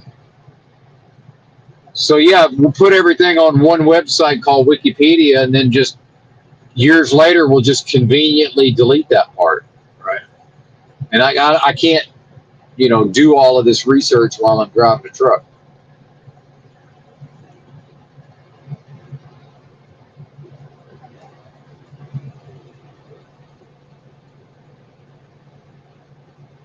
Yeah. So as far as history is concerned, I guess it happened. I guess it never happened.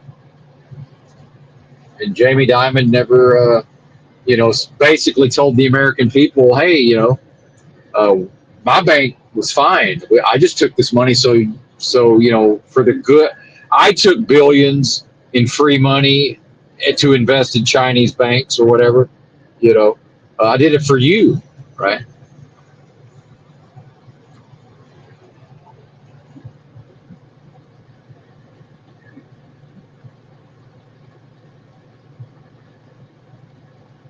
I probably have to go to the Wikipedia page just for Iceland and like go through the history of the country to try to find it.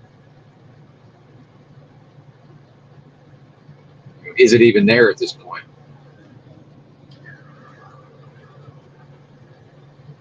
But I do think that's a really good way, looking at Iceland to say, America went for the fear tactics when the reality is America could have just said, fuck you, we're not bailing out the banks. Y'all figure it out. And so what do we have now? How all these years later from 0809, literal austerity.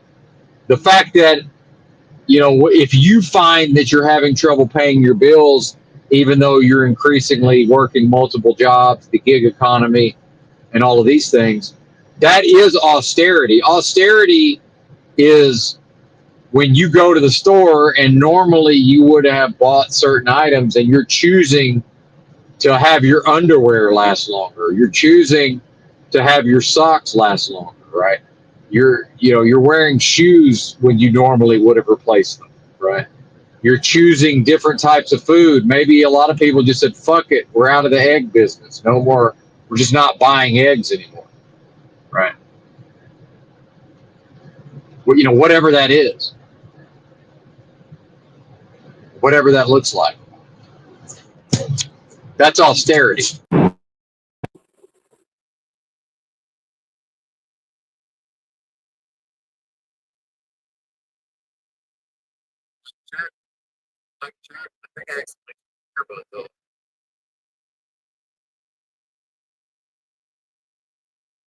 I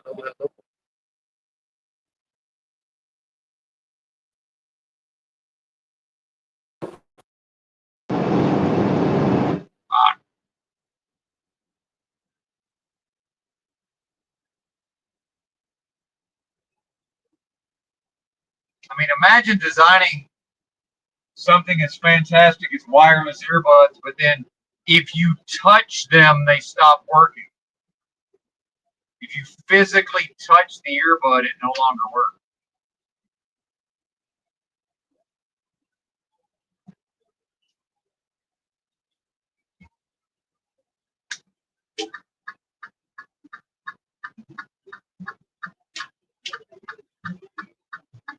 Bear with me just a moment.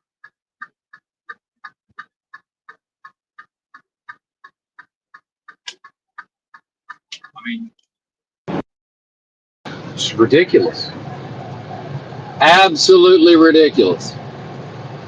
I think we're back. Let me check. All right, we're back. Yeah, I made the mistake of touching near my ear, and there happened to be an earbud there. Oh, wait a minute! It touched me. Stop working. He has to mean to not work anymore. I don't know, man. I could just put you in the case, and that also makes you not work anymore. But oh my God, he's touched it. Stop working. Just a strange design. Very bizarre. I don't get it.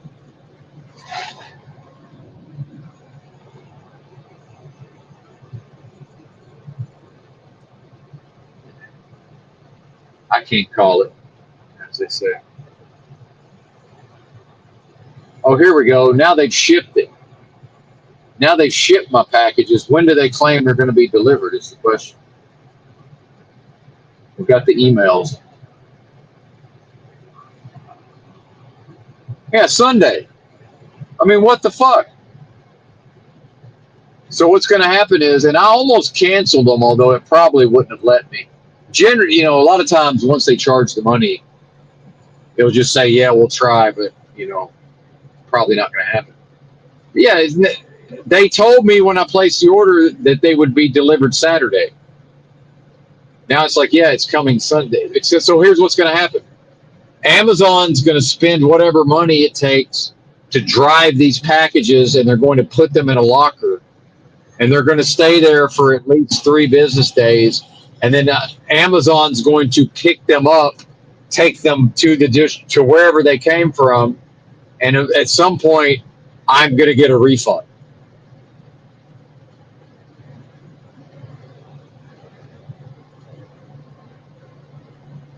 And this is supposedly one of the biggest, greatest corporations there is. Like, what the fuck is that? I would, if it said Sunday, I would not have ordered because I know I'm not going to be there on Sunday.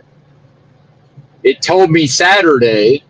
Actually, it said it didn't even say Saturday. It said tomorrow. So when I went to the screen and it said tomorrow, if it said Sunday, I would not have placed the order. So did they lie to me?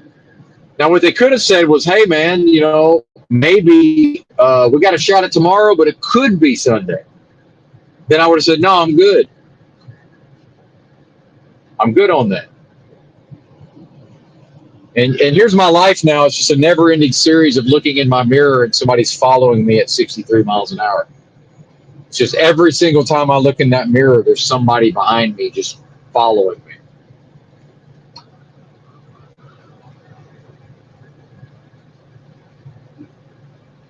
Like, what are they doing?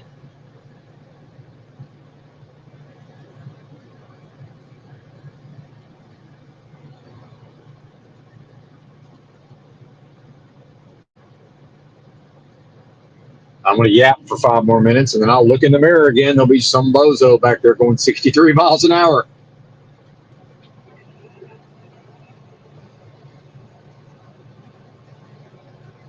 And what's funny is there's no version of contacting Amazon and saying, hey, man, I'm not going to be able to get those packages. So maybe just don't have them delivered. That's not possible.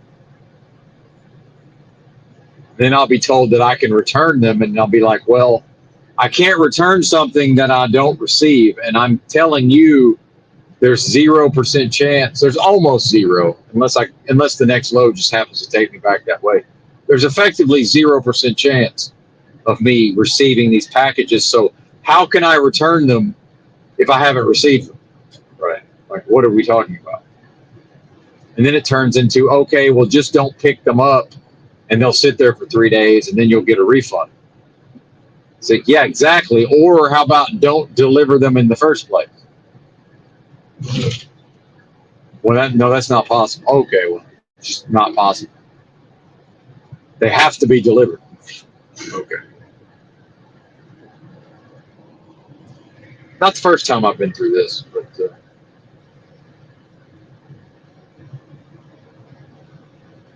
and it would be different if they tried and it was just like, hey man, some shit came up. Like, that's normal. I placed the order, and then within like 6 hours, they're telling me it's going to be delivered on Sunday. So what changed in 6 hours, by the way? Like, which leads me to believe they knew when I placed the order that probably they weren't going to be able to make a Saturday delivery. But then other items that were available same day, right? But I was like, well, just deliver them tomorrow. They're going to be there apparently.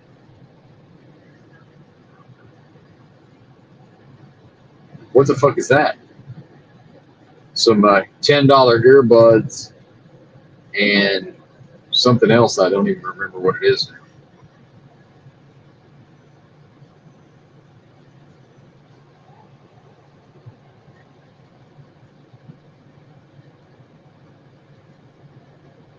It's almost egg time. I'm up to 24 total egg yolks. So I had 9 this morning, 9 first thing. Last night, technically, my morning.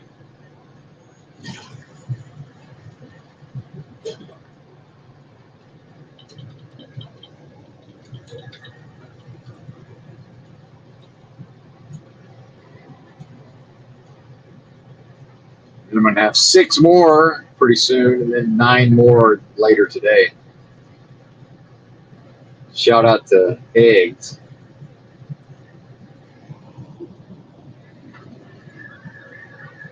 Egg yolks.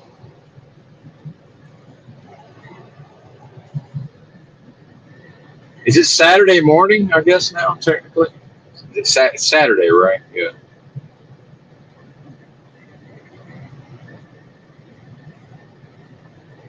I can see I'm running out of shit to talk about, but then uh, I don't know that I'm ready to start listening to content yet. See, how long have we been driving, by the way? 4 hours and not quite, well, 4 hours and about 15 minutes. I don't know how far we've gone.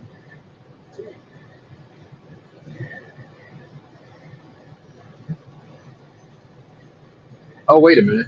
Let's see what I ended up doing yesterday. So technically, I made it all the way to well, I didn't drive that much. I made it to 375 yesterday. Whatever this is, it's behind anyway. The tablet, it's got to catch up. Well, maybe I am out of here. I don't know. I'm out of stuff to say. So you never know with me. I might come back later. So appreciate y'all hanging out, and thanks for watching. Bye.